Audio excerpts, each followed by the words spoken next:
Meeting will come to order without objection. The chair is authorized to declare a recess at any time. We welcome everyone to today's hearing on oversight of the Federal Bureau of Investigation. This is the first occasion for the committee to get back together since the tragic death of Charlie Kirk. Charlie was a good man, a happy warrior who fought for principles and values I think make our country special, and certainly was a strong proponent of defending the First Amendment, something this committee cares deeply about. I said this over the weekend. I think Charlie lived that scripture verse, 2 Timothy 4:7, fight the good fight, finish the course, keep the faith. Charlie certainly lived that, and he did it with a smile on his face. And so the tragic killing happened a week ago while we were in markup here in the committee. And I know everyone, our witness was a friend of Charlie's, and I know many people in the dais were as well. So I know we're all praying for Charlie's family. And I would extend a moment to the ranking member if you wanted to say something.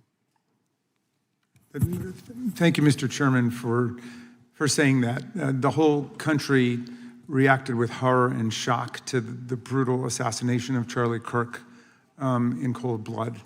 And there is never any warrant for political violence in America. And just as we all recoiled together at the shocking assassination of Melissa Hortman and others who died in that Minnesota attack, we all stand together categorically against political violence in America and determined to end these cycles of political violence that have traumatized the country. Well said. Chair now recognizes the gentleman from Kansas, Mr. Schmidt, to lead us all in the Pledge of Allegiance. Pledge allegiance to the flag of the United States of America and to the republic for which it stands, one nation, under God, indivisible, with liberty and justice for all. As is customary, we will begin with opening statements. 5 weeks ago, because of the work of Director Patel, we learned that the former chair of the House Intelligence Committee and current United States Senator leaked classified information. We learned this because a whistleblower came forward. A whistleblower with 23 years' experience in the intelligence community, a Democrat staffer on the committee, said this: they were pressured to leak classified information, which sort of raises the obvious question. Why would the head of the Intelligence Committee, the chair of that committee, who's supposed to be guarding our secrets, why would he be encouraging the leaking of classified information? Whistleblower told us that answer as well. The leaked information was supposed to be used, the leaked information, false information, was going to be used to indict President Trump. Now, the former chairman wasn't the only person leaking information. Jim Comey was also sharing things he wasn't supposed to share. Again, don't take my word for it. The Inspector General told us this. In his report, he said, quote, James Comey violated FBI policy by disclosing classified information. And what was Comey's motive? Same as the senator from California: to sabotage and undermine President Trump's first term. And we know that Mr. Comey's not been shy about what his objective was. In fact, 4 months ago, he told us. Remember this? 8647, Jim Comey told us just 4 months ago. Now, how'd they do it? How did the former chair of the Intel community, the former FBI director, and others in our government attempt to undermine President Trump's first term? 7 weeks ago, because of the good work of the Director of National Intelligence, Tulsi Gabbard, we learned from another whistleblower, a second whistleblower, that in the closing days of the Obama administration, the intelligence community assessment was changed. On December 5th, 2016, they had one assessment. That assessment said Russia did not impact the election vote count. There was a meeting at the White House on December 9th, 2016, where it was decided, no, we're not going to have that. We're going to come up with a new one. And the new one said Russia was trying to influence election and did influence election, which just wasn't accurate. And that new one is published on January 6, 2017. Let's just show you a few things that took place. I want to show you first this email from Admiral Rogers, the head of the NSA, You can see it was December 22nd. Says to Jim, John, and Jim. Jim Clapper, John Brennan, Jim Comey. And he says, I asked my team if they've had sufficient access to the underlying intelligence, sufficient time to review that intelligence. On both points, my team raised concern. Further states, my folks aren't fully comfortable. A few hours later, there's an email back to Admiral Rogers. This one is from Jim Clapper, and it says this: it is essential that we be on the same page and all of us are supportive of the report in the highest tradition of, that's our story and we're sticking to it. We may have to compromise on our normal modalities. This is one project that has to be a team sport. That's our story, and we're sticking to it. Compromise on normal modalities, that's a fancy way of saying, that's the government speak for we're going to have to change the rules. In fact, we're not going to follow our own rules. And that's exactly what they did, to get the objective they wanted, to undermine President Trump. Now, how did it specifically take place? The whistleblower said that the government officials ignored concerns about discredited information. And what was that discredited information? What was the discredited information that they didn't ignore the concerns about? What did they use, that discredited information? Of course, it was the dossier, the now famous Steele dossier that was paid for by the Clinton campaign when they hired the law firm Perkins Coie, who hired Fusion GPS, who hired the foreigner Christopher Steele, who wrote all this garbage and lies down. That is what was used to change the intelligence community report. And what happens next? What do Jim, John, and Jim do next? They go to Trump Tower on January 6, 2017, to brief then President-elect Trump about the dossier. Again, the Clinton-financed, foreign-authored dossier that the whistleblower knows is garbage and that they know is garbage. And then there's one final step. One final step. Jim Comey leaves that meeting with the president and immediately leaks to the press that they briefed the president on the discredited information. They briefed the president on the dossier and thereby giving it some credibility and creating the basis and the predicate for all they did to the president. They leaked false information, they leaked classified information, they used and leaked discredited information, and they didn't follow their own rules, all to sabotage President Trump's first term.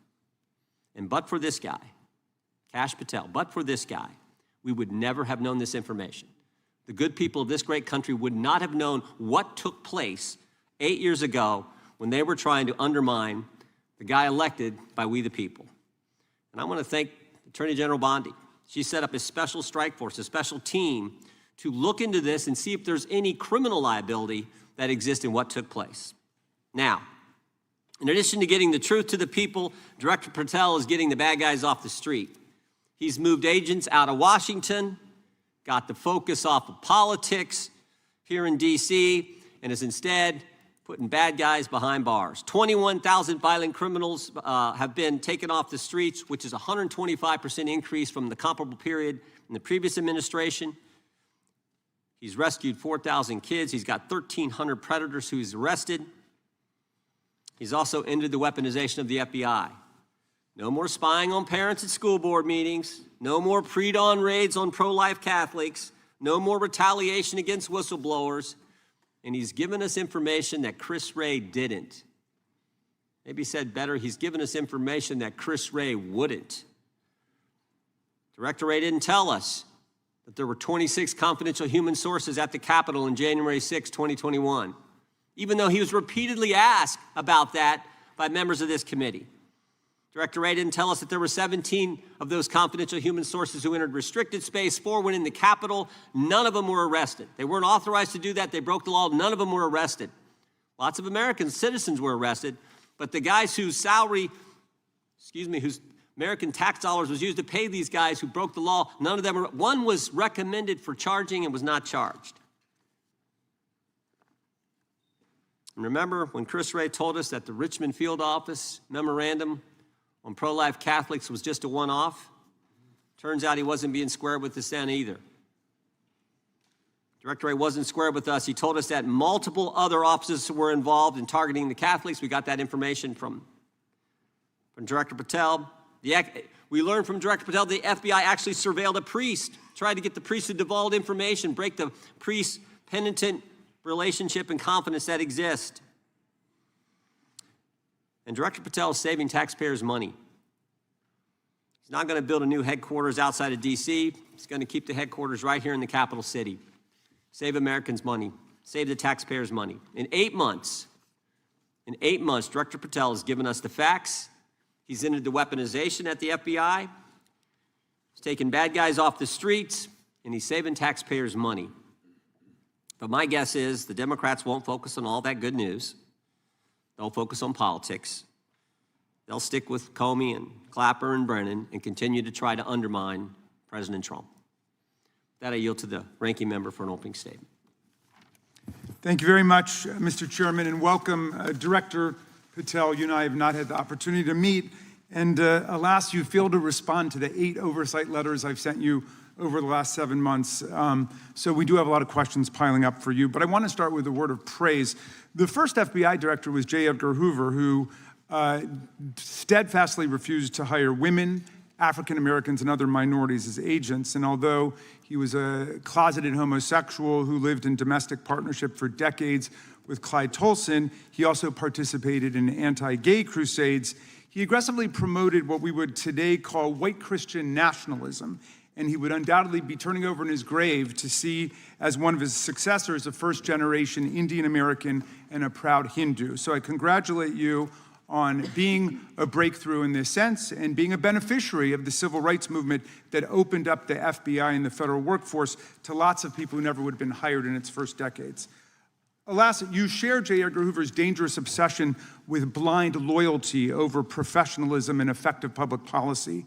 For Hoover, it was blind loyalty to him in keeping his secrets. For you, it's blind loyalty to Donald Trump in keeping his secrets. During your confirmation, it was widely noted on all sides that your primary qualification was your unwavering loyalty to Trump. Unlike other directors, you had no work experience at the FBI, but you had made over 1,000 media and political appearances in support of Trump's campaign. Your Senate confirmation vote was 51-49, the closest in history, with your opponents warning you were not qualified and had no interest in actually developing the qualifications for the job. I hoped that they were wrong. Alas, they were not. While most other new FBI directors drew on their experience as FBI agents, you didn't have that. But you did write a picture book trilogy for children ages 5 and up based on your experience clashing with President Trump's political enemies.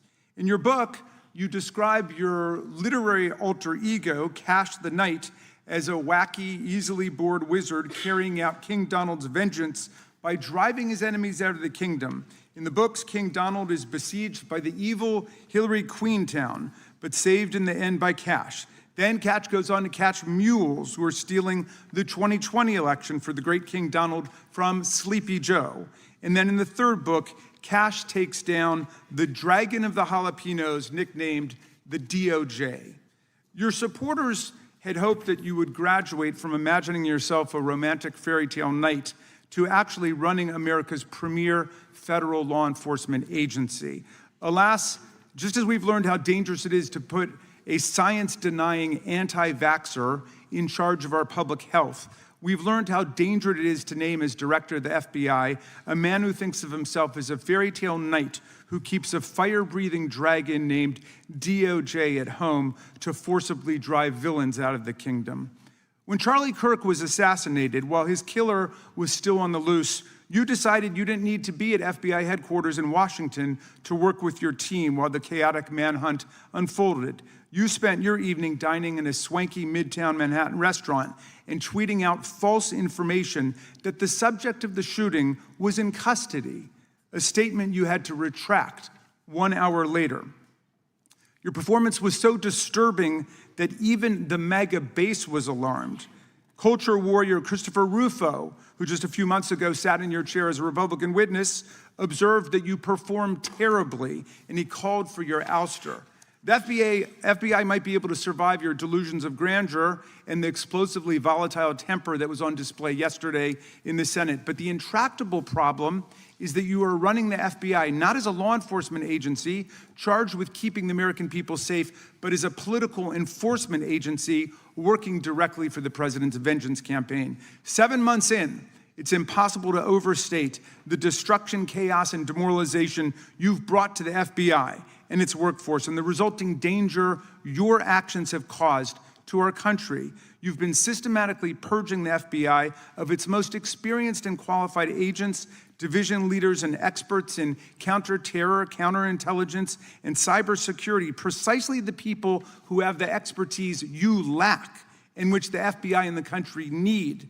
They've been expelled from the ranks of the Bureau simply because they did their duty investigating crimes, including those committed by the mob that attacked the Capitol on January 6, 2021, and beat the hell out of more than 140 police officers, or simply because you suspected them of being insufficiently loyal to Donald Trump. You illegally sacked Brian Driscoll, the former acting director of the Bureau and a decorated counterterrorism expert who worked at the FBI for nearly 20 years. According to Driscoll, you told him your own job, quote, depended on the removal of agents who worked on the cases against the president, regardless of whether the agents chose to work on those cases or not. You added, quote, the FBI tried to put the president in jail and he hasn't forgotten it. You forced out the leader of the Salt Lake City field office, Mehtab Saeed, just weeks before Charlie Kirk's assassination, depriving the FBI of an experienced counterterrorism expert described by her colleagues as absolutely the best and legendary. She would have led the FBI's manhunt had she not been fired. When Trump decided that rounding up immigrants with no criminal records was more important than preventing crimes like human trafficking of women and girls, drug dealing, terrorism, and fraud, you ordered the 25 largest field offices to divert thousands of agents away from chasing down violent criminals, sex traffickers, fraudsters, and scammers to carry out this immigration crackdown.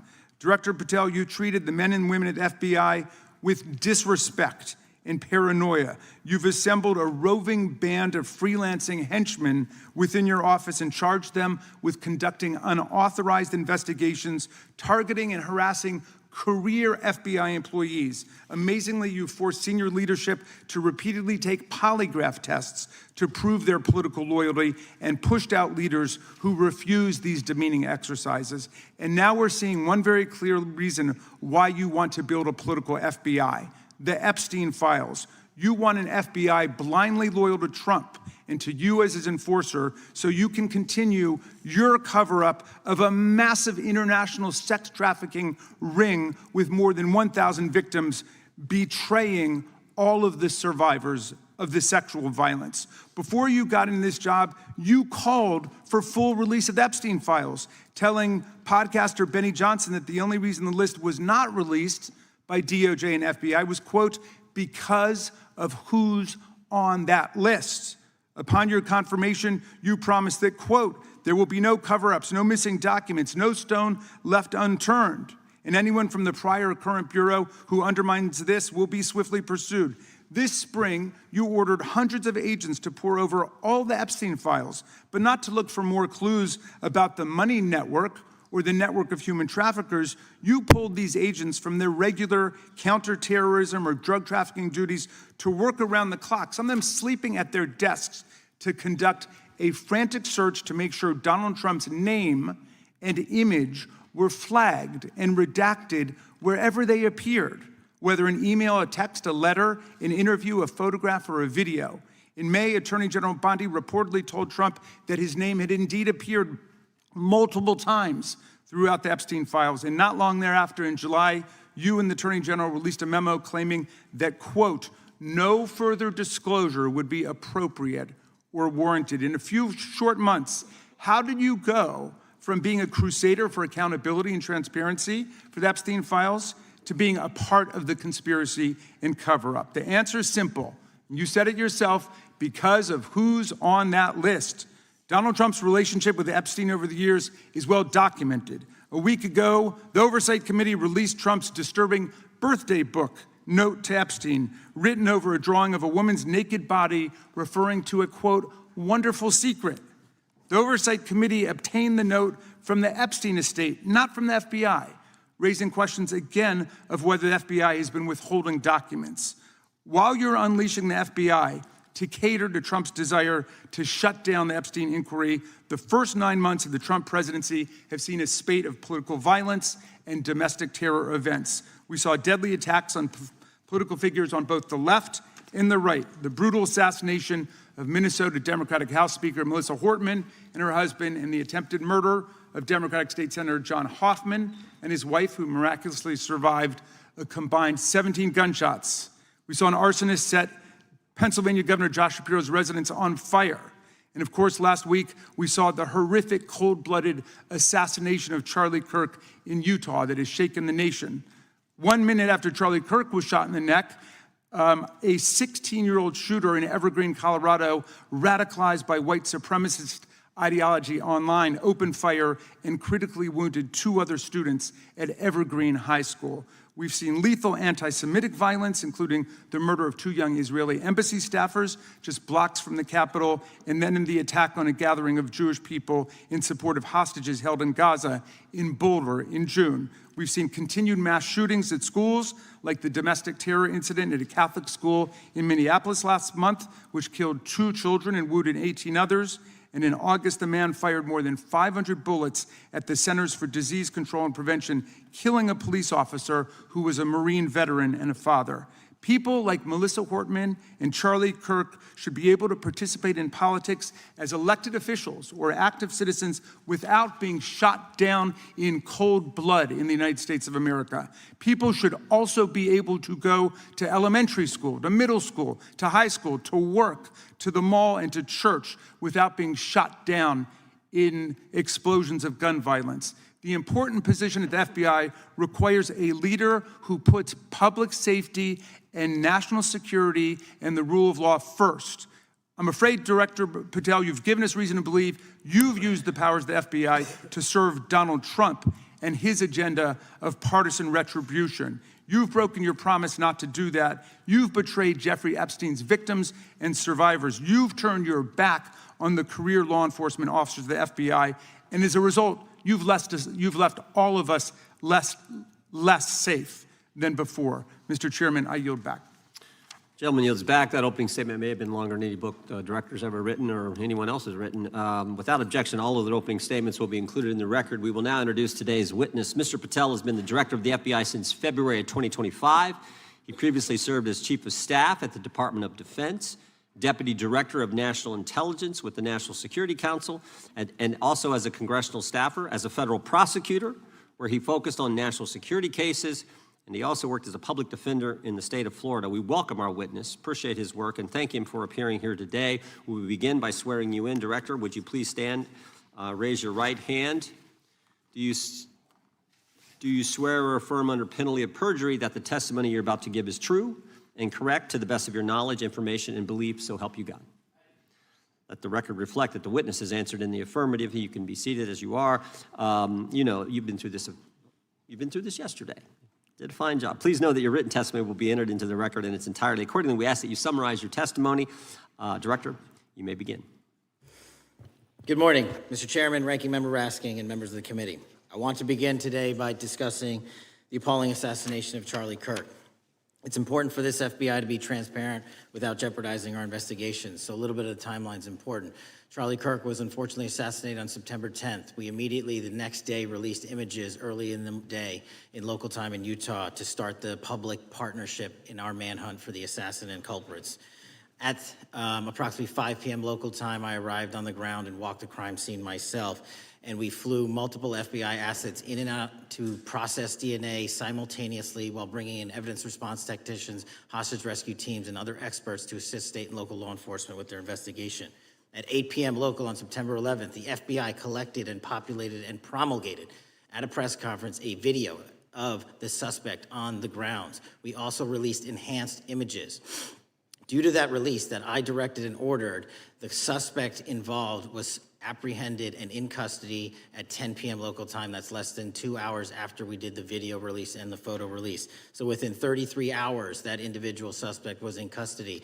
And his family, who has since been interrogated, specifically stated to FBI interrogators that because of the video that the FBI released at my direction and because of the photographs that they released, they identified their son, they confronted their son when he swung by their home, and that's what led to his apprehension. We are still, the FBI has that investigation ongoing, and it continues to be ongoing, and I want to thank the state of Utah and the state and local authorities there. And I also want to thank the Attorney General and President Trump for directing resources to allow us to conduct that investigation as we have. Under this administration, the FBI has arrested more than 23,000 violent criminals. 23,000 in 7 months. That's twice as many year-to-date last year. We've taken over 6,000 firearms off the streets. 6,000 guns are no longer in the hands of criminals in 7 months. We've identified and found and located 4,700 child victims. That is a 35% increase year-to-date last year. We have arrested 1,500 child predators. That is a 10% increase year-to-date last year in just 7 months. We've assisted our partners with countless counterterrorism operations around the world. We've captured, at the FBI, 4 of the most top 10 wanted fugitives in the world in 7 months. To put that in perspective, that's as many as my predecessor nabbed in the entirety of the Biden administration. We got 4, we got more coming. On top of that, in 2 weeks, thanks to the help of the CIA, we collected and captured one of the individuals responsible for the horrific Abbey Gate bombing that led to the murder of 13 service members. We did that in 2 weeks. They didn't do it in the 4 years of the entire prior administration. Nationwide, we've been executing our Operation Summer Heat, the FBI's national focus on targeting violent crime based on intelligence-driven operations. Ask the citizens of Seattle, Miami, Memphis, Charlotte, Chicago, New Orleans, to specifically highlight New Orleans and Nashville. There has been a 250% increase in violent crime arrests in those cities alone and other mid-major cities that I've just listed. In just a few short months, we have already unleashed 1,000 FBI personnel across this country. Every single state across this country is getting a plus up. This is a fiction that the FBI is short or that we are compromising the men and women in the field. They do not need to be in Washington, D.C., so we're sending them into the field to each and every one of your states. Because of that, crime is at an all-time low. We had to do it because of the explosion of crime.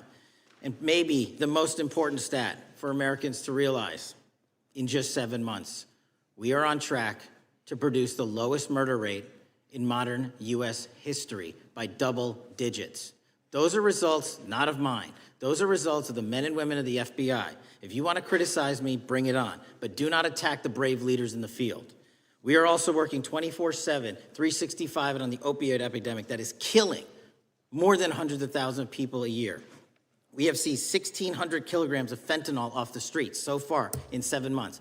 Year-to-date, 25% increase. To put that in perspective, that's enough to kill a third of the American population, 120 million Americans. 100,000 kilograms of cocaine and meth gone off the streets.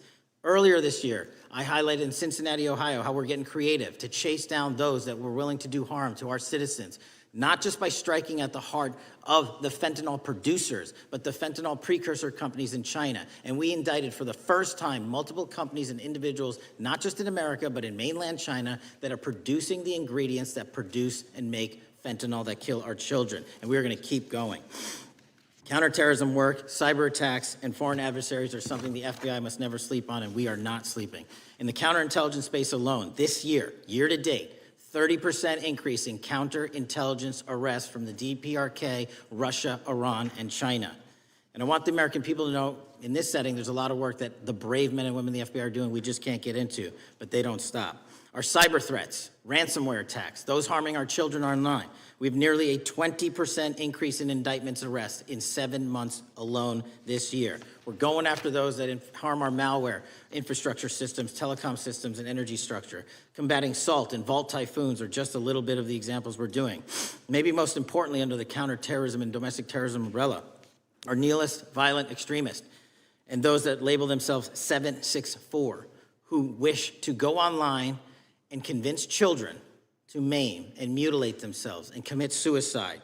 And we are producing record numbers of arrests under that umbrella organization. We even stopped an individual in the 764 network who wanted to conspire to kill an adolescent girl. He is now in custody. Transparency remains one of my main priorities at the FBI.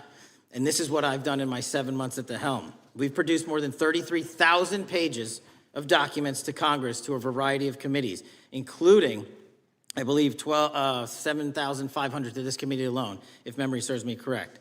To put the 33,000 in perspective, my predecessor in 7 years produced 13,000 pages in total to the United States Congress. His predecessor in 4 years produced 3,000 pages in total. I repeat, I have produced 33,000 pages in 7 years to this Congress and will continue to do so. I'm dedicated to restoring the trust and the mission and the integrity of the FBI, and we cannot do so without congressional oversight, and I promise you I will continue to do so. On the Epstein case, the original sin on the Epstein case was how it was handled by Mr. Acosta when he first brought the case in 2006, 7, and 8. The original case had a very limited search warrant, had a very limited search window, had a very limited investigative window. I was not there when those search warrants and that investigation was launched. I would not have done it that way. They were limited to only 3 to 4 years of investigations from 97 to approximately 2001 and 2002 to 2005. Mr. Acosta allowed Mr. Epstein to enter into a plea agreement where he served weekend jails for trafficking minor women. He also was allowed to leave jail to go home on the weekends.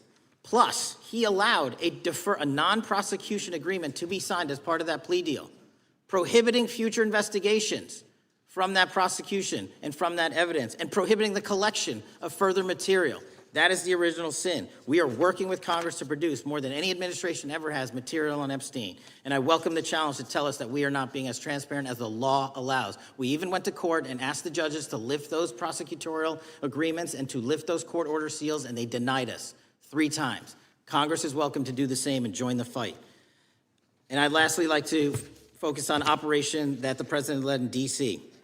Because of this, we are taking this fight in D.C. to every single city across the country. 2,100 arrests in the last month alone. D.C. has seen a 60% decrease in gun crimes, 75% decrease in carjackings, and 53% decrease in homicides in our nation's capital.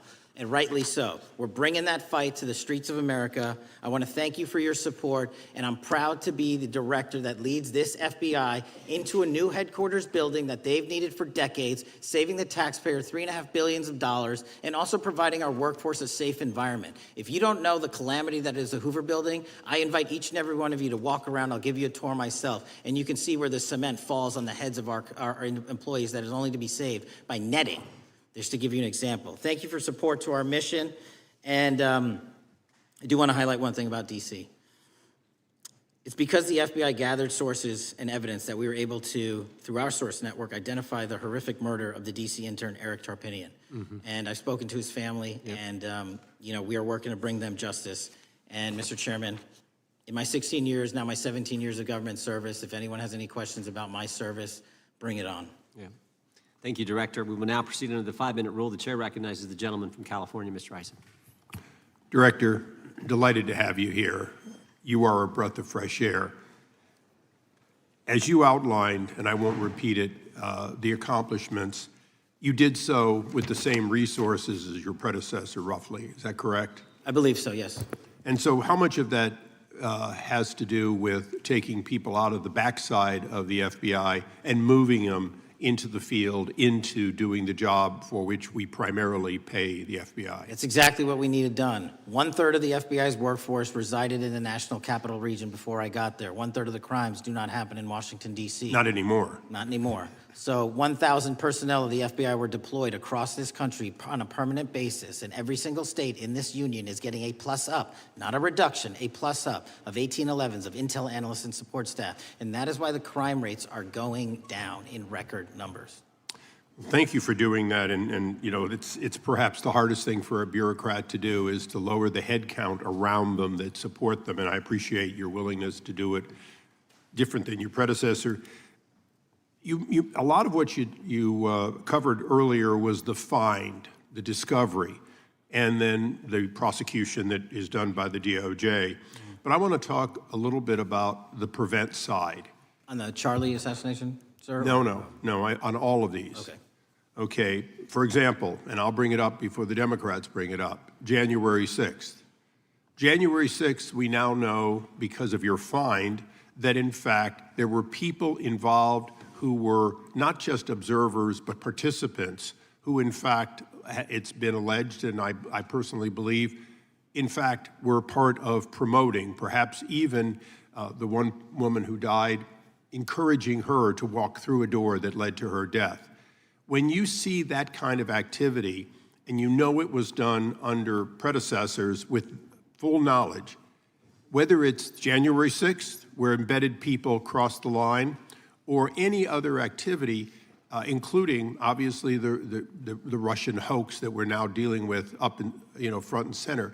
My question to you is, what can you or others do to prevent it from occurring again? Not on your watch, but on future watches. How can we know that this won't happen again the moment you leave the FBI?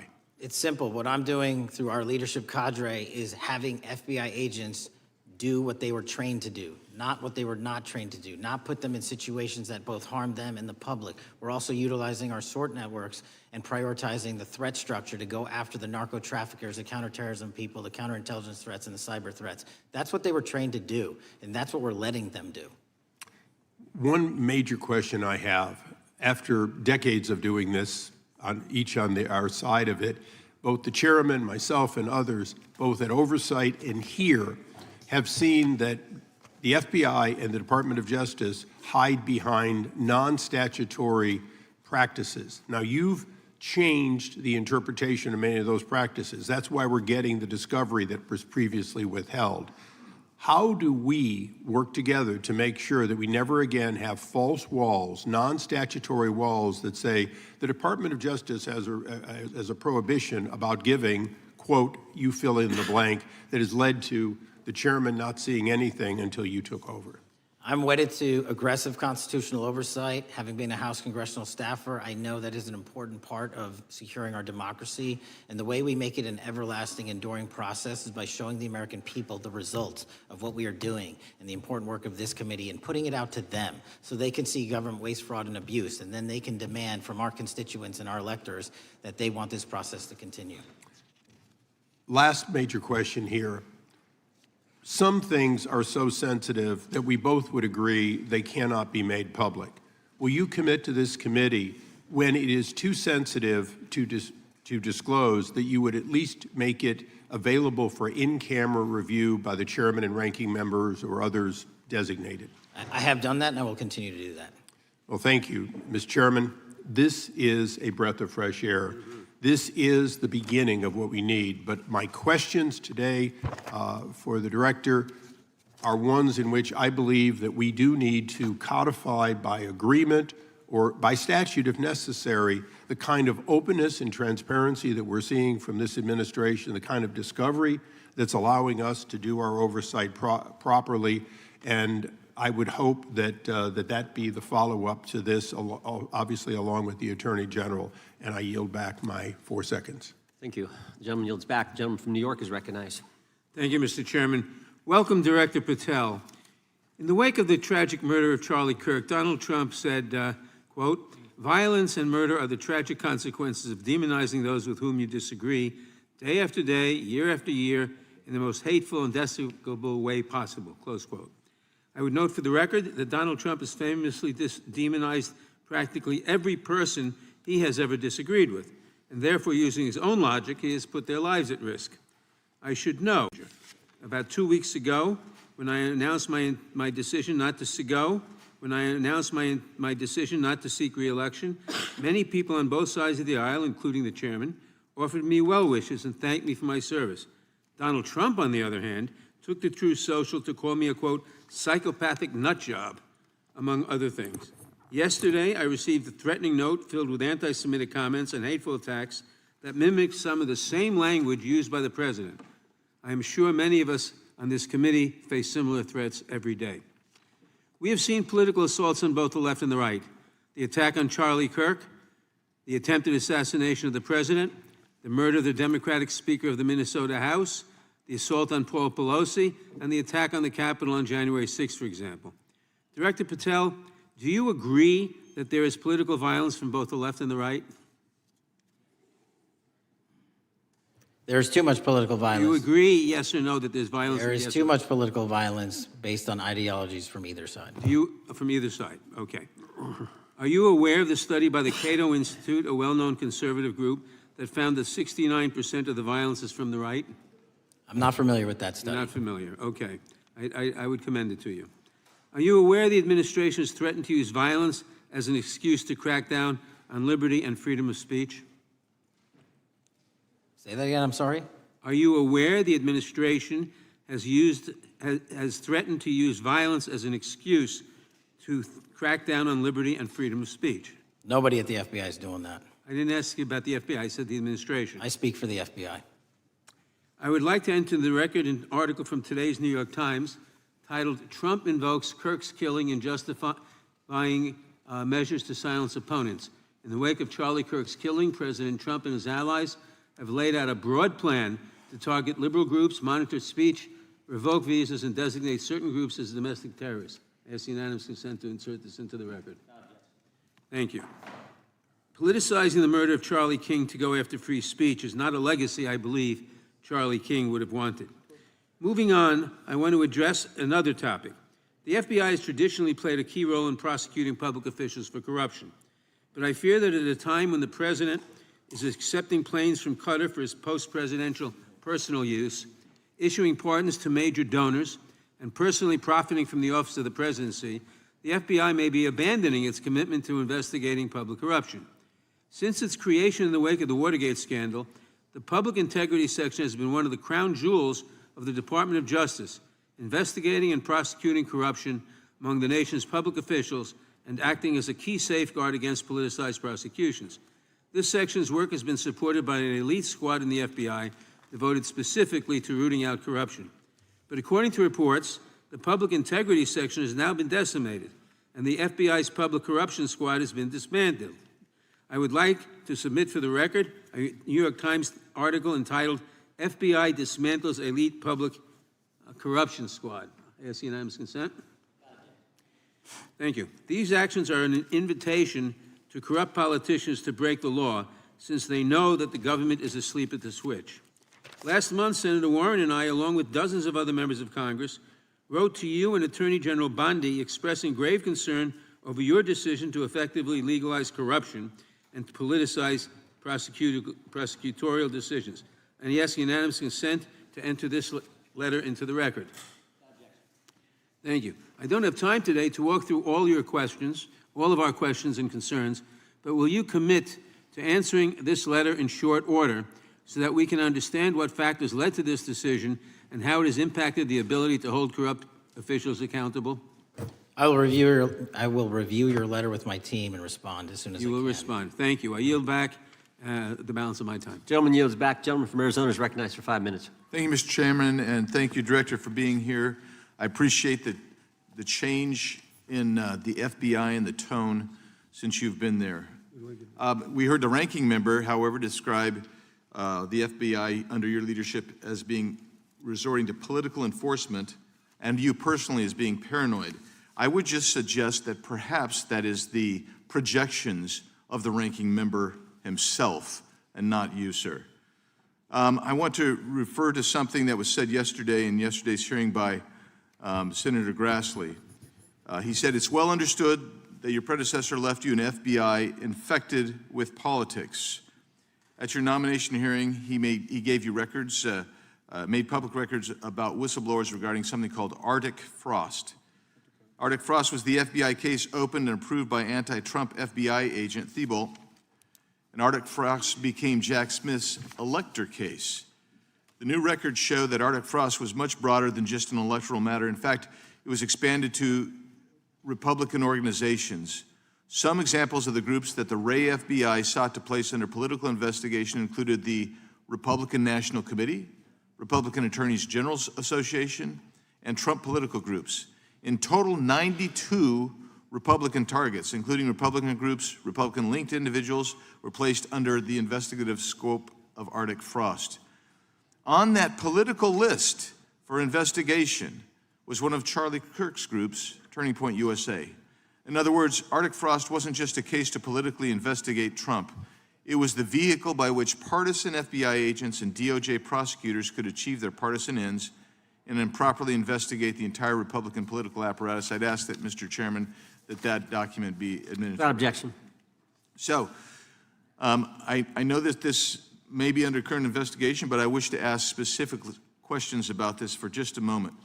What search tools were used in Arctic Frost to view private communications of targets? I believe the traditional search tools, search warrants, lawful service of process, and the tools that the FBI has in our infrastructure systems, cybersecurity systems, and counterintelligence systems. But generally speaking, if I may, I want to use this to highlight the fact that I'm continuing my promise to work with Congress to produce documents simultaneously and also conduct ongoing investigations. I'm giving you as much as I can, and I'll give you more when I can. Thank you. Another question regarding that is, were there any directives from the Biden White House concerning the Arctic Frost investigation? Were there any, directives or communications from the Biden White House itself concerning the Arctic Frost investigation? I'll just rely on what was turned over to date, sir. Okay. So I want to add here, the search warrants that were used included the seizing of a U.S. member of Congress, his phone. I think we all know who that was and how that was taken away and used for political purposes, Mr. Chairman, Mr. Director. So we'll leave that for a second, and let's go over to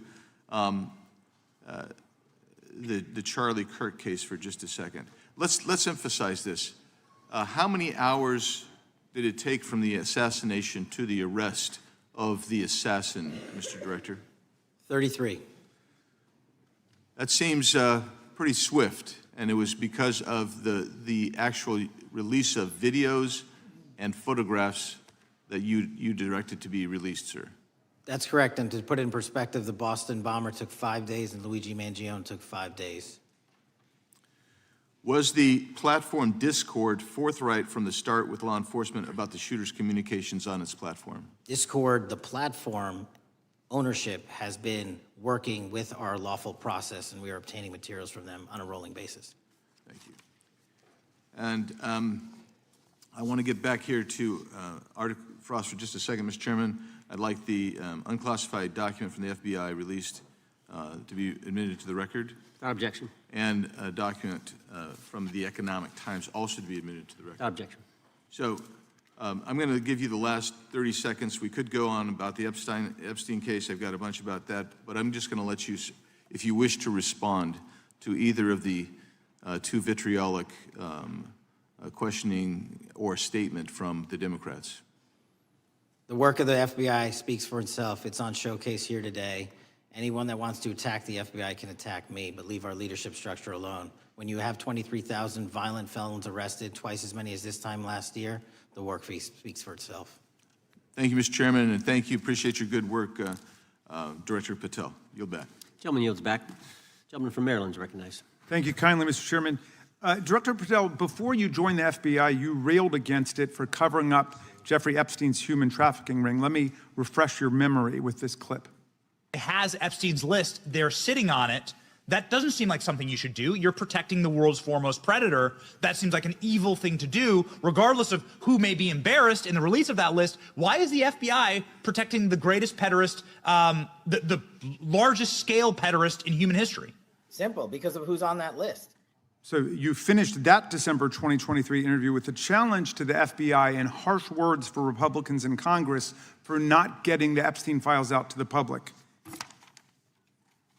You can see this clip. Boy pants, and let us know who the pedophiles are. Put on your big boy pants and let us know who the pedophiles are, you said. You emphasized that the president and FBI director each had complete authority to release Epstein's client list. You said Epstein's black book is under the, quote, direct control of the director of the FBI. Look at this clip. This is way off the topic, but who has Jeffrey Epstein's Black book? black book? FBI. But who? That is, I mean, there's... Oh, that's under direct control of the director of the FBI. All right, so you were sworn in as director more than 200 days ago. Now the black book is under your direct control. So why haven't you released the names of Epstein's co-conspirators in the rape and sex trafficking of young women and girls? The Rolodex, which is what everybody colloquially refers to as the Black Book, has been released. Oh, no, you're talking about what the journalist got 5 years ago? No, that's not what we're talking about. We're talking about what you were talking about there, That's the Black exactly Book what I under was the direct control of the FBI director. We have released more material than anyone else before. The Biden administration, Obama administration had the exact opportunities to release this material, and they never did. And if you are telling the men and women of the FBI, Why we're have not you going after changed your child position? predators. Hang on, you said we're not going after child predators. 1,500 child predators arrested this year, 35% increase. I'll reclaim my time. 4,700 child victims Mr. Chairman, I'm going to found. reclaim my time if you could instruct the witness. Why have you changed your position? There you were saying it's under the direct control of the FBI director and all of it should be released. Why have you changed your Everything position? that has been lawfully permitted to be released has been released. And as I told you, Really? the investigation was limited. And let me make something crystal clear. I never said Jeffrey Epstein didn't traffic other people, other women, and they're not other victims. This is the investigation we were given from 2006, 7, and 8, and the search warrants from 2006, 7, and 8. That's what we're working with. Well, wait, have you released all of the stuff that the FBI has seized from Epstein's house? The computers, the emails, the file cabinets, the documents? What about the financial records? Have you released all of that? Everything the court has allowed us to Which release. court are you talking about? 3 separate federal courts have come in and said. We're there are talking about the 3 evidence you've got. It's got nothing to do with what those courts have. Do you have any We're talking idea about how the evidence- law works? Wait. Do you want me to break the law in a federal judge's order? No, to I want you to satisfy follow your own curiosity? word, Director Patel. You said up there it was under the direct control of the FBI director. He had the black And book. everything have you released? I have direct control over, we have gone to court. You haven't. Complete We your went sentence. to court. Everything you have direct We- control over, you we said. have gone to court, and everything we have direct Director control Patel, over. complete your and sentence. can You said lawfully everything- I'd like to release. the We're gentleman- releasing. He'd like to complete his answer. You began the sentence, everything you have direct control over, and then you stopped that sentence. You've released everything that you have direct control over? I have direct control over and can lawfully release. If you're not familiar with the court orders, that's not my fault. Oh, I'm Go perfectly, look at them. I'm Go perfectly to familiar court. with them. But how did we prosecute Ghislaine Maxwell? She was prosecuted with the investigatory material that was collected from 2001 and 2005 because of the non-prosecution agreements and the court orders on the investigations and search warrants. We were not able to develop new information. And oh, by the way, Jeffrey Epstein was out for 12 years, and the Obama and Biden administration did nothing to look at his work, his pedophile network. If you want to blame me, that's fine. But now you're blaming the men and women who conducted No, this stop great that. search. I'm not blaming anybody other than you. You're not keeping your word. You said that you would release all of the materials Has under your anyone direct released control. more information on Epstein than I have? Has Well, anyone? much more- Did Comey, did Ray? Much Did more. they? Excuse me. Much more has come out in the days since the American people in Congress have been demanding it, but it's coming out in dribs and drabs. Why don't you just release the entire file as you promised to do? I literally just told you, there are multiple federal court orders. I'm not going to break the law to satisfy your curiosity. You didn't join us when we filed court to release the court orders. You could have. You have lawyers. You could have shown up. You didn't do that. That's a tiny fraction of the material we're That talking is about. not. It is How a do you- tiny fraction. How do you know that? Have you seen No. everything? Time It's of the all gentleman. misdirection. How do you know Time that? of the gentleman has expired. The gentleman from California is recognized. Well, thank you. Mr. Director, just to be clear, how many of the Epstein files were released in the 4 years of the Biden administration? 0. And how many have you released? I don't have the number, but it's got to be thousands of pages of stuff. I was going to ask you to begin whether Americans are safer today than they were 9 months ago, but you cited dramatic increases in criminal arrests since you've taken office, a dramatic decrease in crime that's resulted. Who would have thought that taking criminals off the streets would reduce the crime rate? But somehow we have stumbled upon that new truth. But it begs the question, what was the FBI doing during the 4 years of the Biden administration to see that dramatic an increase in work under your tenure? The simple answer is I'm letting good cops be cops. We're working with our state and local law enforcement. We're energizing our partnerships. We're bringing on more task force officers. When you have more cops in the streets, when you're using ground-based intelligence, when you're not weaponizing law enforcement and focusing on D.C. and focusing on the rest of America, this is what happens. It is not a significant mind shift in terms of how we maneuver the FBI. They've wanted to do this work since they signed up. We're just letting them. And we've seen many prominent Democrats oppose your efforts to restore law and order to the streets of our nation's capital. I mean, all of us here have seen a dramatic change for the better here in Washington, D.C. Why are so many Democrats attacking you for that? Sir, Democrats have been attacking me for a decade, as is the fake news media. They didn't like the fact that I exposed the Russiagate host and the largest weaponization of the FBI, DOJ, and U.S. history. We proved it to be true with congressional oversight. I'm wed to that congressional oversight and will continue to do that work. Christopher Wray repeatedly warned this committee that the Biden open borders policy had produced a significant increase in terrorist threats that he said kept him up at night. A particular concern, he said, was the 2 million gotaways that entered the country during the Biden administration. That's an average of 41,000 every month. What are the monthly gotaway numbers today? Sir, I'll have to get back to you on the exact gotaway numbers, but identifying that there are gotaways is step one. Going and manhunting them is step two, and that's what we're committing our resources to do. Well, that's my next question, is what progress has the administration made in apprehending and removing terrorist threats that came in during the Biden years? I think you're talking about, if you're not, let me know, known or suspected terrorists, and we've encountered almost zero at the southern border since the southern border has been sealed. But the problem that we are running into is our northern border. It's largely expansive. The enemy has adapted, and we need more focus on the northern border to stop known or suspected terrorists from coming in from places like China, Russia, the Middle East, Africa, Afghanistan. And what can you tell us about the remaining threat posed by potential terrorist cells here in the United States?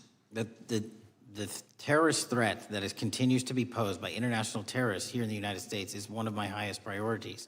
We are working through our intelligence community partners to identify those individuals, and we've taken down numerous individuals and numerous rings across this country to neutralize that terrorist threat, including places like New York City, Los Angeles, and I believe Dallas, Texas most recently. How extensively did criminal cartels like Sinaloa, Jalisco, New Generation, MS-13, Trinidad, and others infiltrate our country during the Biden administration?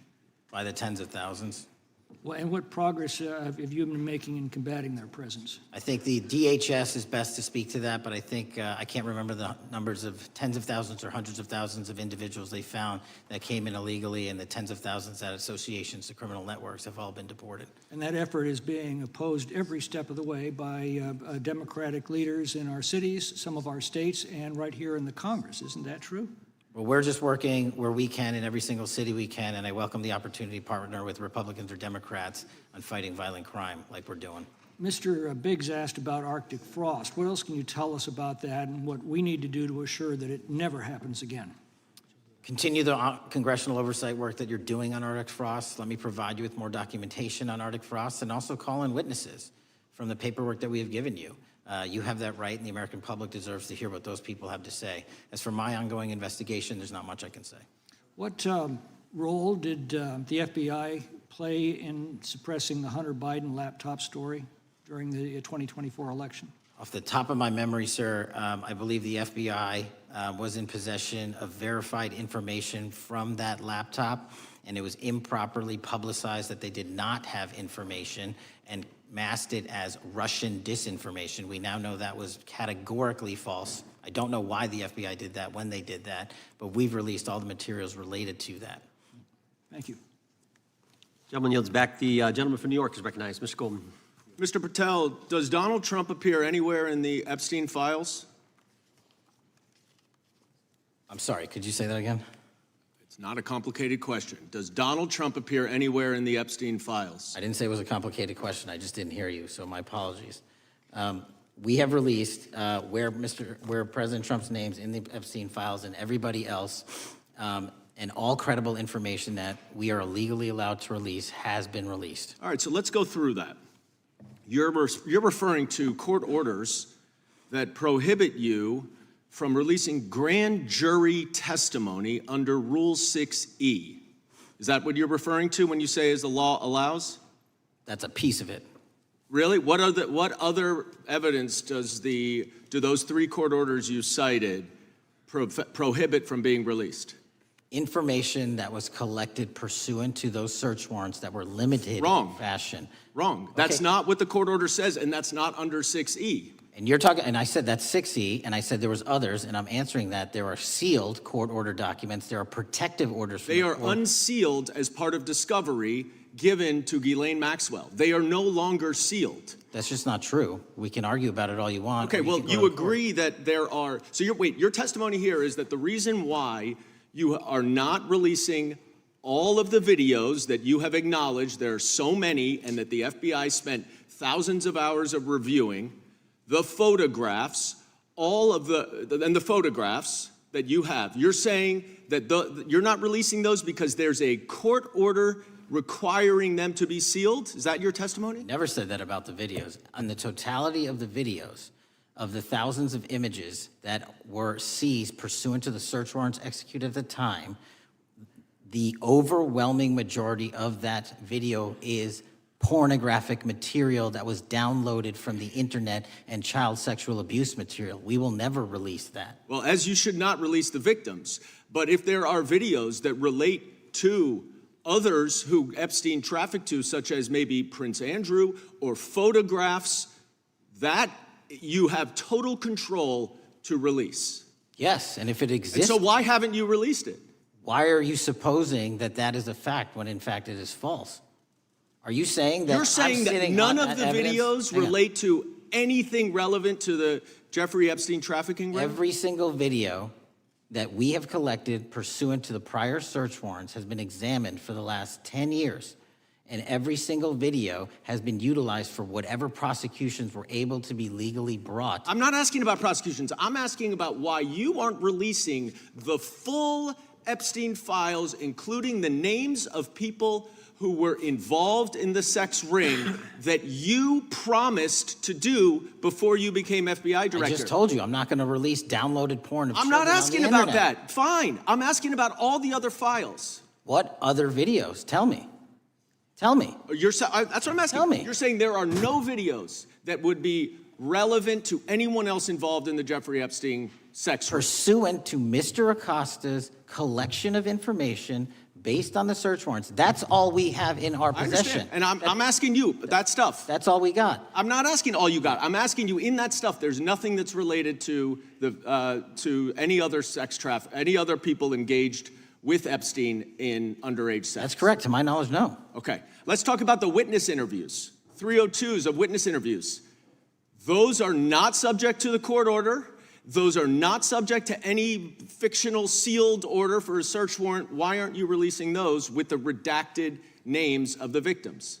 We are releasing as much as legally allowed. That's why we went back to How the is courts. how is that not legally allowed? Sir, do you know how court orders work? Do you know how protective orders Actually, work? Do you know how Mr. sealing Patel, orders I was work? a real prosecutor for 10 years. I know exactly how so I was a court fake one? orders. And I want to understand what the court order prevents you from releasing witness statements that the FBI took. You should know that as a real prosecutor, when the court hand downs a protective order and a motion to seal, the material is sealed unless So that your judge testimony waives here it. is that all of those witness statements are under a court order, a protective order. We are providing everything we can legally provide. No, that's not my Congress has sent question. us a My subpoena. question is, why are those witness statements that are not grand jury testimony, that if they were under a protective order are no longer under a protective order, why are they not being released? How are they not And under a protective Why order? are you not going to the court like you did for the grand jury testimony to unseal those The records? DOJ did go to the court. No, not on those records. Why Time aren't of you the going? You gentleman. just went on grand jury. Time of the gentleman has expired. The You are hiding the Epstein files, time Mr. of the Patel. gentleman has expired. You are part of the cover-up. Can I respond? You sure can. Any allegations that I'm a part of a cover-up to protect child sexual trafficking and victims of human trafficking and sexual crimes is patently and categorically false in the work of my So I hope you will talk to them when they Gentlemen's have time has requested expired. to speak with you. Because the Gentlemen's time has victims have expired. Gentleman requested yields and you are back. not responding to them. Director, yes or no, is the FBI still spying on parents at school board meetings? No, sir. Is the FBI still targeting Catholics? No, sir. Is the FBI still spying on President Trump? I don't believe so. Is the FBI still censoring Americans? No, sir. Is the FBI still targeting Americans for shopping at Cabela's or purchasing Bibles? Nobody is targeted for their faith. Is the FBI still targeting Americans who are pro-life? Nobody is targeting anyone for their beliefs. Is the FBI still cooking the books on crime data? The crime data is real. Is the FBI still purging agents for conservative viewpoints? No one at the FBI has asked their viewpoints on Is policy. the FBI still labeling the Betsy Ross flag, the flag of the American Revolution, a hate symbol? No.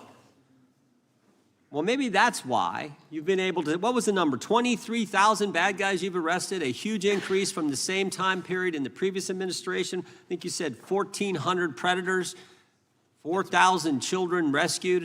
Were those the facts? 4,700, 35% increase on children rescued. Yeah.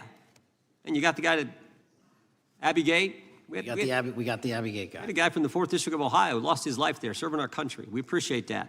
Maybe when you're not focused on politics, you can actually do what the FBI is supposed to do. Go get the bad guys, right? That's what the men and women of the FBI do. Director, did John Brennan lie to Congress? Let me just read a couple things, actually, before you answer that.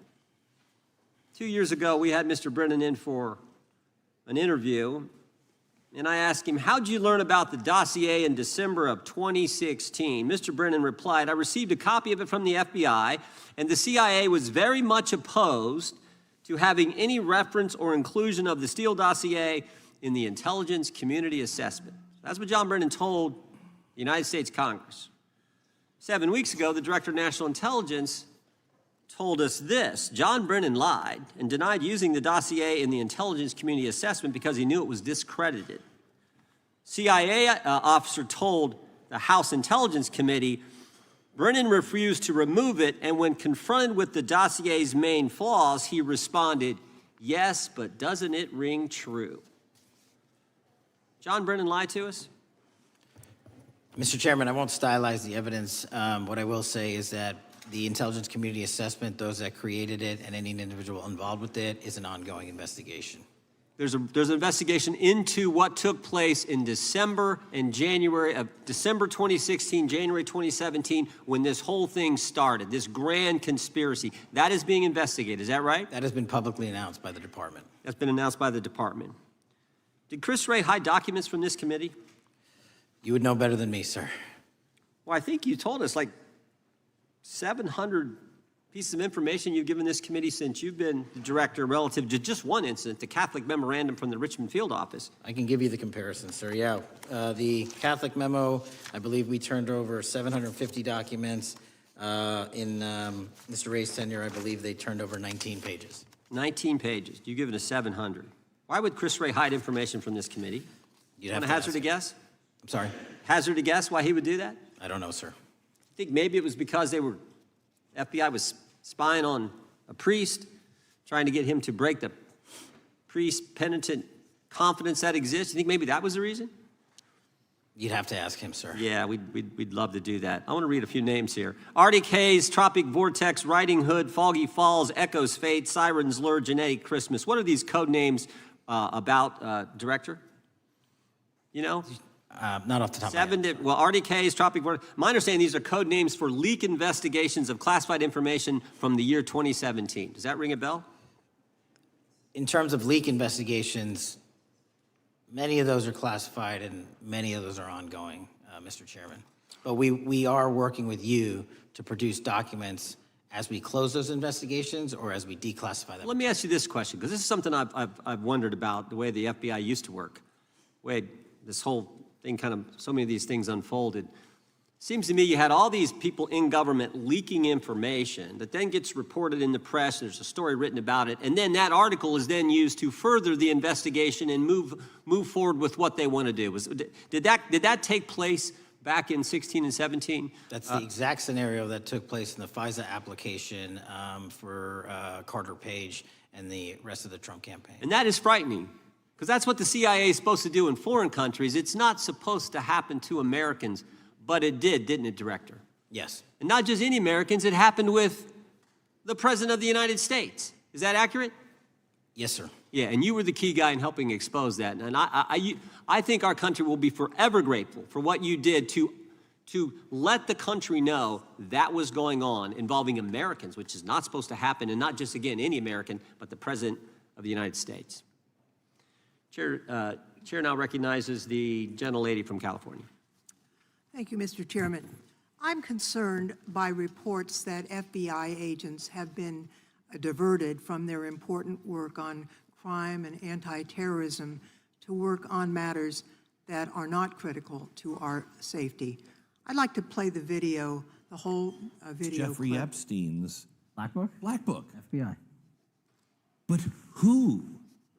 That is, I mean, Oh, there's... that's under direct control of the director of the FBI. but the Black Book, it's not just sitting, I mean, that's Hoover power times 10. And to me, that's a thing I think President Trump should run on. On day one, roll out the Black Book.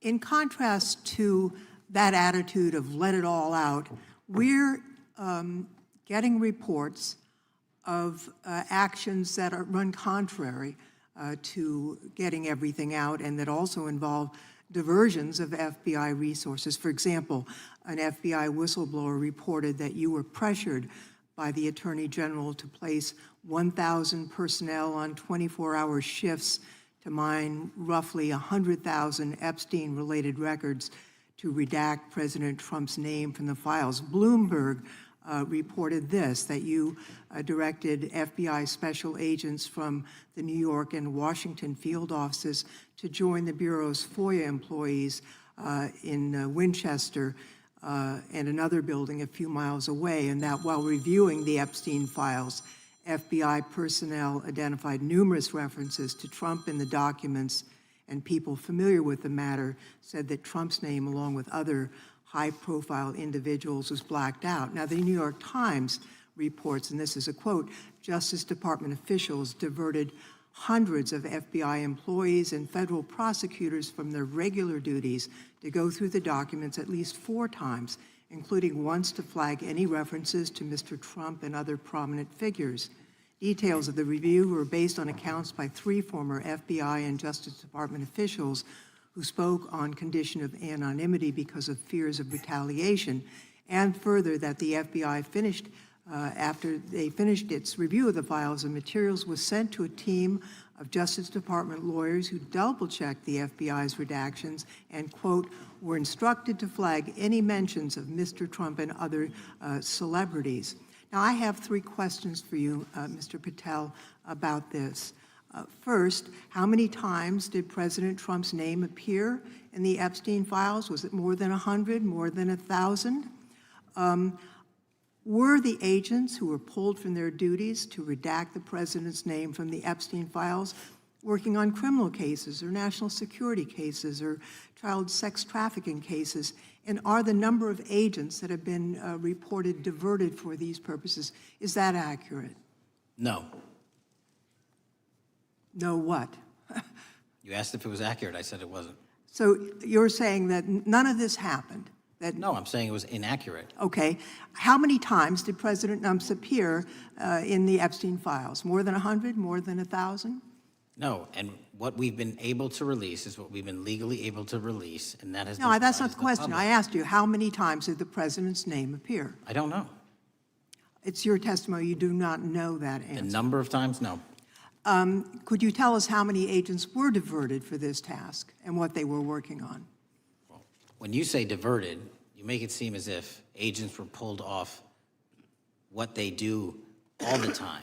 Agents at the FBI masterfully do double duty and triple duty. And because of the public's interest in this case, we flexed resources to make sure that we could answer the public's signal demand. So do you want us to look through the material and provide it to you, or you do not want us to do that? So it's Which your, one is it? it's your testimony that no one was diverted from a criminal matter, that this was a top priority to go through these, this material to look for Mr. Trump's name. Is that your testimony? That's the highest priority for the FBI? What's one of the most impressive things about the FBI leadership and the careers that are in place is that they make the decisions on who to send where on priorities and make sure the mission needs are not hurt. And that's what happened here. It's shocking to me that the FBI would think that erasing Mr. Trump's name from the Epstein files is a high priority when we have crime, we have national security threats, we have terrorism threats, we have murders such as that occurred, unfortunately, with Mr. Kirk. It's shocking to hear that that's your highest priority. And with that, Mr. Chairman, I That's yield literally back. not what I said. Gentleman yields back. Gentleman from Wisconsin is recognized. Director, is President Trump implicated in any wrongdoing related to Jeffrey Epstein?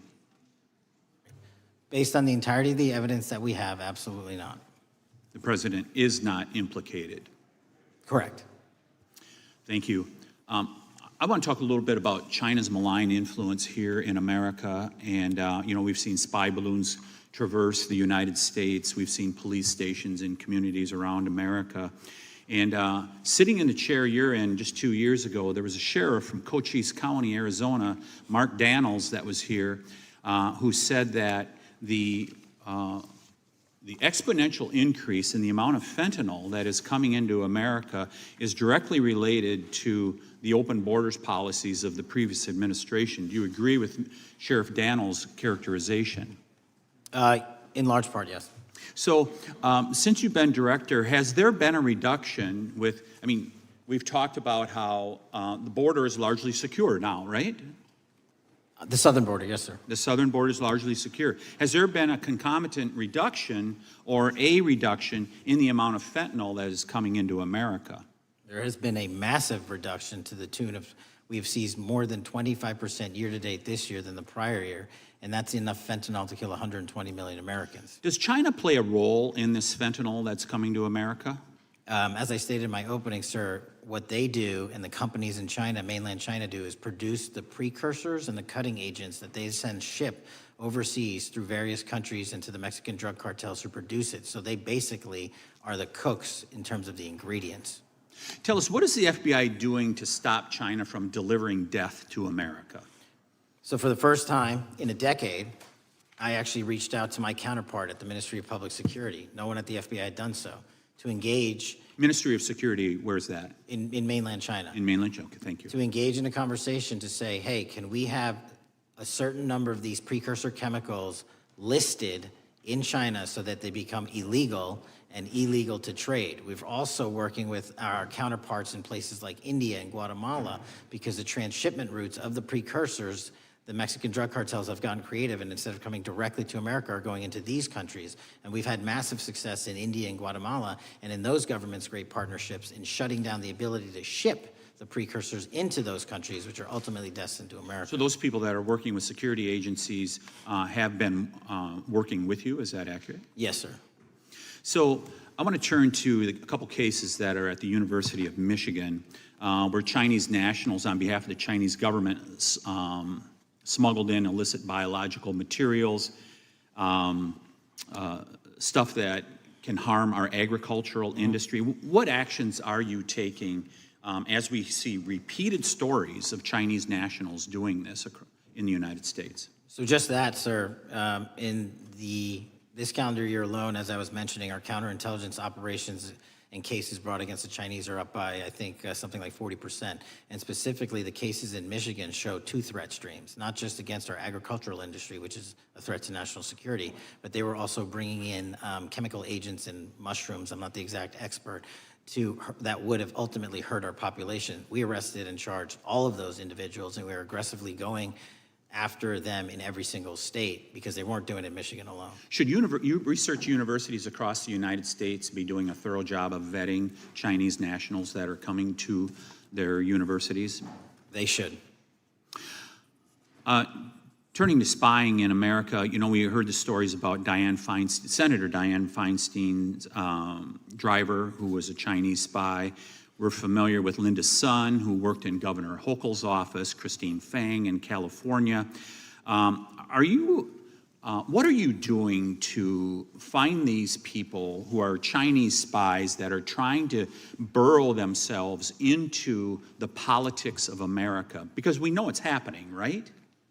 Yes, it is. And what our counterintelligence unit is doing is aggressively seeking the intelligence into where these individuals are working. Then we are utilizing our operational authorities to go in and investigate them either through our human source networks and collecting information through lawful process, online, search warrants, and data so that we can bring proper arrest charges and publicize to the world what they're doing here.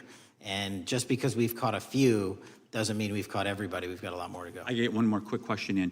The FBI arrested a judge in Wisconsin, Hannah Dugan, for interfering with a federal law enforcement operation. Could you tell us a little bit about that? And is a judge above the law here in the United States of America? Well, no one is, and that case is ongoing, but as you stated, and these allegations that there was an interference in a federal lawfully executed federal law enforcement priority that was interfered with. I yield back, Mr. Chair. Gentleman yields back. The gentleman from Tennessee is recognized. Thank you, Mr. Chair. Director Patel, I believe you had primary importance in starting Operation Viper in Memphis. Is that correct? Yes, sir. And Operation Viper brought in the FBI, the DEA, the ATF to help the Memphis police in policing the city. That'll be phase 2, sir. Phase 1 was FBI and local law enforcement in Memphis for the last few months. Okay. You did a good job, and the police director and the mayor have told me that that has been helpful, the FBI working with the police. And the FBI are trained in law enforcement. They know Miranda rights, they know how to do policing, and they do a good job working with the police. Do you think that the National Guard is necessary to do the work that the FBI is doing now? Thank you. I do think it's necessary to finish it. What we've done is 500 arrests in Memphis and 110 federal indictments. But what we need to do is we've only secured a piece of where the criminal conduct is occurring in Memphis, and we can't work inside perimeters that are not established and safe, and we don't have the manpower to give us the space to fully go into the areas where the criminal activity remains. Well, are you suggesting that the National Guard is going to go into the more heavily crime areas? They're going to establish, like they did in Washington, D.C., perimeters where local law enforcement and the FBI, DEA, ATF, and U.S. Marshals can go into. We can't be going into all these areas knowing that they're extremely volatile and jeopardizing the safety of our agents. Did the National Guard do anything in Washington to help the FBI stay safe from these dangerous elements? They established perimeters. Established perimeter, and the criminals knew about it, so they... It was a visible force, sir, so they kind of saw it. Well, what you did, I commend you for what you did, and I think the FBI coming in, we have a crime problem in Memphis. The FBI has helped, DEA will help, and the ATF will help. I don't think the National Guard's going to help, and what I've seen, they're not trained in law enforcement, are they? No, sir. And so that could be a problem. Who will direct the National Guard in Memphis? Will it be, will they have control over your agents? No, sir, they won't.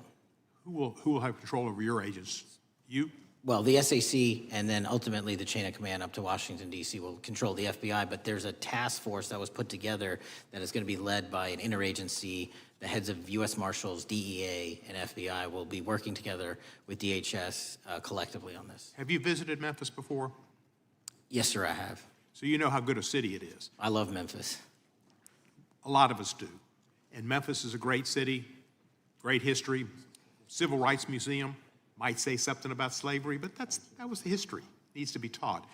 Blues, Elvis. Beale Street. Beale Street, right, barbecue. And people should come. It's not a troubled city. We've got some crime, but it's not a troubled city. We're not troubled, and we love our city, and we hope that the National Guard doesn't come in and cause people to have questions about Memphis because it's a city they should visit. Let me ask you this about, you said that the homicide rates are coming down to an all-time low? In modern recorded U.S. history, yes, sir. When does modern recorded history start? I think the FBI, and I'll get back to you on this, has stats on that going back about 30 years, sir. Okay, I was thinking back to Ozzie and Harriet, and I didn't think you could beat Ozzie and Harriet's time. Secondly, you mentioned the Epstein case. Did any of the women that were victims, and they came up here and had a press conference and all, did any of them contact your office and ask to give information? To my knowledge, no, sir. If they did, let me ask you first, is there a statute of limitations on sex crimes like that, with sex with a minor, rape? The DOJ is the expert, but I do not believe there's a statute on that, limitations on that. So if there's not a statute of limitations, should you not be interviewing those people who know who raped them and the names and the places and give you that information? That seems like that's a treasure trove of information, and it's a serious, serious, serious number of crimes. Sir, I couldn't agree with you more. We've been very public about asking individuals to come forward with new information, and we would run out every single lead on that. Well, I'm sure the women will come forward, especially today, to assure that they will get an opportunity, because that seems like something we ought to do.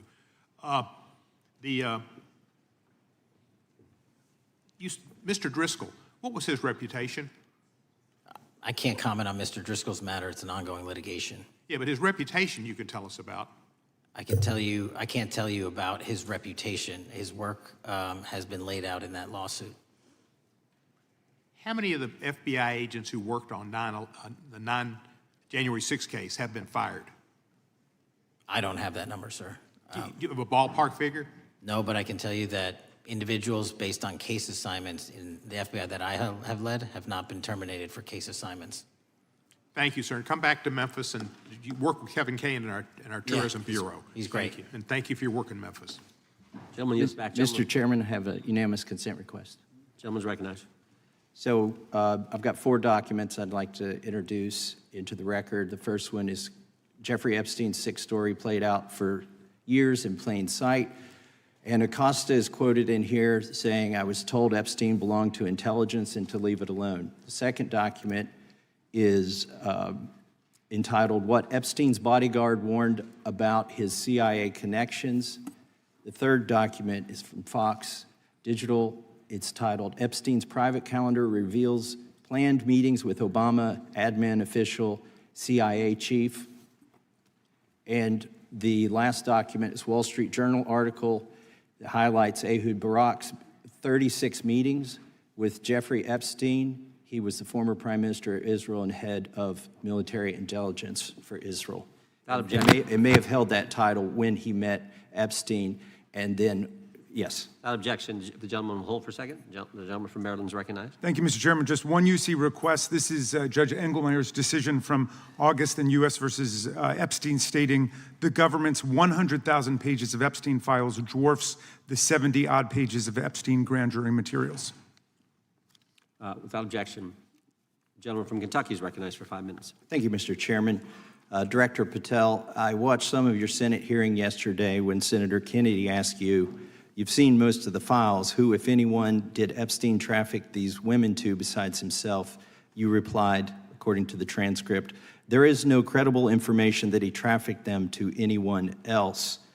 You also said somewhere in the hearing and here today that the problem is that the case files are constrained by limited search warrants from 2006 to 2007, and that the non-prosecution agreement hamstrung future investigations. Those constraints only apply to Southern District of Florida. They do not apply to Southern District of New York, the location of the 2019 sex trafficking indictment, which produced many things, including a series of FD 302 documents. According to victims who cooperated with the FBI in that investigation, these documents in FBI possession, your possession, detail at least 20 men, including Mr. Jess Staley, CEO of Barclays Bank, who Jeffrey Epstein trafficked victims to, victims including minors, such as Virginia Roberts Giuffre, may she rest in peace. That list also includes at least 19 other individuals, one Hollywood producer worth a few $100 million, one royal prince, one high-profile individual in the music industry, one very prominent banker, one high-profile government official, one high-profile former politician, one owner of a car company in Italy, one rock star, one magician, at least 6 billionaires, including a billionaire from Canada. We know these people exist in the FBI files, the files that you control. I don't know exactly who they are, but the FBI does. Have you launched any investigations into any of these people, and have you seen these 302 documents? Sir, I have asked my FBI agents to review the entirety of the Epstein files and bring forth any credible information, and we're working with Congress not only to divulge that information and produce it to you, but any investigations that arise from any credible investigation will be brought.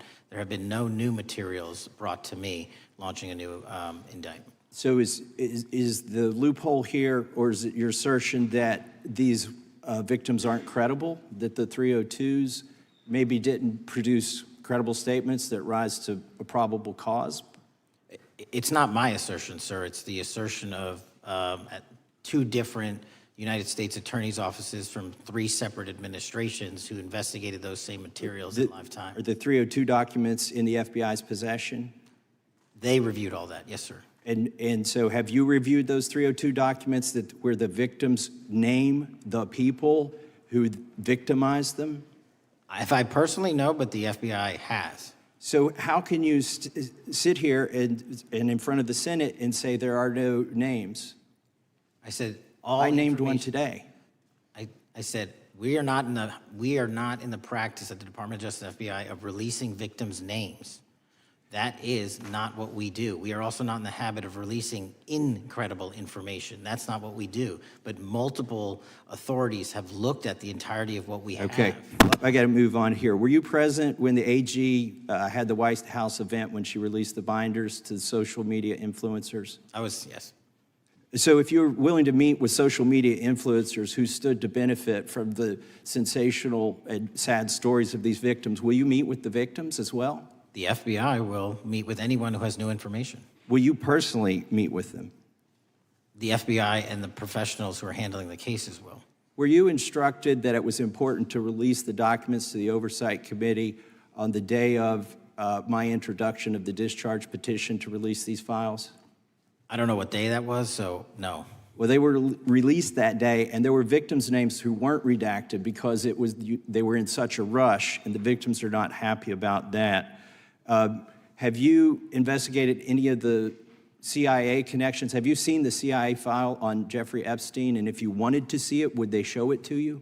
Well, I can speak for the FBI, and that's presuming there's a CIA case file, and I've reviewed everything that the interagency, not I, the FBI, that was provided to us. Would you be willing to look at the CIA file on Jeffrey Epstein? If there is such a file, and if it has not already been turned over to the FBI will look at any new investigative leads. Have you made any progress on the pipe bomb investigation January 6th? And have you made any progress on the motive of the Las Vegas shooter? As to the first, it's an ongoing investigation, and we have made progress. As to the second, sir, I'll have to get back to you. All right, thank you. I yield back. Mr. Chairman, I have a unanimous Gentleman consent yields back. request. Unanimous consent request from the gentleman from New York. I ask unanimous consent to introduce an unsigned memorandum from July 7, 2025 that says we did not uncover evidence that could predicate an investigation against uncharged third parties with the insignia of the Department of Justice and the FBI. Without objection. Mr. Chairman, I have a unanimous Georgia. consent request. It's an article entitled DOJ Deletes Study Showing Domestic Terrorists Are Most Often Right-Wing. Without objection. Thank you. The gentleman from Georgia is recognized for 5 minutes. Thank you, Mr. Chairman. Director Patel, thank you for being here today. I want to first talk about the significant role that the FBI plays in combating the national security threats posed by our nation's greatest threat, our nation's greatest security threat, China and the Chinese Communist Party. It's a fact that China is America's most significant national security threat, isn't that correct? I would say so, sir. And you would agree with me that China wants to dominate the United States of America? I think that's largely their plan. And they want to dominate the world, both militarily and economically, isn't that correct? I think so.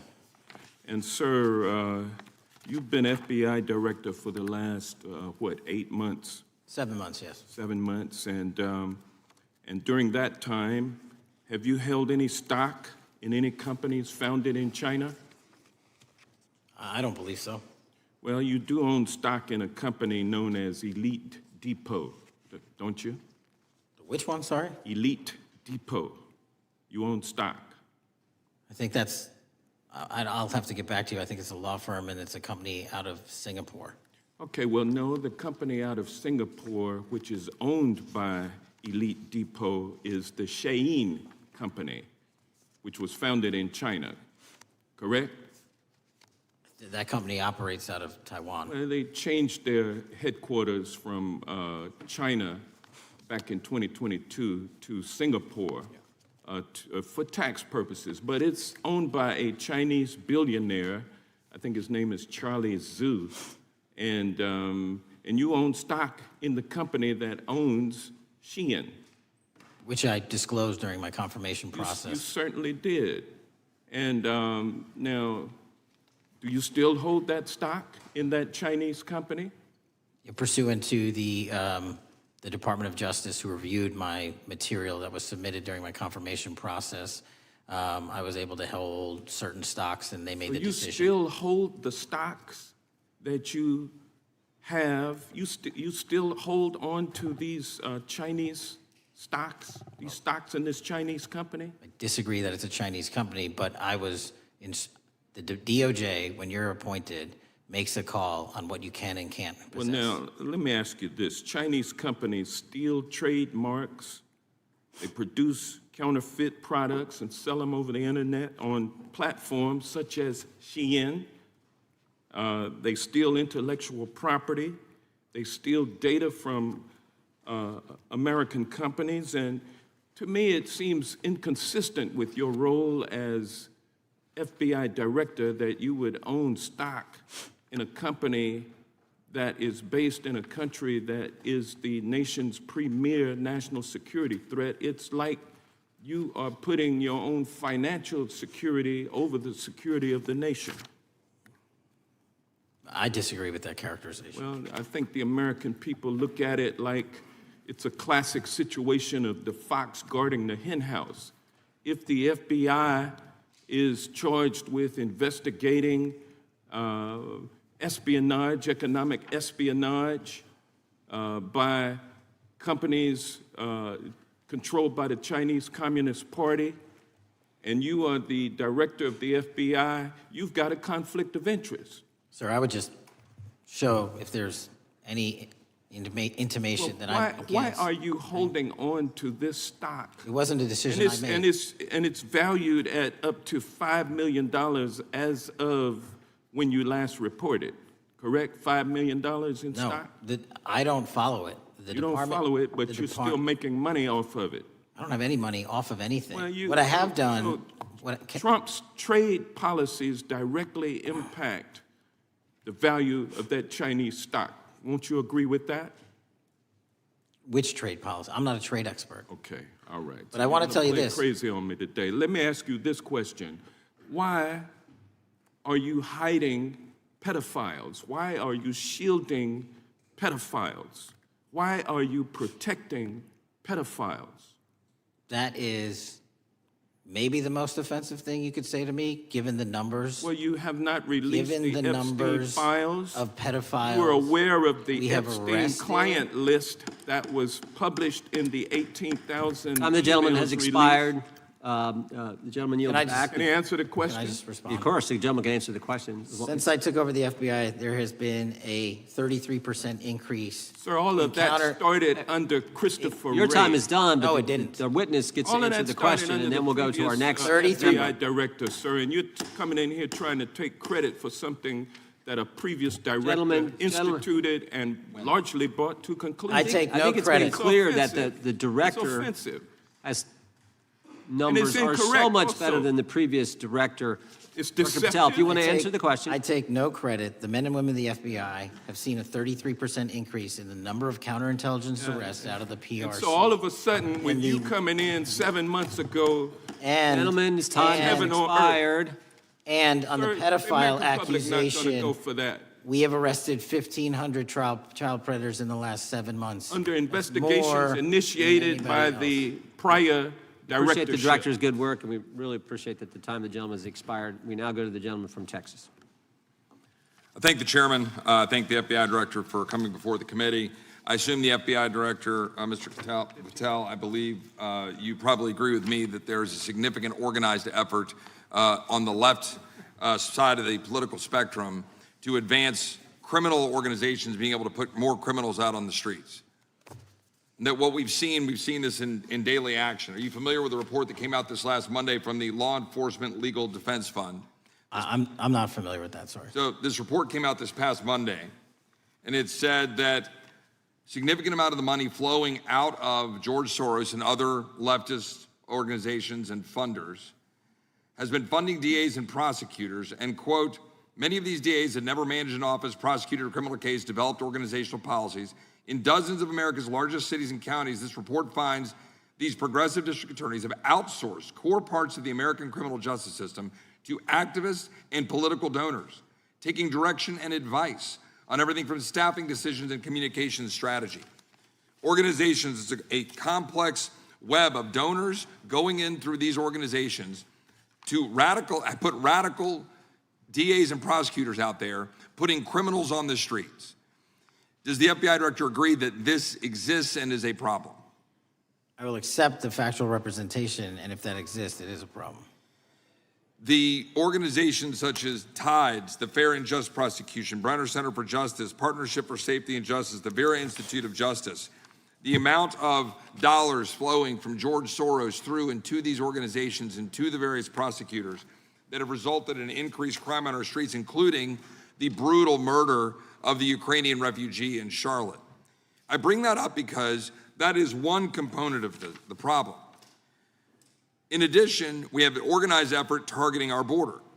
The NGOs, the nonprofits and the deep pockets, the United Nations, charitable organizations, and a long list of over 250 organizations that the Center for Immigration Studies put out that lays out a complex web of organizations that were moving people into our country, knowing that they're dangerous, knowing that they're criminal, associated with taxpayer dollars flowing through the United Nations and donor dollars flowing through organizations, including ostensibly religious ones, putting these dangerous individuals on the street that resulted in fentanyl in our communities, that resulted in the death of Jocelyn Nungare, of hundreds, thousands even, as the director testified, 100,000 people dying from these narcotics every year.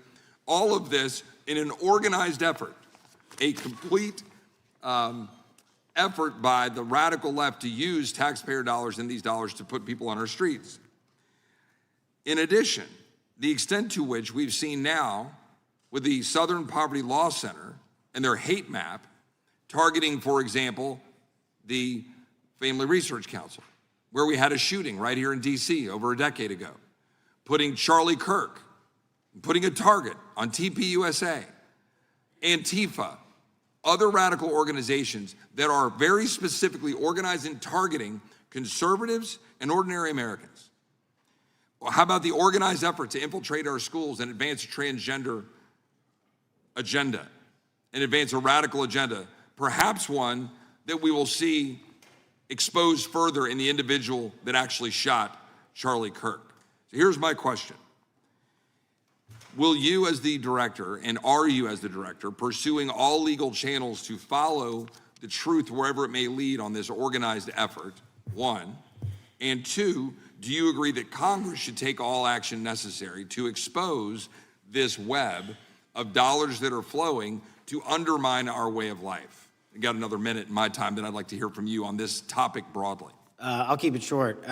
Investigatively speaking, we are doing the following. We are following the money. We are following the money in every organization and every person that is violating the federal code. And it doesn't matter what your background or ideology is, we are following the money. We are using legal process to follow that money, issuing subpoenas to follow that money, using grand juries to follow that money. And when we have results to recommend for prosecution to the Department of Justice, we will do that. And we will continue to publicize documents through Congress, yes, when we make these findings. Mr. Chairman, I'd like unanimous consent to insert the record outsourcing justice by the Law Enforcement Legal Defense Fund that I alluded to before. I would ask unanimous consent to add a 2024 list provided by the Center for Immigration Studies on these United Nations and other affiliated groups that are responsible, over 250 of them, for moving individuals into our country in a coordinated effort. I would like a unanimous consent to insert a letter that I sent that currently has 33 members of the United States House of Representatives have signed on it, calling for a special select committee to pursue the organized effort from the radical left to target our way of life and undermine our security by putting criminals on the street and having our borders being wide open and putting us in danger. Without objection. With that, I would yield back. Without objection. Gentleman yields back. Mr. Chairman, I have a couple of unanimous Gentleman's recognized. One is a letter from Senator Tom Cotton dated last year, urging the U.S. to, quote, ensure that data from U.S. companies is not harvested by the Chinese Communist Party through the purchase of Xi'an software and technology. Without objection. And also a statement by Marco Rubio, then Senator Marco Rubio, which warned our UK allies about, quote, Xi'an's deep ties to the People's Republic of China. Without objection. Also, crime is the record crime is down in 2025. Trump doesn't deserve credit, which demonstrates that the crime rates have been decreasing since 2023, which was published by the Vera Institute. Also, a unanimous consent request to enter into the record a NPR report from July of 2024. GOP vows to make America safe again. Statistics contradict their growing crime claims. Without objection. Also, a report out of the American Presidency Project dated January 17, 2025, record low crime during the Biden-Harris administration.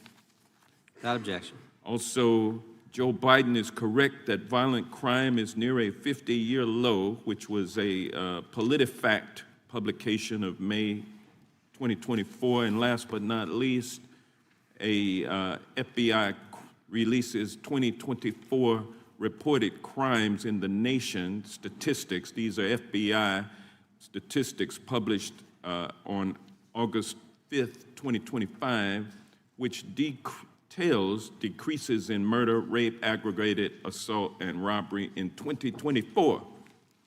Without objection.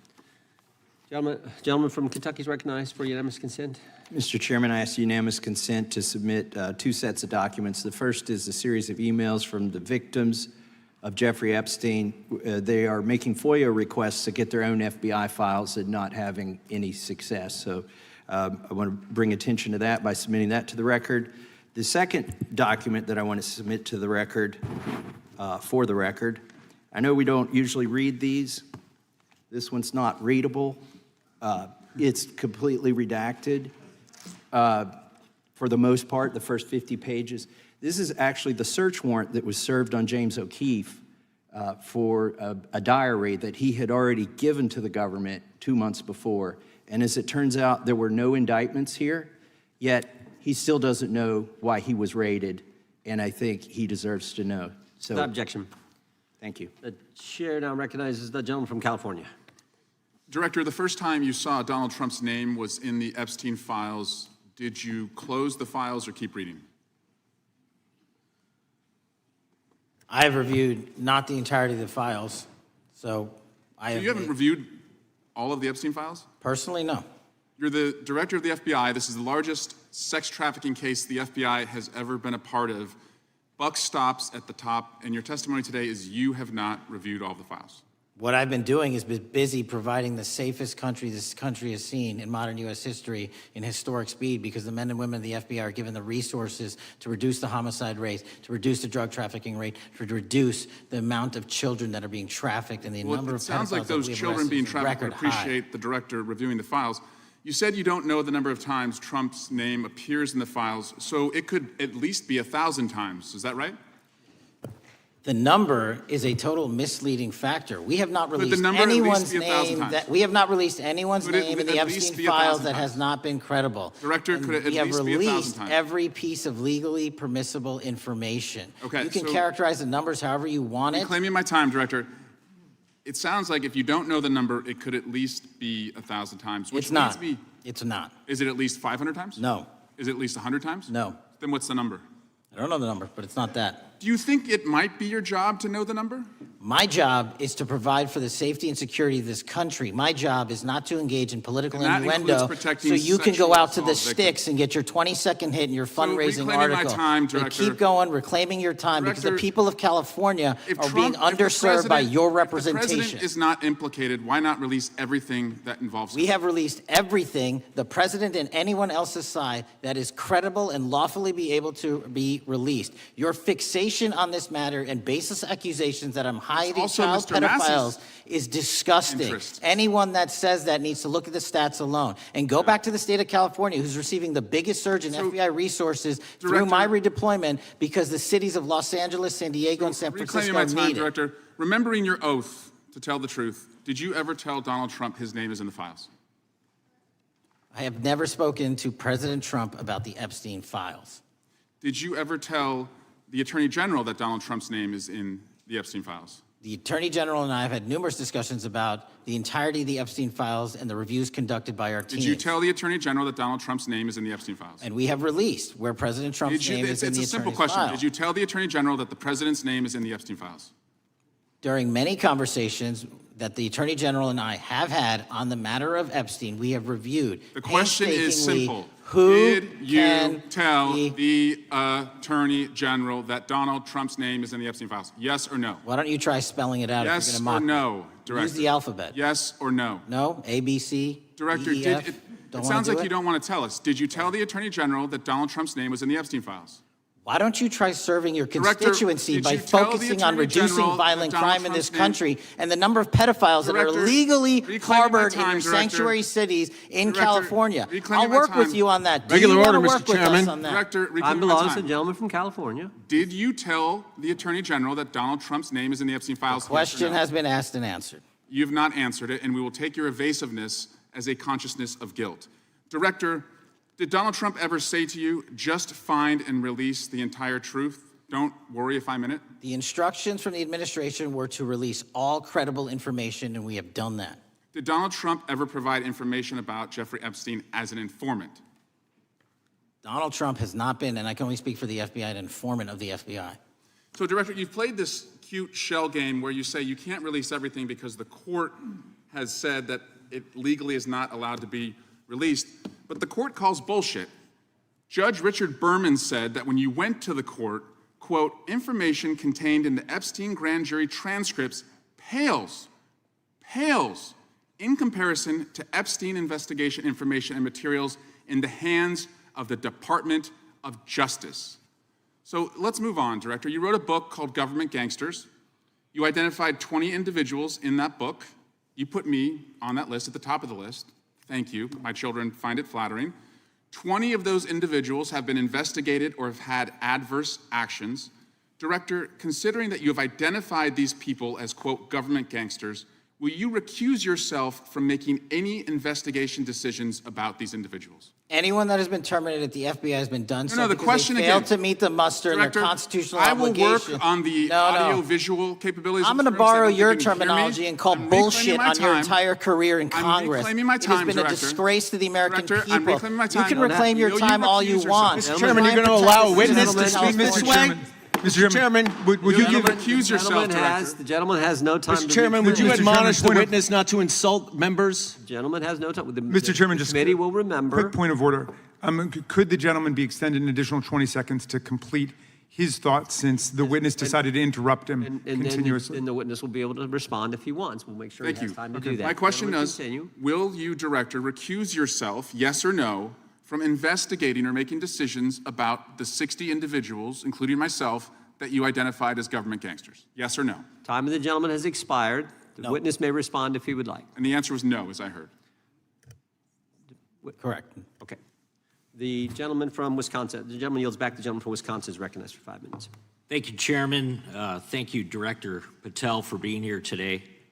I wanted to talk a little bit about the assassination of Charlie Kirk and the FBI's subsequent investigation. I know it's really sensitive, and you know, you can make the call as to whether or not, obviously, it's something that you can respond to, but I think it's still fresh on many people's minds. I want to congratulate you and Utah law enforcement for the work you did in and identifying the suspect and apprehending him. According to public reports, and I think this is what maybe it's, I still have questions about, and maybe the public does. According to public reports, the alleged shooter arrives on the Utah Valley University campus nearly 4 hours before the shooting. Was that your understanding? Is that kind of? I'll let the public reports reflect themselves. I don't have the exact timeline. Okay, so we don't have any idea kind of his prep or how he set up or how he utilized that time when he first showed up on campus? All of those are being currently investigated through our cell phone analysis and through our witness interviews, and the state of Utah has now announced charges seeking the death penalty against this suspect, so we're a little limited in what we can continue to say. Sure, I understand. And the suspect, like you referred to, is then captured on security footage jumping off the roof of the alleged shooting location, the Losey Center. Do we have any idea how the suspect got up on the roof in the first place? I think for members of Congress, especially after Butler and Pennsylvania, it's just unimaginable that there could be some type of security breakdown prior to an event of that size where somebody could access a rooftop. So not commenting on the case, but having gone to the crime scene and walked the steps that we believe were taken, the roof was actually readily accessible through an exterior stairwell, so anyone could have gotten on it. Okay, okay. The suspect flees on foot to kind of this wooded area where he drops the rifle, wraps it in a towel, and then proceeds to his staged vehicle and basically drives home. So do we have any idea what the towel was about? Was it used later to identify a place where the firearm was left, or do we? Well, what we can tell you is the towel, there was a screwdriver found on the rooftop, which DNA was collected off of, and the towel was found wrapped around the firearm in question in a wooded area next to the campus. All have been processed for DNA. And then, according to the suspect's roommate, there were allegedly messages on instant messaging platforms, specifically Discord, suggesting the towel may have been used to identify that weapon's location. So the public reports have suggested that the shooter acted alone.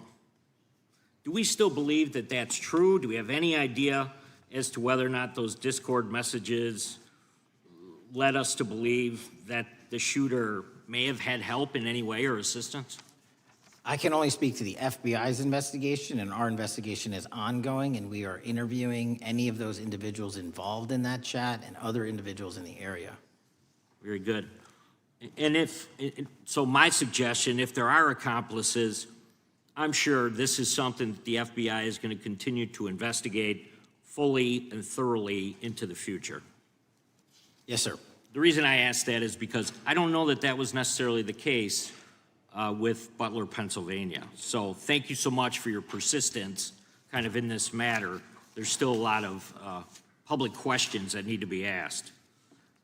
Let me shift to another topic very quickly. On July 31st, 2025, the DOJ and the CIA declassified the annex to Special Counsel John Durham's 2023 report on Operation Crossfire Hurricane. The 29-page Durham Annex contains previously classified information about, among other things, the investigative referral of the Clinton campaign plan. Why would somebody place documents in a burn bag related to this case? That case is very much ongoing, so I can't comment on the stylization of the evidence we're collecting. Can you comment at all on the Durham Annex as I described it? The Durham Annex, which has been publicly released thanks to the FBI's commitment to transparency, is one of the documents that's being utilized. And in general terms, speaking for a burn bag, sir, a burn bag is what you use to put classified documents into generally, because that is literally how you destroy them. So it appears that efforts were made by the Clinton campaign to reach out to the FBI agents or the Clinton sympathizers in the intelligence community in order to lead more credibility to the Clinton campaign plan. Do you think that's an accurate characterization? Again, I'm not going to characterize that material because it's part of an ongoing investigation. Thanks for being here today. I yield back. Gentleman yields back. Gentleman from California is recognized. Thank you, Director Patel, for being here today. The FBI searched Jeffrey Epstein's Manhattan residence, correct? I believe that happened in 2018. I think there was 2 locations, sir. It's 2019, and in that residence, the FBI found a safe, correct? I don't have the catalog of evidence in front of me. In that residence, the FBI found a safe, correct? I'll accept your representation. Okay. And in that safe, the FBI found topless and lewd photographs of girls, correct? Again, sir, I'll accept your representation. I don't know. Thank you. It was all over the media at the time. There's a New York Times article that says Jeffrey Epstein is indicted on sex charges as discovery of nude photos is disclosed, dated July 8th, 2019. And the Times reports a trove of lewd photographs of girls was discovered in a safe inside financier Jeffrey Epstein's Manhattan mansion. Author Michael Wolff has conducted numerous interviews of Jeffrey Epstein. I'm going to play for you a video clip of what Michael Wolff said Epstein told him was in the safe and what he showed the author was in this safe. So let's please play that clip now. Elected. And I was sitting talking to Epstein, and he said, "Wait a minute, I got to show you something." And then he went into his safe, and he came out with photographs. They were Polaroids, I think, and he kind of spread them out like playing cards, and it was Trump. I mean, I think there were a dozen of them, and it was Trump with girls of an uncertain age at Epstein's Palm Beach house, where all of the things that he would ultimately be accused of took place. And I remember very vividly 3 of them. There are 2 in which Trump is, the girls, topless girls, are sitting on Trump's lap. And then a 3rd in which he has a stain on the front of his pants. And the girls are kind of pointing at it, sort of bent over, laughing. So Director Patel, I'm going to ask you a very broad and general question. As you know, Donald Trump and Jeffrey Epstein were friends. There are, of course, photos showing Donald Trump together with Epstein, correct? I don't have the entirety of the photographs, but I think they've been photographed in public together. All right. Are there any photos showing Donald Trump with girls of an uncertain age? No. How do you know that? Because that information would have been brought to light by multiple administrations and FBI investigators over the course of the last 20 years. Well, you know what? That's just not true, because no one knew about the creepy birthday message that Donald Trump wrote to Jeffrey Epstein until the Wall Street Journal disclosed it, and then all of a sudden, the Epstein estate provides it to Congress. Well, so certainly, you weren't there at the search. You don't know what Epstein may or may not have done with those photographs even prior to the search. Maybe someone has it. Maybe the Epstein estate has it. You raise a great point. So I'm going to ask you, have you asked to talk to Michael Wolff? You raise a great point. I haven't personally asked to talk to Michael Wolff. Has the FBI asked? But the FBI, I'll get back to you if the FBI specifically So Michael Wolff asked has ever. about 100 hours of testimony of Jeffrey Epstein. Wouldn't it be good for the FBI to interview Michael Wolff? I'm not saying they haven't. I just don't know. Has FBI subpoenaed the tapes that Michael Wolff has conducted of Jeffrey Epstein? I don't know. All right. So if you could provide us an answer, that would be terrific. Sure. Well, let me ask you this question then. Have you looked at all the photos in Epstein files? I have looked at all the information that the investigators who investigated this case have provided to run out credible leads. And in the Epstein files, was there that creepy birthday message that Donald Trump had written to Epstein? No, that's what I was trying to tell you. You raise a great point. The estate of Jeffrey Epstein has a voluminous amount of information that they have not released before. Okay, so that's great. So wouldn't it be great if FBI subpoenaed the estate of Jeffrey Epstein for all that information? The estate is under no obligation to provide that material, even pursuant to a subpoena. That's a great point. Yeah, that's just false. Okay. That's just false. You're the frickin' FBI. You can subpoena the information from the estate, and you better do that. That's literally not how it works. I'm going to move on now and talk about Epstein's client list. You confirmed that it exists. Attorney General Pam Bondi confirmed earlier this year that it exists. So I just want to ask you a simple question. Is Prince Andrew on Epstein's client list? The material related to Prince Andrew has been made public. Is Prince Andrew on the client list? We have released the index of names that were in Jeffrey Epstein's. Is Donald Trump on Epstein's client list? The index has been released, and the index will speak for So I'm itself. just going to say, America is a huge red flag. The FBI director could not answer whether Donald Trump was on Epstein's Gentleman's time client has list. expired. I Chair yield now back. recognizes the gentleman from Virginia. Thank you, Mr. Chairman. I want to thank the director for being here and for his work over the last several months, removing the taint of partisanship that has infected the intelligence community over the past several years under the last administration, under the last several directors, standing up for law enforcement, standing up for the brave men and women who work in your agency. But to set the record straight, you know, we have to correct the record. And the record, early days of the first Trump administration saw a dramatic spike in news stories that contained sensitive and sometimes classified details about the FBI's bogus Russia probe, about a leak a day. It's unacceptable that senior FBI officials coordinated to leak classified information to try and harm President Trump. Documents produced to the committee in August of this year revealed that the FBI interviewed a former Intelligence Committee staffer who gave details on a systematic process through which leaks of classified information were affected by then Chairman, now Senator Adam Schiff. Were these findings escalated within the Bureau's chain of command, and if so, to what level? Sorry, were the findings escalated? Were these findings that were given to us escalated within the Bureau's chain of command, and if so, what level? Did you receive this information? That entire matter is currently under investigation by the people at the FBI that handle leaks of classified information. All right, it's good to know that there is an ongoing investigation. Can you tell me whether these leaks to the media compromised any ongoing FBI investigations during the Trump-Russia probe? I can tell you, generally speaking, the leaks of classified information are detrimental to any work the FBI is doing. Now, former Director James Comey testified before the Senate Judiciary Committee that he had never been an anonymous source, nor authorized anyone to be an anonymous source in news reports about matters relating to the Trump investigation or the Clinton investigation. Was Comey's testimony true?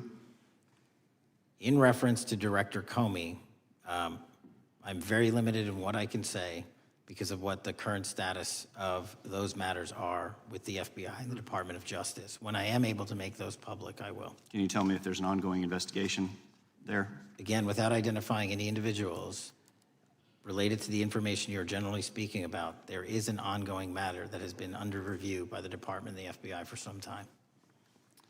Because we know that the documents that we received last month revealed that former Director Comey used Columbia University law professor as a conduit to leak stories to the media that contained classified information. Let me move on to the way that the FISA process was weaponized by past directors.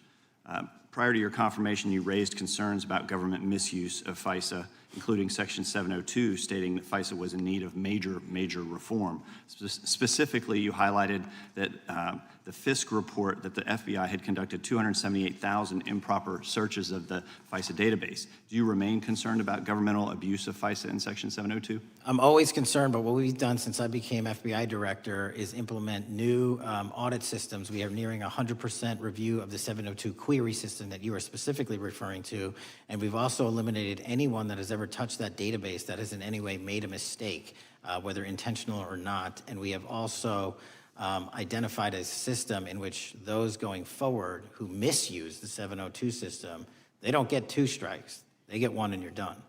Okay, I'm glad you mentioned you're continuing to audit because, as you know, in May, the New York Times reported you closed the FBI's Office of Internal Auditing. Can you explain why you decided to close this office? Yeah, because under the new restructuring of the FBI, to save resources, there were 2 different places doing the exact same thing. We have a specific division dedicated to audits. I didn't need another audit system doing the audits again. And so we folded some of those folks with their expertise into our specific division and then took the rest of those folks and are moving them out across the country. Under previous FBI leadership, FBI agents were found to have lied to the FISC. There have been hundreds of thousands of violations of the querying standards. In light of past violations, what action is the FBI taking to ensure that similar abuses do not occur in the future? Exactly what I've outlined. You cannot have access to the 702 query system if you improperly queried that system at all at any time in your career. Okay, at a Senate hearing 2 years ago, your predecessor, Director Wray, testified FBI had previously purchased U.S. phone geolocation data for a specific national security pilot project, and further stated that the project had not been active for some time and that the FBI relies on court-authorized process to obtain location data from companies. Does the FBI purchase location data or any other data of Americans from data brokers? I don't believe so, but I'll get back to you. Thank you, that'd be important. I appreciate that. I yield back. Gentleman yields back. Gentlelady from Washington is recognized. Thank you, Mr. Chairman. Mr. Patel, before you joined the FBI, you had very strong opinions about what the FBI was hiding regarding Jeffrey Epstein. In a September 2023 interview with Glenn Beck, you said the Black Book is under the, quote, direct control of the director of the FBI. In December 2023, you said, let us know who the pedophiles are. Even for a short time after becoming FBI director, in February of 2025, you tweeted, quote, there will be no cover-ups, no missing documents, no stone left unturned. In June, you told Joe Rogan, quote, we've reviewed all the information, we're gonna give you every single thing we have and can. But then suddenly in July, everything changed. You and Attorney General Pam Bondi released one video and said that there was nothing more to see. Your July memo says you uncovered more than 300 gigabytes of data and physical evidence, but that you had decided no further disclosure would be appropriate or warranted. That is a quote. I think what happened, Mr. Patel, is that suddenly you discovered that Donald Trump's name was all over these files, and you started a giant cover-up. So you are under oath, Mr. Patel. You just testified to Mr. Swalwell that you did not speak to the president about the Epstein files. To your knowledge, did Attorney General Pam Bondi speak to the president about what was in the Epstein files? I can't speak for Attorney General Pam Bondi. So to your knowledge, you don't have any information. The question was, do you have any knowledge? Do you have any knowledge? I can't speak. You are refusing to answer the question, so let me tell you that the Wall Street Journal reported that in May, Bondi told Trump that he was in the Epstein files, and at the same meeting said that the DOJ did not plan to release the files. Yesterday, you testified to Senator Kennedy that there was, quote, no credible information that Epstein trafficked girls to anyone else, and that you have, quote, continuously and publicly asked the public to come forward with more information, and we'll look into it. Today, in response to Mr. Massey's question, you appear to say that the survivors were not credible. These are survivors. That's not at all what I said. Okay, great. I'm going to ask you this in a second, but let me tell you about the survivors, and let's bring them up here into the room. These are women who came to the Hill and testified that they were groomed and raped at the age of 14 and 16 years old, and they called to meet with the president and to meet with the FBI and to have people investigate their claims. Some of them have never testified before. If you are so interested in getting the public to submit any information, why have you not met with them? You said you haven't met with them. Have you met with them? I'll give you one more chance. My job as the FBI director is to invite Is the all answer yes or investigative no leads. to whether or not you met with these women who were sexually abused and raped? Any insinuation by you or any What people is on the your an- side that I am not manhunting child predators and sex traffickers, just look at the Mr. stats. Patel, And you talk Mr. about Chairman, cover-ups, man. Mr. Chairman, you this talk is about my time, cover-ups. and I will take Why- as much time as Where I were want. you during the Instruct Obama the and Biden witness, Mr. administrations Chairman. when these so-called Instruct the cover-ups were witness. going on? Mr. Why didn't Chairman. anyone in those administrations talk to any of these Mr. purported Chairman. witnesses? Let's I get have some regular order, Mr. every Chairman. single person to provide credible information. Time belongs to the gentlelady from Washington. And I'm but gonna when you- take When another you couple accuse of the minutes. witness of something, he's allowed to respond. That's how it works. You say Listen, he something, didn't you say even, something, excuse he's me, allowed to Mr. Chairman, you respond. have Point always of been order. fair, but this And is I'm not being fair. fair, and you will get No, your- this you will is get your my time, and he We will give the said gentlelady that the a few witnesses additional were not seconds credible. of time. I'm going to get an additional minute of time because No, that's you'll how get much time you he won't get a took. minute. You'll get some seconds. What we think is under 5 minutes. You don't get to demand how Mr. much time you Patel. get. That's not how it works. Mr. Patel, are the victims of the Jeffrey Epstein horrific trafficking ring, are they credible? Any person with information about ongoing sexual trafficking. I'm asking you if they're credible. Ma'am, I'm commenting on the evidence we have. But we have routinely asked for people to come forward with more evidence, and we will look at it. And the evidence that we have was the same evidence that the Biden and Obama Justice Departments had. And they determined, not me, they determined that that information was not credible. Chairman, he's not letting me even ask my questions. You ask the questions, he gives an answer. You may not like what he says, but that I'm doesn't mean you get to he's interrupt not answering him. my question. Mr. Chairman, could we restore the gentlelady 45 seconds so she can We will complete give her her question? additional 30 seconds, which is what I said I'm earlier. going to keep taking my time No, because you'll take here's the time thing. that you get. You get are 30 not seconds. answering the question. The question is, I have. You just don't like the answer. Are these women credible? It's a yes or no answer. I have answered the question. Well, and what I is keep the telling answer? you, I'm the only FBI director that has welcomed new information in this case. This You're administration is the only one that has welcomed any new information in this Is there case. a yes or no to whether Present the new credible victims are information. credible? Present new Are information. the victims credible or not? I'll tell you what happened in the last Trump administration. Are they credible or not? You can't Victims even say. credibly came forward, and you know what happened? President Trump authorized the indictments of Jeffrey Trump Epstein. called Not them Biden, a hoax. not Obama. President Trump no one called else. the entire thing a Democratic hoax.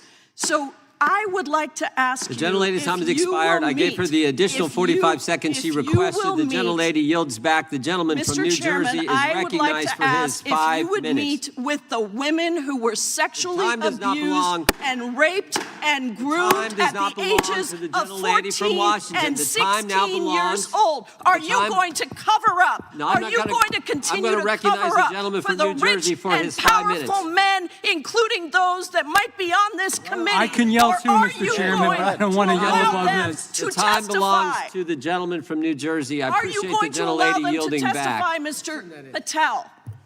Go ahead. Will Mr. you Angelo. allow them to testify to you, Mr. Patel? Mr. Patel, thank you for being here. I know it's been an interesting and difficult 2 days. And I wasn't going to talk about the Epstein thing because there's a lot of other issues that affect the FBI, but I have to say a few words. I've sat here, I've listened to this, I've watched it, and my Democratic colleagues are so concerned now, Mr. Patel, all of a sudden. Where were they last year? Where were they the year before? Where were they the year before that? Where was the last president in any of this? All I know, the only thing I see is a single letter from the ranking member that was sent in 2019 that he didn't like the plea deal, and some people signed on to that. Most of the truth, the real truth, let's be honest, let's be intellectually honest. The real truth is we didn't hear from them at all, anybody of them. Hardly any of them ever mentioned it. Some of them didn't mention it at all until the beginning of this year. Earlier in the year it started. Not one Democrat asked Director Wray. We all remember Director Wray was here. Not once, not twice, multiple times. Nobody asked Director Wray about Epstein before this committee. Nobody was that concerned. Where was the concern for the victims then? Where was the moral righteousness then? Where was the outrage then? Where was the sense of duty then? Where was the desire for accountability then? Where was the urgency for justice then? Most of all, where the hell was the integrity then? You know what the truth is. Let's just say it, man. Tell the truth time. The truth is, it's politically useful for them to try to do this now, even though they didn't give a damn about it in the past. And you know what? That's an insult to the victims, and that's an insult to America. Continue to do the work you're doing. Continue to uncover what needs to be uncovered. One real quick thing before I say anything to 9/11. We know that was mishandled by the past director and by the past FBIs. There are family members here. There are family members who are concerned. God Almighty, we want to get to the truth of that. I ask you, please, to meet with them, to talk to them, and to investigate this with truth. In the Biden administration, we went through a very dark and difficult period of time. The FBI trust was broken with the people. Catholics this is the stuff we've been talking about, were labeled radical threats for praying in their churches with their rosaries. Parents at school boards were called terrorists for standing up for their children. Hindu holy men in New Jersey We have the largest Hindu temple in the world. They were attacked. They were put up against the wall with guns to their heads. So it isn't just a Catholic or Christian thing. American Jews were targeted in colleges and universities, and a lot of folks in the FBI, in the past FBI, not this one, didn't give a damn. We can't go back to targeting religion. We can't go back to silencing free speech. The Biden administration did that. So I got questions for you. Hopefully thoughtful questions that you can answer for us in a thoughtful way. How is this FBI now, under your leadership, how are we restoring trust for Catholics, for Hindus, for Jews, for parents, for all the other, for just American people that were targeted by FISA because they had a different viewpoint? How are we restoring that trust in the FBI? In multiple ways, sir. One, and maybe most importantly, is through transparency and providing the American public with the material so they can see, read it themselves as to what the abuses were in the past, whether it relates to the Catholic memo or the Hindu incident you talked about at the largest temple in North America. Any institution of faith and any member of faith will not be investigated by this FBI because they are men and women of faith ever, period. And nor should they. Nor should they. I don't mean to interrupt you, but my God, of all the amendments to the freedom of speech, freedom to believe in what you want to believe in, I know you're standing up for that. Continue. I'm sorry. No, that's it. Sorry. Okay. The Richmond memo was driven by a reliance on sources. The Southern Poverty Law Center, you know, the words sound nice, but the organization's not so nice. And we've seen the Anti-Defamation League distort data that counts as violence. Have you been able to identify and eliminate these kinds of partisan sources? We welcome all sources, but we want objectivity and neutrality and decency in the way we report all this. Have you been able to uncover any information there? How do we make sure our sources are good in the future? We have reviewed the source processes that infiltrate any institutions of faith, and they will no longer be going into institutions of faith. They will be directed towards criminal activity and protecting the homeland, the two most important missions the FBI has, and that's what we're going to continue to do. Good. And I'll say this, there was a lot of bull today, a lot of you know what, and I'm not going to say it because I respect the institution so much going on around here. Continue to do the work of the people. You are here for that reason. The administration is here for that reason. It was weaponized and politicized, the FBI, in the past. I hope to God we never, ever see that again. One of the darkest parts of American history. Thank you, Mr. Patel. I yield back. Mr. Chairman, I have a unanimous consent Gentleman yields back. The gentleman from New York is recognized for UC. I would like to introduce a CNN article that explains how an alleged top leader of the MS-13 gang was dismissed. His case was dismissed in Brooklyn so that he could be deported back to El Salvador, even though he was charged with murder. Without objection. Mr. Chairman, I have some unanimous consent The lady from requests. Washington is recognized. I ask unanimous consent to enter into the record an article titled "Justice Department Told Trump in May That His Name is Among Many in the Epstein Files." Without objection. I have another one that is a July 2025 article by the New York Times entitled "How a Frantic Scouring of the Epstein Files Consumed the Justice Department," stating that DOJ and FBI employees reviewing the Epstein Files were instructed to flag any mentions of Trump and other celebrities. Without objection. And I have another unanimous consent request to enter into the record an August 2025 article by The Guardian entitled "Ghislaine Maxwell Hinted at Epstein's Ties to Trump Officials. Why Wasn't She Pressed for Names?" stating that Maxwell told Deputy U.S. Attorney Todd Blanche that some of the, quote, cast of characters around Epstein are in Trump's cabinet. Without objection. Chair now recognizes the gentlelady from Pennsylvania. Thank you, Mr. Chairman, and thank you, Mr. Patel, for coming before us to testify today. I am concerned by your repeated claims that you're not able to disclose anything further about the Epstein investigation and files, and that there's no evidence of a broader conspiracy or other people who should be charged, because the American people aren't buying that you've been transparent or that there's nothing further to be seen. In your exchange with my colleague, Mr. Roy, you reiterated something that I heard you say yesterday in your Senate testimony, and that is, under your direction, the FBI will always follow the money. Is that right? The money, did you say? Yes. Yes, you said you'll follow the money. That's great. And just now you said you welcome the opportunity to investigate new evidence. So there has been significant recent reporting just in the last couple of weeks that after Jeffrey Epstein was arrested, 4 major banks flagged more than $1.5 billion in suspicious transactions connected to him that suggested a massive conspiracy related to his child sex trafficking activities. Director Patel, has the FBI reviewed the $1.5 billion in suspicious bank transactions flagged to the government relating to Epstein and his co-conspirators? I know the FBI has reviewed numerous SARs. I don't know the totality of that number. Okay, can you provide us with that number? I'll get back to you. Okay. And have you initiated any new investigation of those bank transactions since, say, September 8th, when the new reporting came out?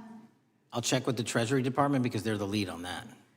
Okay, so Director Patel, how many individuals or entities has the FBI interviewed, subpoenaed, or compelled to testify? Can you give us those numbers with respect to these bank transactions? Not off the top of my head. I'll have to work with Treasury. Okay. We're concerned, you see, because you say you're going after child predators, but We are. obviously this is how you follow the money, is if you follow the bank transactions that apparently enabled the child sex trafficking. Would you agree?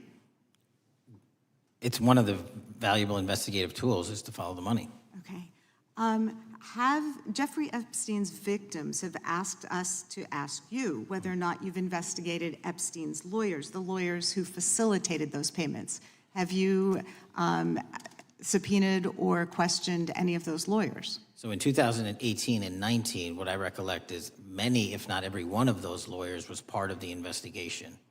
But you weren't there at that time, right? I wasn't there. Okay. So can you get us the names and the numbers of who was investigated then with respect to those lawyers? As long as I'm allowed to release it, absolutely. Okay. Well, if we provide you with subpoenas, I assume you can release it. Is that right? We have a current subpoena and we're working with Congress to provide it.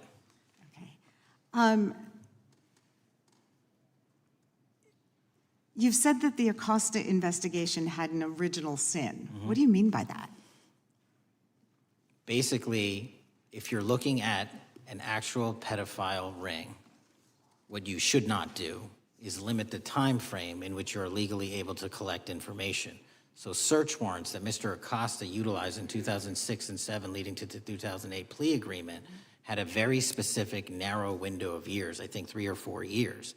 And so information pursuant to legal process wasn't collected for 10 years or 15 years or 20 years. It also, subpoenas were not sent out to hundreds of witnesses at the time, hundreds of victims at the time. None of that was done. None of these people were put in grand juries.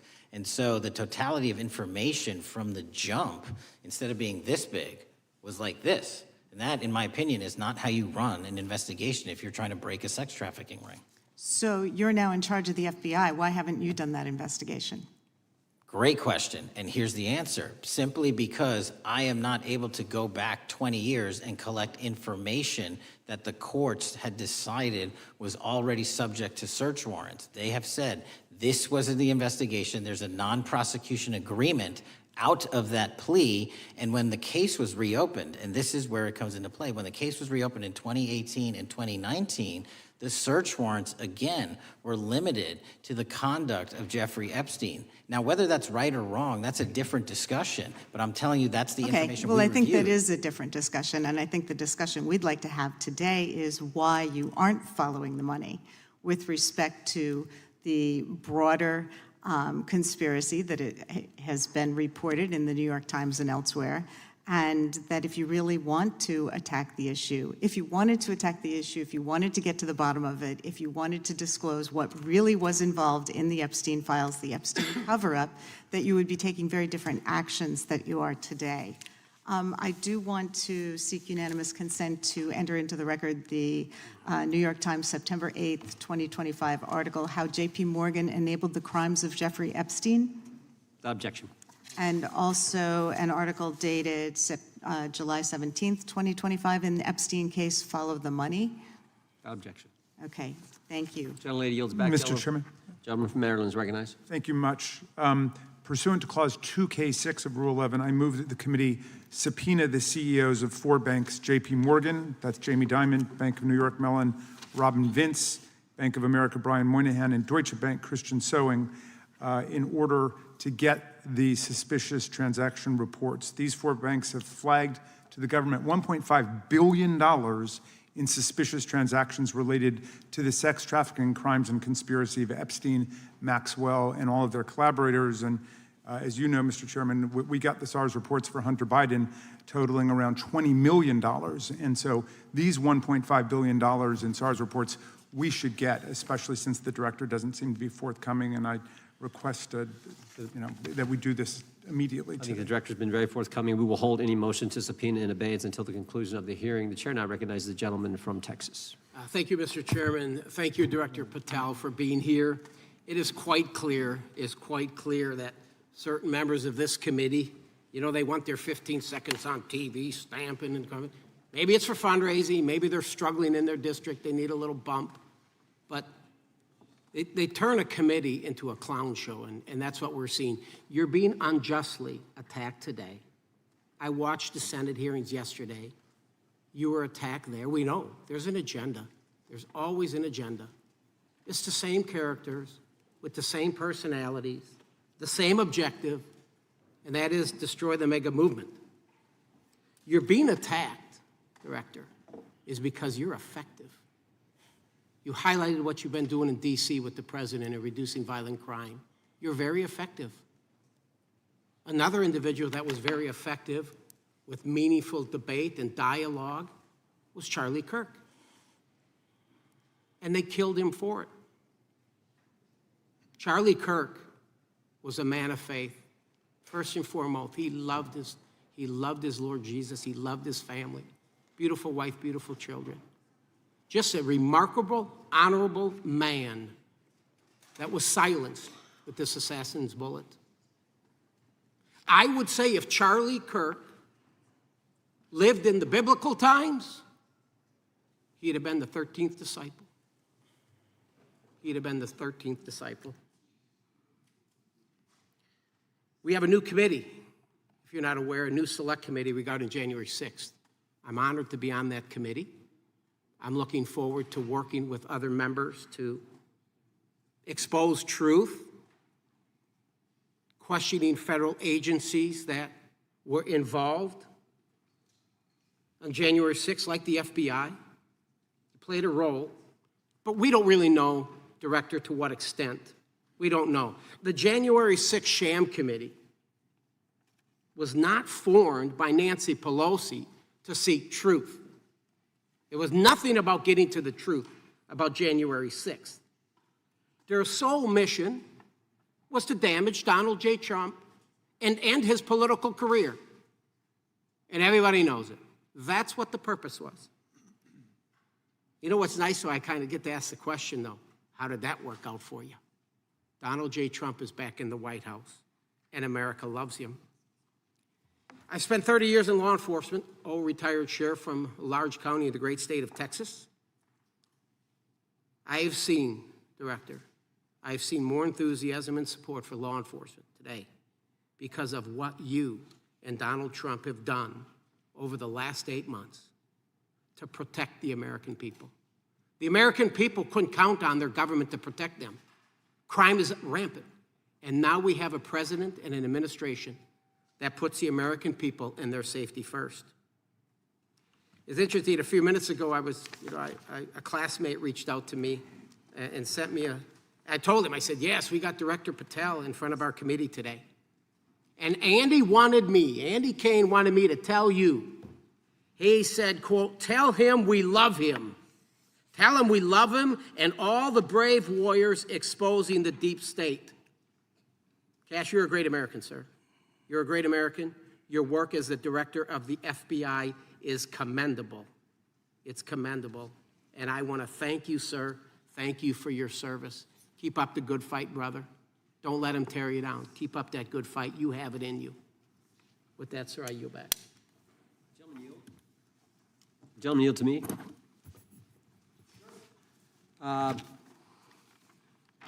Director Patel, there were 26, the gentleman mentioned the select committee, there were 26 confidential human sources at the Capitol on January 6, 2021.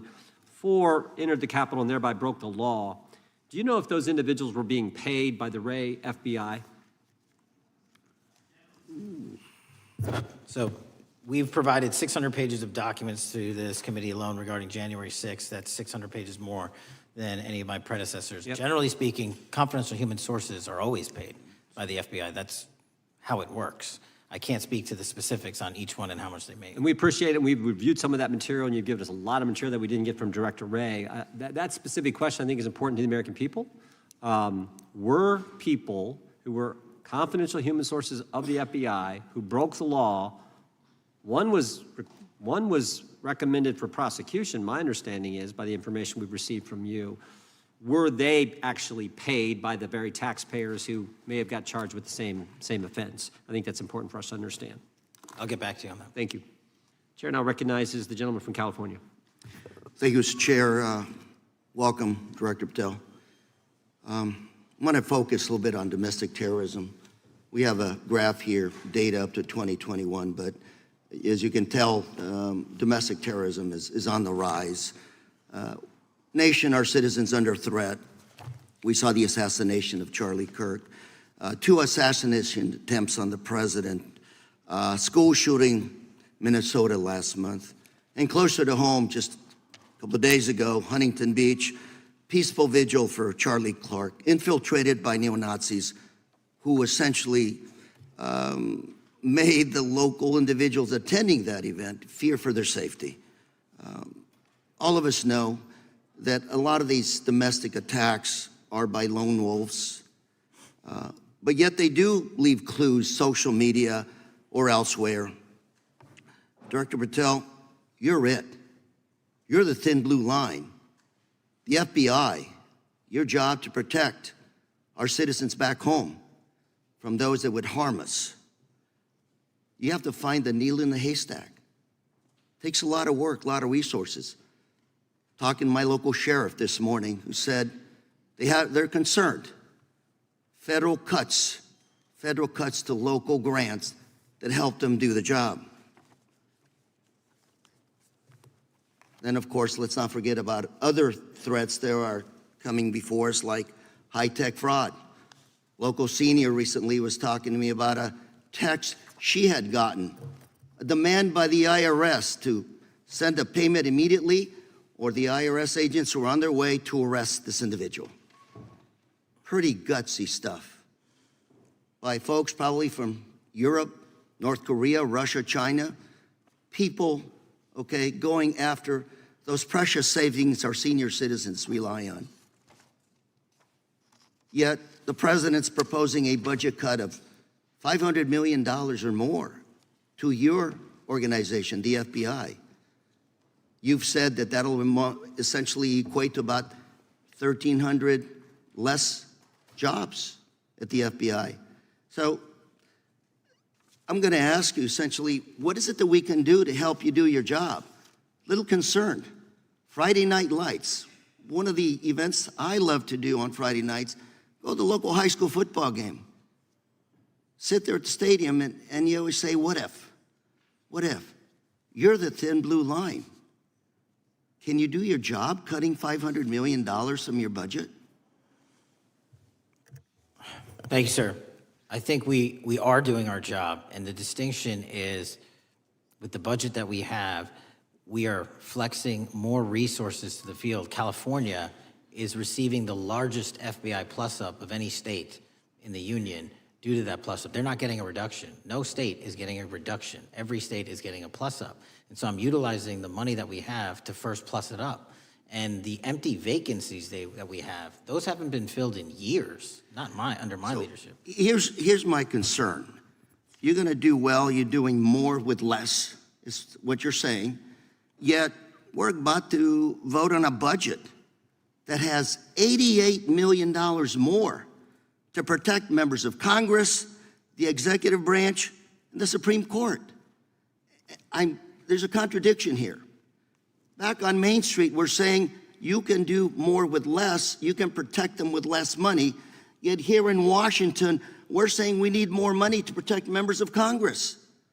It's a little contradiction here, or maybe, sir, you ought to talk to leadership about coming in with your management style to protect the Supreme Court, Congress, and the administration. Otherwise, it's essentially a hypocritical situation. We need more protection, yet folks on Main Street can do with less. My concern is folks on Main Street. We also were, I think we received over $300 million in the Big Beautiful Bill, and we're also receiving pots of money from our interagency. So this sort of $500 million cut isn't entirely accurate. You're still getting cut $200 million plus.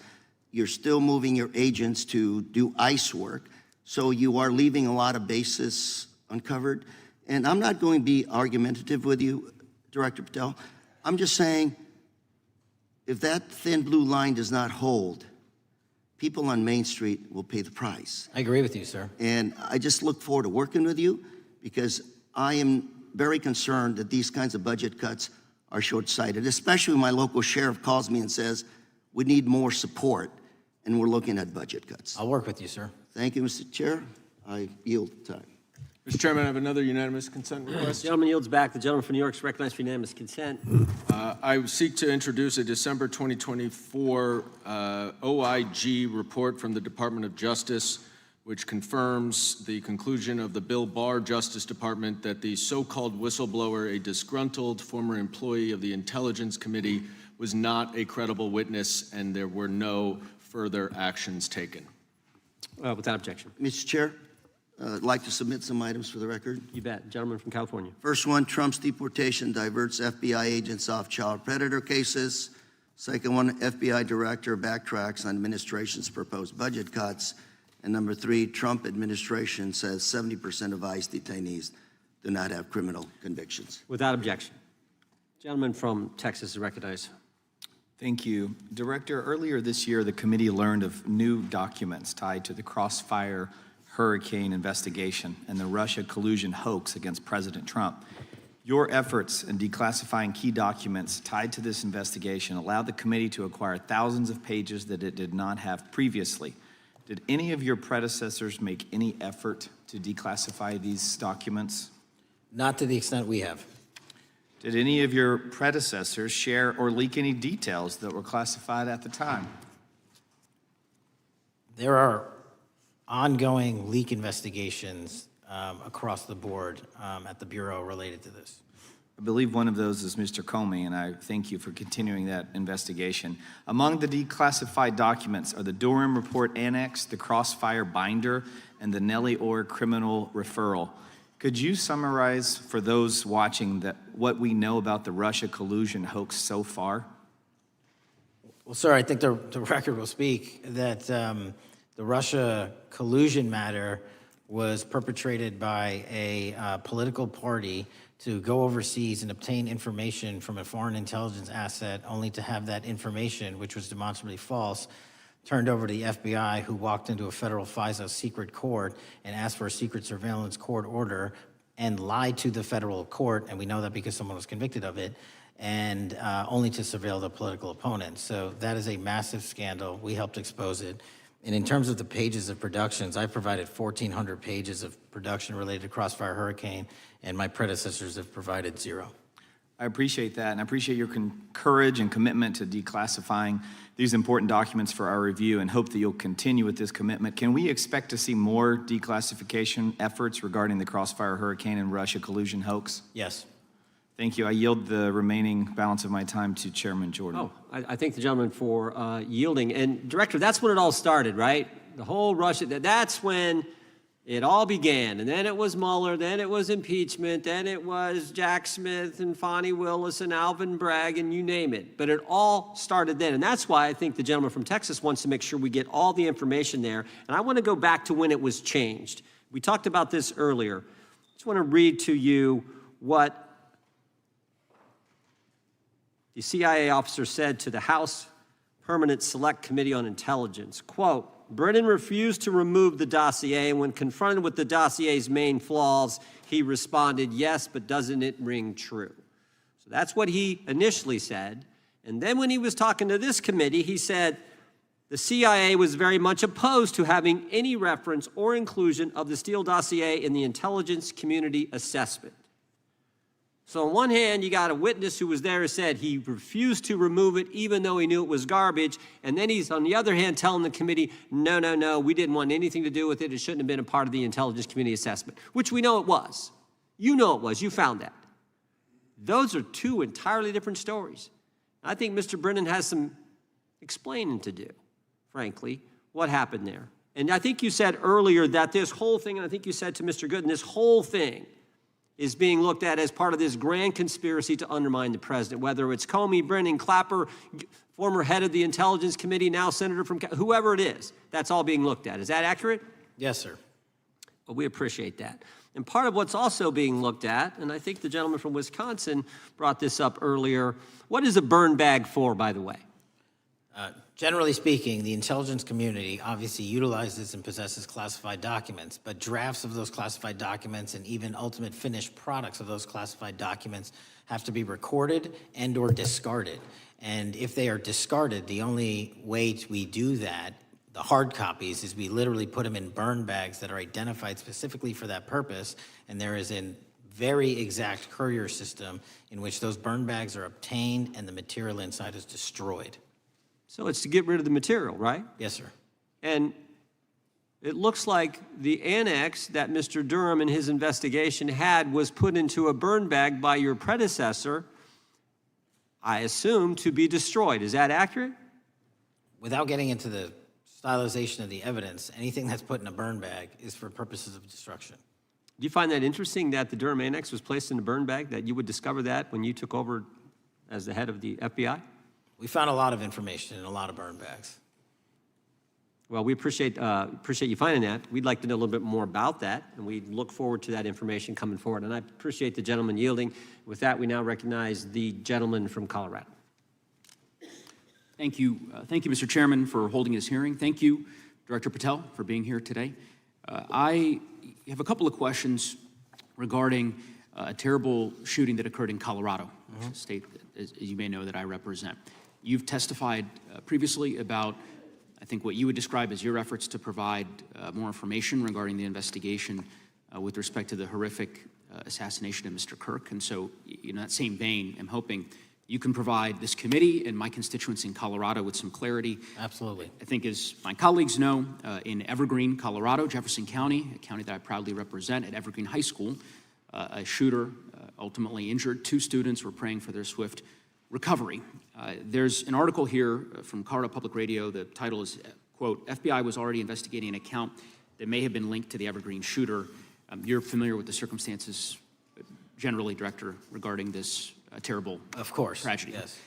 So my understanding from the public reporting is that an organization reported to the FBI in July of this year regarding, just reading here from the article, that the FBI opened an assessment into a social media account user whose identity was unknown and who was discussing the planning of a mass shooting with threats nonspecific in nature. This is the FBI's statement to the press. And that the FBI continued to work this assessment investigation to identify the name and location of the user up until September 10th, 2025, which was the day of the tragedy.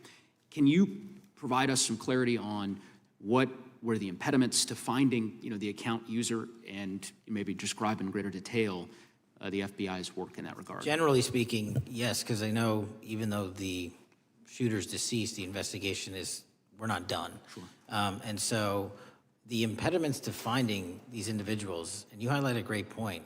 We had 2 huge tragedies in the span of days in this country.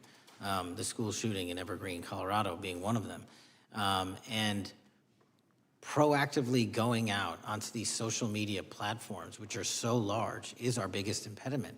And we need to rely on the service providers. There's actual legislation, I can't remember the name of it, that's up for renewal, which will, and I think at the end of the month, which gives service providers the ability to report that information in from their end without liability. We need that to continue, because while the FBI has so many people and the police are great at doing it, there's just too many platforms to cover down on. Well, I appreciate that, Director Patel, and I think we're certainly, I'm interested in continuing this conversation, because I think the reporting suggests that that there's a pattern, and that ultimately, we want to make sure that law enforcement is able to prevent this kind of tragedy from happening in the future. I have a question. It's not meant as a gotcha question, so it just frame it there. But it is in regards to some reporting around periodic transaction report that you had filed earlier, a periodic transaction report that you had filed earlier this year. So this is in July, pursuant to the ethical obligations as a senior executive official. You remember filing that in July? Yes. Yeah, so in that report, as best as I can surmise, you disclosed that you divested $100,000 or more in a variety of different stocks, which I presume was pursuant to the ethics agreement that you negotiated with the Department of Justice. In that same report, there's a disclosure regarding purchases of two different transactions. So between $15,000 to $50,000 in a national coffeehouse chain and between $50,000 to $100,000 in a semiconductor company on May 9th and May 12th. Are those transactions that you're doing personally, or are these through a stockbroker, or are these transactions that you're handling yourself? So how they happen is I submit proposals under DOJ guidance to say, hey, I would like to trade this or that, and they run their review, and the FBI runs a review, and then they come back and say yes or no, and then I make the transaction. Is there a reason that you decided to make the purchases into those two companies? Generally speaking, before I got this job, I was, trading stocks, but not a lot, like most people, and I just follow certain industries, and I thought they would be a good investment. So the reason why I ask, right, because you had divested in other companies, and I presume that wasn't because there were actual conflicts. It's just that you wanted to avoid an appearance of impropriety. It was both. Both, but not all of the companies were conflicts. Whatever they make divested from. I don't make the call, they make the call. Sure. Yeah. I guess my point would be, the reason why I ask is, why I said it's not a gotcha question, I have for years led an effort here in Congress to try to ban members of Congress, senior executive officials, from trading stocks. And it's bipartisan in nature. We're working really hard to get that done, Republicans and Democrats.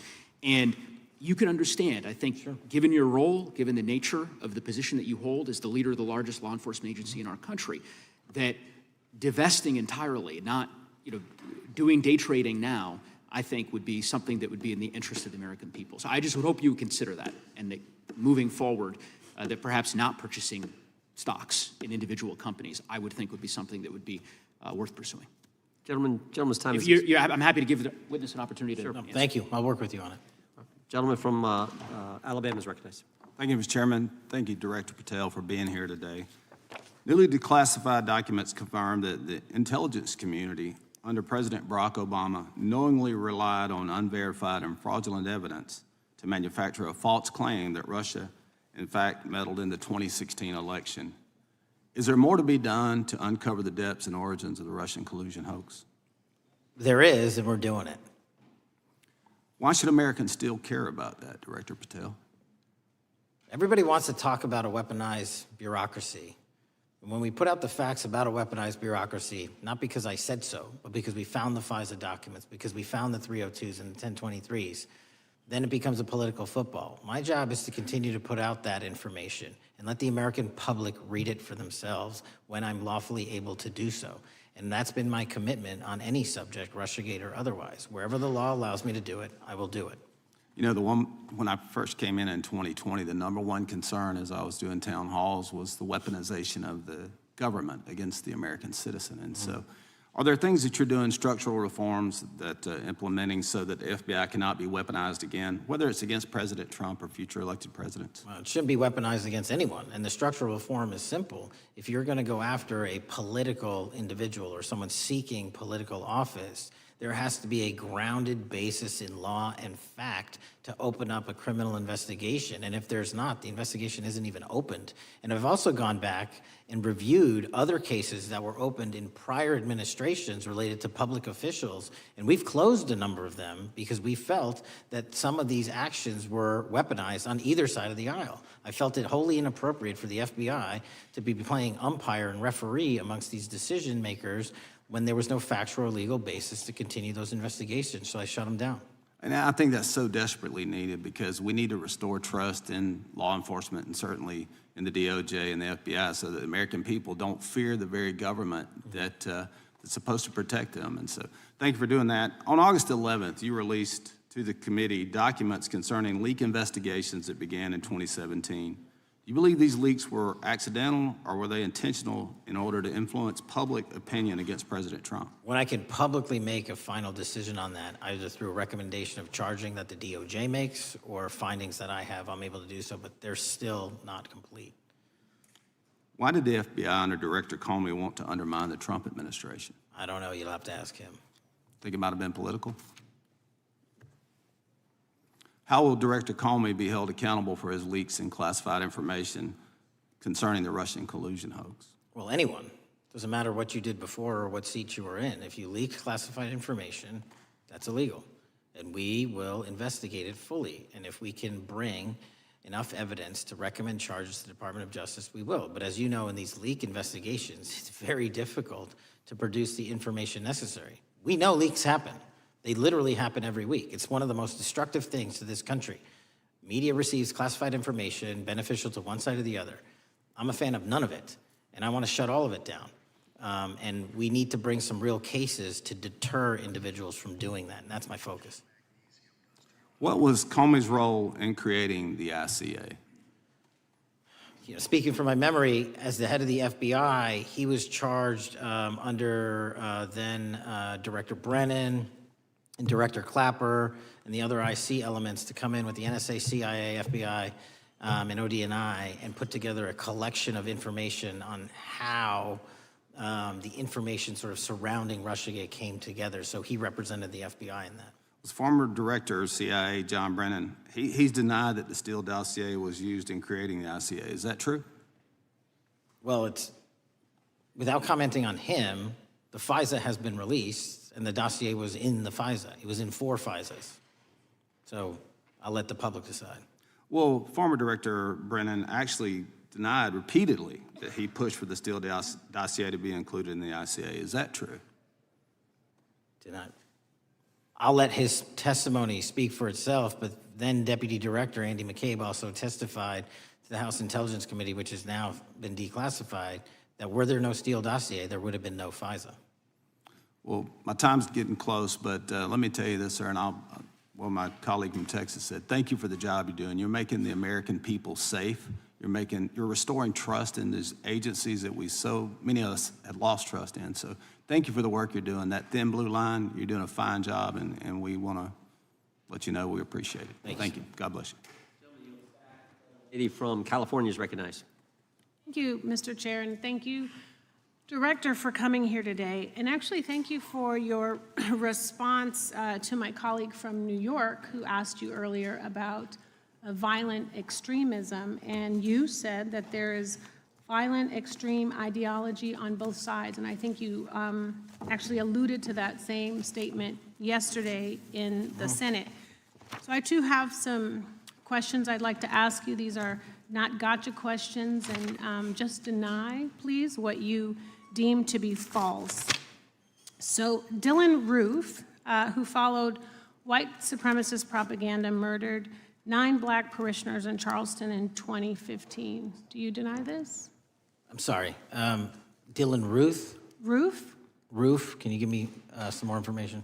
You're head of the FBI, you probably know this. If you don't know, that's fine. You can, If you can give me a reminder, I've got a lot in front of me. It was national news. Robert Bowers murdered 11 Jewish worshipers in Pittsburgh in 2018. I do remember that. And it was the deadliest anti-Semitic attack. So do you admit that that happened? Yeah, I'm not saying the other thing didn't happen. I'm just asking for a little information. Patrick Cruces, who posted a manifesto about a Hispanic invasion, walked into a Walmart in El Paso, Texas in 2019 and began firing. He murdered 23 people that day, and the youngest was 15. Do you admit or deny that that happened? I'll take your presentation as accurate. All right, well, I have to say all of these cases have been adjudicated. As I said, they are not gotcha questions. These incidents were national news. And as director of the FBI, you have access to all of this information. So in 2022, Peyton Grendon walked into a supermarket in a black neighborhood in Buffalo, New York, and started shooting. He murdered 10 people that day. And on September 10th, your friend Charlie Kirk was assassinated. Tyler Robinson has been taken into custody and charged, but also on that day, Desmond Holley, a 16-year-old white male, shot and injured 2 students at a high school in Colorado before killing himself. And according to the Anti-Defamation League, he had a fascination with mass shootings and white supremacy. So do you admit to, deny these facts? Those happened. Okay. Your predecessor, former FBI Director Christopher Wray, said that one of the most dangerous concerns is that racially motivated violent extremism, especially white supremacists, has been the biggest chunk of our domestic terrorism cases and is responsible for the most lethal attacks over the last decade. Do you admit or deny, A, that he said this? I'll let the record reflect that. Whatever he said was what he All said. right, and do you agree? That there is racially motivated crimes being committed in America, yes. Yes, especially white supremacists, which is the biggest chunk of our domestic terrorism. I'm glad that you said this. So last week, President Trump was asked if there were extremists on both the left and the right. He was actually asked this by Fox and Friends, and his exact words were, "I'll tell you something that's going to get me in trouble, but I couldn't care less. The radicals on the right oftentimes are radical because they don't want to see crime. The radicals on the left are the problem, and they're vicious, and they're horrible, and they're politically savvy." Do you agree with the president? I don't speak for the president. The president speaks for himself. Do you agree with the president?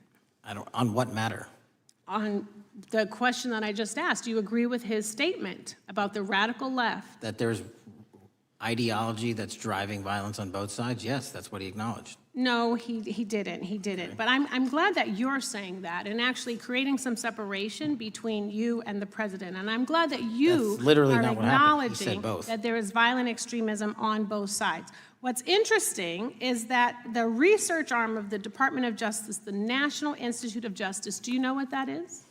I'm familiar with them. Okay, great. It is the research arm of the Department of Justice, and it published an article in 2024 devoted to domestic radicalization, violent extremism, and terrorism.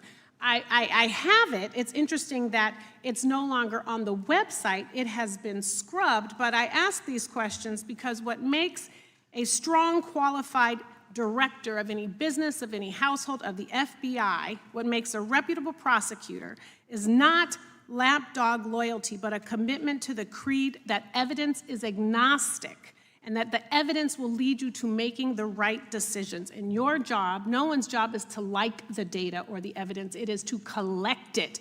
That is how you gain trust. And Mr. Chair, I would like to enter into the record, if I may. White supremacist group stands by racist ideology with unanimous consent. Without objection. Dylan Roof, the radicalization of the alt-right and ritualized racial violence. Without objection. Thank you. Another article, how Robert Bowers went from conservative to white nationalist. I'd like to enter that into the record with me. Without objection. Patrick Cruces believed he was fulfilling Trump's wishes in El Paso attack, his attorneys said. I'd like to enter into the record. Without objection. Buffalo shooting, how far-right killers are radicalized online. I'd like to enter that into the record. Without objection. Evergreen high school shooters' online activity reveals fascination with mass shootings, white supremacy. I'd like to enter that into the record. Without objection. Murder and extremism in the United States in 2024, a report by the Anti-Defamation League. I'd like to enter that into the record. Without objection. And the article, the report that was scrubbed from the DOJ just recently, the National Institute of Justice Journal focusing on domestic radicalization, violent extremism, and terrorism. I'd like to enter that into the record. Without objection. And lastly, the libertarian think tank Cato and their analysis on violent extremism and the right rising in extremist acts. I'd like to enter that into the record. Without objection. Thank you, and I yield back. Gentlelady yields back. Gentlelady from Wyoming is recognized. Just very quickly, Director Patel, thank you for being here, for your service to this country, and for the transparency that you have brought to the FBI and for the American people. Transparency that was absolutely non-existent in the Biden administration and FBI. I believe that you might have been asked earlier about whether you had had an opportunity to visit with any of Epstein's legal counsel. Were you asked that question earlier? I think so. Okay. One of the legal counsels or legal fixers for Mr. Epstein was Stacey Plaskett, the Democrat delegate to Congress from the Virgin Islands. So perhaps for those on the other side who are interested in talking to Jeffrey Epstein's attorneys, they could sure visit with one of their own colleagues. I want to focus on something that I think is very important that has not been addressed enough today, and that is related to the consequences of the Biden open border. One consequence of the Biden border crisis is the impact that it continues to have on our tribal communities, with the cartels taking advantage of our open borders, the Mexican drug cartels, by infiltrating our reservations and bringing violence, drugs, murder, trafficking, and more. Last year, when I questioned the Attorney General Garland about what the DOJ was doing to protect these communities, he simply deflected responsibility and said that Congress had not appropriated sufficient resources for them to be able to protect our tribal communities. Mr. Patel, what is the Trump FBI doing to counter the drug cartel infiltration and other violent crime targeting our Native American communities? Thank you. It only took more than half of this proceeding to talk about one of the priorities that the FBI has, which is crimes on tribal lands. Every single crime that we have been talking about, whether it's child predators, human trafficking, narco traffickers, murder, they all happen on tribal lands as well. And I've said since the beginning, it is a priority, which is why we launched Operation Not Forgotten on tribal lands. And I'm the first FBI director to meet with the staff and tribal leaders here in Washington, D.C. and elsewhere, and invited them into my office and headquarters to see them, because I need engagement with tribal leadership, and I need our police and FBI agents to be engaging with tribal leadership. Otherwise, we're not going to break through. We have 1,900 Indian country cases open right now. We've got 600 indictments this year alone.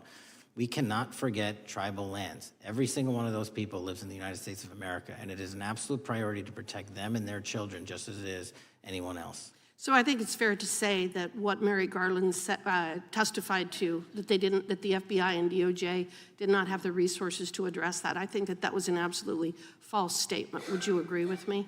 It's a decision by him not to do so. That's not my decision. At the end of August, the U.S. Attorney and FBI announced that nearly 100 personnel representing members of the Safe Trails Task Force operated near Wyoming's Wind River Reservation to assist with reducing drug trafficking and illegal guns. Director Patel, you have routinely stated that it is your mission to partner with and strengthen local and state law enforcement partners.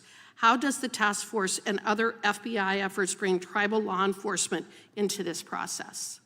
The major problem with tribal lands is the sheer tyranny of geography and the amount of coverage that they have on land versus the personnel they have to do it. So what we've done is constantly surge resources to tribal lands across this country on a 30, 60, 90-day rotating basis, reporting back to us saying who needs more. And what we found is that most of these lands can be assisted by our counter-UAS program, our drone capabilities, and we're gonna do it because what's happening is the Mexican drug cartels are literally flying overhead, dropping their cargo, their narcotics onto this land where no one's looking, and then it's being disseminated to children, to youth, to adults on that land and killing them. And we gotta stop it before it gets dropped off. Well, and your testimony proves that the Biden administration did not lack the resources to address drug and violent crime in tribal communities or around the United States. It instead expended and wasted these resources investigating parents, Catholics, we now find out Turning Point USA, the RNC, and Republican organizations, rather than protecting our Native Americans by closing the border. Is that fair? I think so. Wonderful, thank you. And I do appreciate the work that you've done in this regard. I was previously the chairman of the subcommittee on Indian and Insular Affairs with the Natural Resources Committee, and safety and security on our reservations and for our tribal members has been one of our priorities, one of my priorities, and I very much appreciate the work that the FBI has done. Let me know if there's anything else I can do to help you, and with that, I yield back. I will, ma'am. Gentlelady yields back. The gentlelady from Georgia is recognized. Thank you, Chairman, and thank you for coming in today, Mr. Patel. In the past few months, the country has experienced a string of horrific, high-profile attacks that have been motivated by racial hatred or political ideology. Shooter attacked the CDC headquarters, firing hundreds of rounds and killing a police officer. An arsonist set fire to the Pennsylvania governor, Josh Shapiro's residence, with the governor and his family actually inside.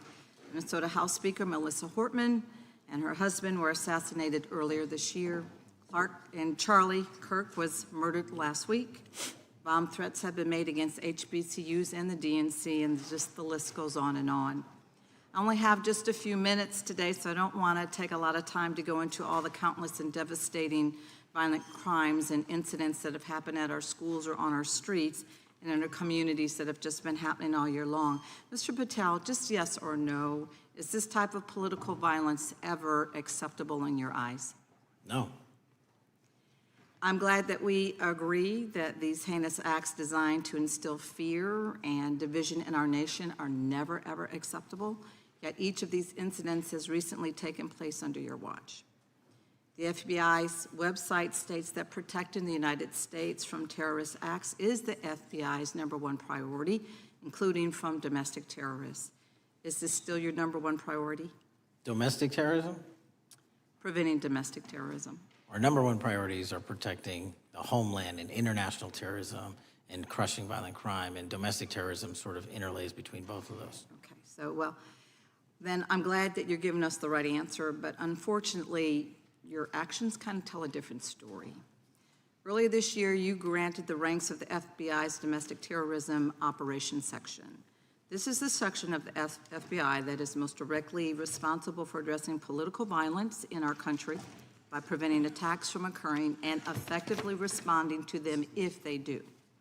The agents in this section are the ones who stopped an individual stockpiling weapons, who planned to attack schools and churches in Florida and seized bombs made by an ISIS sympathizer in New Orleans. And instead of ensuring that this section has all the resources that it needs at a time when its mission is critical, you fired its decorated veteran FBI agents who have served their country proudly under Republican and both Democratic presidents, and you scrapped the tools that they developed to fight domestic terrorism, including the National Domestic Terrorism Incident Database.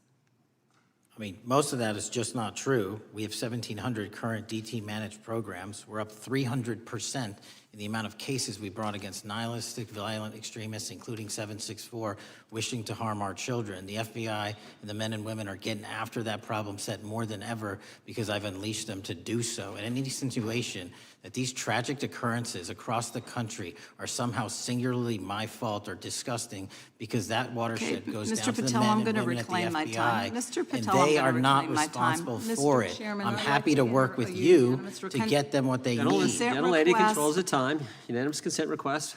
You'll state a request. Thank you very much. Into the record, an article from Reuters titled FBI Scales Back Staffing, Tracking of Domestic Terrorism, Probes Sources Say. Thank you very much. Without objection. I appreciate that.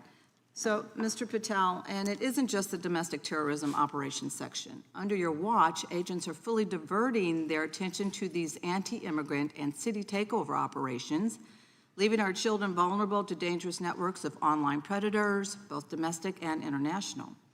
You pulled more than 120 FBI agents from their normal duties to operate sobriety checks and conduct traffic stops, exposing the FBI's fleet of unmarked cars and thereby making it harder for the FBI to combat violent criminal gangs, foreign intelligence services, and drug traffickers in the process. That's simply not true. If we were not able to do two things at one time, how would we be Patel, I seizing reclaim record my amounts of time. I reclaim my fentanyl? time. 23,000 Chairman, I'd like to violent enter felons have been into the arrested. Time belongs to the More gentlelady. than twice as many as Consent last Time request. belongs to the gentlelady from Georgia. Thank you very much. And this request basically is, it is an article from Reuters, which quotes law enforcement officers familiar with agents who once covered child exploitation cases, but now focus on immigration child exclusive. Thousands of agents diverted to Trump immigration track down. Mr. Patel, in the short time I have left, your tenure as director of FBI has been somewhat problematic. Americans are left safe, left definitely less safe under your watch. You have gutted the FBI's ability to keep safe from domestic terrorism. You have sent FBI agents to conduct traffic stops and round up hardworking immigrants who pose no danger to public safety. People even President Trump referred to as good, long-time workers. Your job is to protect and serve the American public. Time of the gentlelady. You have spent your time protecting heinous individuals and using the FBI to serve as a political circus. You at times have appeared unequipped. Time of the This country gentlelady has deserves better, expired. and I yield. Gentlelady yields back. May I respond? Sure can. Simply put, what is it? Are we failing? If we're failing, how are we arresting 23,000 violent felons? Twice as many as this time last year. Are we failing? Because if we're failing, how are we seizing 1,500 kilograms of meth, 25% increase from last year? Are we failing? Because we captured 4 top 10 FBI most wanted from around the world in 7 months. That's more than the entirety of the last administration. Are we failing? Because we put 1,500 child predators in prison. Are we failing? Because we dismantled 300 human trafficking networks. Which is it? You don't like me, that's fine. But don't you dare disparage the men and women of the FBI that are producing record results in historic fashion to protect this country. They are kicking ass for America, and they're going to continue to do so. And we appreciate your leadership. The gentlelady from Florida is recognized. When I was home recently, I met with the agents leading the Tampa office of the FBI, and I saw what they're focused on in my community: stopping drug traffickers, rescuing children from exploitation, fighting cybercrime, protecting us from acts of terrorism, foreign and domestic. And I know from my time as a federal prosecutor and a judge that this work by the Bureau doesn't make headlines, but it is happening every single day. At the top, accountability is necessary, transparency is critical, but today we've seen an effort not just to diminish, but to distort the work of Director Patel and the agents he leads. If we really care about transparency and about truth, then what we owe to the American people is this reality: that thousands of dedicated professionals at the FBI wake up every single day thinking not about themselves, but about this country, and keeping every single one of us and our children safe from harm. And Director Patel, I would like to hear from you the facts about what the FBI is doing and your efforts to fight crime. Director Patel, isn't it correct that since January 20th, 2025, the FBI has made over 25,000 immigration-related arrests, including 350 members of Tren de Aragua and 195 members of MS-13? Those numbers are accurate. The Tren de Aragua numbers are up over 350% from the year before. And during that same period, hasn't the FBI seized over 66,000 kilos of cocaine, 6,000 kilos of meth, and 1,500 kilos of fentanyl? Not to be nitpicky, but it's 89,000 kilos of cocaine and 7,300 kilograms of meth. And isn't it also true that the FBI Tampa Division's Panama Express Strike Force specifically seized nearly 67,000 kilos of cocaine valued at more than $1.6 billion from illicit maritime vessels? One of our best operations out of the Port of Tampa, and I was down there in South Florida when Panex did their work. Director Patel, since October 7th, 2023 Hamas attack, the FBI has been a co-leader of the Joint Task Force October 7th. Isn't it correct that this task force is actively working to bring justice for victims and to prevent terrorist infiltration at our borders? Yes, ma'am. Since January 20th, hasn't the FBI arrested 59 foreign intelligence operatives for spying or smuggling dangerous material into the United States? Yes, we have, and that's on track to be more than 25% than ever before. And the FBI has also been leading operations against major cyber threat actors, including those from Russia, China, Iran, and North Korea. Isn't that right? A 17% increase from year to date last year. Director Patel, the FBI's child exploitation task forces continue to investigate predators who target children online and across our communities. How significant is that threat today, and what results have you seen under your tenure in bringing these offenders to justice? We have, under Operation Grayskull, dismantled dark web units that are operating online, not just in the United States, but across the world to do our children harm. We have taken into custody more suspects than ever before on those who seek to harm our children. That is what the men and women of the FBI do, and that's what they're going to continue to do. Those are the real results when you let good cops be cops and when you let us get on these platforms and expose them to the public and show them the harms of these predators on these online gaming systems and social media systems, and we need more help from Congress to allow us more authorities to do that work. The FBI laboratory manages the Combined DNA Index System, or CODIS, which compares over 25 million DNA profiles and aids more than 125 investigations each day. Director Patel, why is this important to law enforcement nationwide? All of law enforcement relies on our CGIS operation out of West Virginia, and what that does is allow 19,000 agencies to come in and say, hey, does this guy have a criminal history? Hey, is this an illegal firearm? Do we have a DNA hit like we did in these recent assassinations? That's what the FBI brings to bear, because local and state law enforcement agencies just don't have that capability, and we're doing it 24/7, 365. CGIS does not close for 1 minute. In your testimony, you noted that the FBI has ongoing counterintelligence investigations into China, Iran, and Russia across all 55 field offices. Why is it essential to maintain that scope of coverage, and what success can you point to in disrupting nation-state actors? Our biggest threats involving nation-state actors are the PRC, Russia, and China, and they are up 33%, 83%, and 60% respectively in arrests alone this year. Those nation-state actors wish to do harm in our infrastructure, our critical infrastructure system, our energy, our water supply, and also go after and target individuals and senior citizens and take their money through online pig butchering schemes, which we've exposed in Cambodia by way of the CCP. This is groundbreaking work that the American public should be seeing that their FBI is doing, and I'm happy to have the opportunity to report on it. Thank you, Director Patel. I yield back. Gentlelady yields back. The gentlelady from Mr. Chairman, I have a couple. Unanimous consent. Thank you so much. I appreciate it. In response to Mr. Mattel's making the remarks that, that maybe our colleagues are disparaging the men and women of the FBI, I'd like to enter the record 3 unanimous consent requests. One is entitled FBI using polygraphs to test officials' loyalty. The second is Kash Patel knowingly broke law when firing top officials, lawsuit alleges, published by NBC. And the third is FBI forces out more leaders, including ex-director who fought Trump, demand for January 6 agents' names. Without objection. Thank you. Gentlelady from Vermont's recognized. Thank you, Mr. Chair. Director Patel, thank you for being with us today. Appreciate your time. Let me say at the top, political violence should have no place in this country, and I strongly, unequivocally condemn the killing of Charlie Kirk last week. And this is exactly the kind of case that warrants a swift and thorough investigation by the FBI. What shouldn't be happening, however, is this administration's seeming attempt to exploit Mr. Kirk's death within minutes of this horrible, horrible assassination, dividing us even further without knowing enough about the killer's complicated, confused political ideology and the extent of his motivation.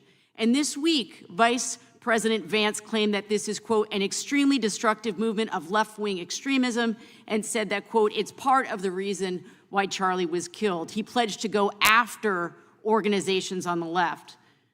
But Director Patel, it was just 3 months ago that Melissa Hortman, the Minnesota House Speaker, and her husband, Mark, were shot to death in their home in the middle of the night by a self-identified right-wing extremist and Trump supporter. When that assassination happened, the FBI released a written statement denouncing the killings and pledging to hold the killer accountable. And I thank the Bureau for that. It was clear, concise, to the point. But when you compare that statement to the over 50 mentions of the Charlie Kirk killing and just 4 for the Hortmans on accounts affiliated with the FBI and your personal account, it appears to many Americans that you're valuing some lives more than others, and that's painful. And this is what I'm hearing from my constituents, so I just want to convey that to you. And the Vice President didn't even call on right-wing organizations to tone down their rhetoric after that horrific killing in Minnesota, and he never once spoke about dismantling conservative institutions. This week, when the president was asked by a reporter about Speaker Hortman, he claimed he didn't even know who she was. One of the most high-profile assassinations of an elected official in recent memory, and the president claims to know nothing about it, hasn't even heard of it. It was absolutely devastating for her colleagues and for her family. And I think we all can agree in this room that we have to stop this political violence. So my first question to you is, Director Patel, what is your plan as director of the FBI to turn down the temperature, especially in light of the fact that it seems like members of the administration are reacting to political violence based on party affiliation? What's your plan? I can only speak for myself and the Of course. FBI. And what we are doing is, I think I mentioned earlier, we're following the money, because whatever attack you are describing, and they are all despicable, equally so, people need money to operate. People need money to conduct these attacks, to conduct these investigations. And so what we are doing is finding the people that supported this infrastructure system, because even when you say there's a lone, quote unquote, lone wolf actor, he's not truly a lone wolf actor. Something happened along the way. I agree. And so can I just because we have such little time, are you making a commitment right now to follow where the evidence goes in investigating whether it's violence on the left or the right? Because over the last 10 years, when you look at the ideology, I want to follow up on what my colleague from California said. When you look at the data, you look at the Anti-Defamation League data, 96% of ideological motivated killings were committed by the right wing. When you look at the Institute of Justice report that she cited, it's 5 times the number that 5 times the number of far-left extremist incidents are perpetrated by far right. And it's been reported, and she mentioned this, that as of September 12th, 2025, just 2 days after Charlie Kirk's killing, that the DOJ removed that report from the DOJ website. That's why Americans are concerned that there seems to be a separate system of justice, that if you are a Republican and you are attacked, you will get the full weight and authority of the FBI in this administration. But if you are somebody serving in the Minnesota State Legislature and you are assassinated in your home, that the response is different. And I think to ignore the threats from the right or try to do a both and when there are multiple instances when it's overwhelmingly coming from the right, this is a disservice, because Americans want to know that whoever they are, whatever their political affiliation, that the response is going to be the same, and it is going to be done with the same diligence. And I'm wondering if you will commit to me right now that you will be a voice right now standing up to those voices in the administration that are adding to the violent rhetoric right now. That's what I'm asking you. Will you commit to this? Time of the gentlelady has expired. The gentleman can respond. My voice will be through the investigations that the FBI conducts, and we will conduct them all lawfully and equally. Can we expect in the future that your tweets in related to one killing will be the same level of concern? The gentleman from Texas is recognized. Thank you, sir. Director Patel, thank you for being here today, and most importantly, thank you for restoring trust and faith in the FBI, which has been severely eroded under the Biden administration. Thank you for your service and your continued service in this capacity. On April 7th, 2025, Charlie posted on X, "Assassination culture is spreading from the left. 48% of liberals say it would be at least somewhat justified to murder Elon Musk. 55% say the same about Donald Trump. In California, activists are naming ballot measures after Luigi Mangione. The left is being whipped into a violent frenzy and set back. Whether losing an election or losing a court case justifies a maximally violent response," end quote. And unfortunately for Charlie, that reaction also came when they couldn't win a debate on a college campus. You cannot be intellectually honest and say that this problem is on both sides. It's not just what happened to President Trump, it's also what just happened to Charlie. And we've gotten to a point in America where violence is encouraged. When you have a former president of the United States that opens up his campaign in 2019, that's Joe Biden, by saying that his opponent is a, quote, existential threat to this country, Houston, we have a problem. People that you disagree with are not existential threats. They are not Nazis. They are not fascist. They are not racist. They are not deplorable. They are not irredeemable. They are your fellow Americans who have a different perspective on how government should run and what government should look like. whether or not we should have strong sovereign borders, whether or not we should have safe communities, whether or not we should have places to worship our God and not worry about being shot, whether or not we live in communities and cities that are not overwhelmed by drugs and crime, whether or not we have two genders, and whether or not we have common sense in our policies and our values. And people that believe these things are not existential threats. I happen to be one of these people that believes all of the above, and as someone that served this country in combat, I can assure you I am not an existential threat to this country because I swore to protect her. I also want to point out, how many cities have you seen burned to the ground since Charlie Kirk's death? 0. No summer of love, no riots, no nothing, no looting, no killing, none. We simply gathered and prayed for his soul, his family, and this country, because that's exactly what we represent. And while we might be angry, this righteous anger will carry on Charlie's message and legacy. I want everybody to know something very simple. Charlie is not dead because of what he said. He is dead because people listened. My time is limited, so I have a few questions for you, sir. And again, thank you very much for being here. I really appreciate your time and your service. In your experience in the FBI, have you noticed a precipitous rise in political violence and other associated crimes that you have been investigating so far this year? And if so, is this trend in motive left-wing or right-wing violence? I can always speak generally, sir. There is too much political violence, and it has been a precipitous rise on too many fronts. How do we solve this? We solve this by giving the FBI more authorities to go into and work with the private sector. There are too many online platforms. There are too many social media platforms. There are too many gaming platforms. There are too many places for people from America and around the world to get together without their parents knowing anything about it, without their school teachers knowing anything about it, and infesting the minds of our children and infecting them with radical ideology, and with that is the root cause of these problems, and we must tackle it. It is not a 1950s America anymore. In 2025, the cyberspace needs to be tackled. Thank you. Switching gears, when your predecessor sat right there in that seat a couple of years, last year in a committee hearing, I asked him a very detailed question about Matthew Thomas Crooks, the shooter responsible for the assassination attempt on President Trump's life.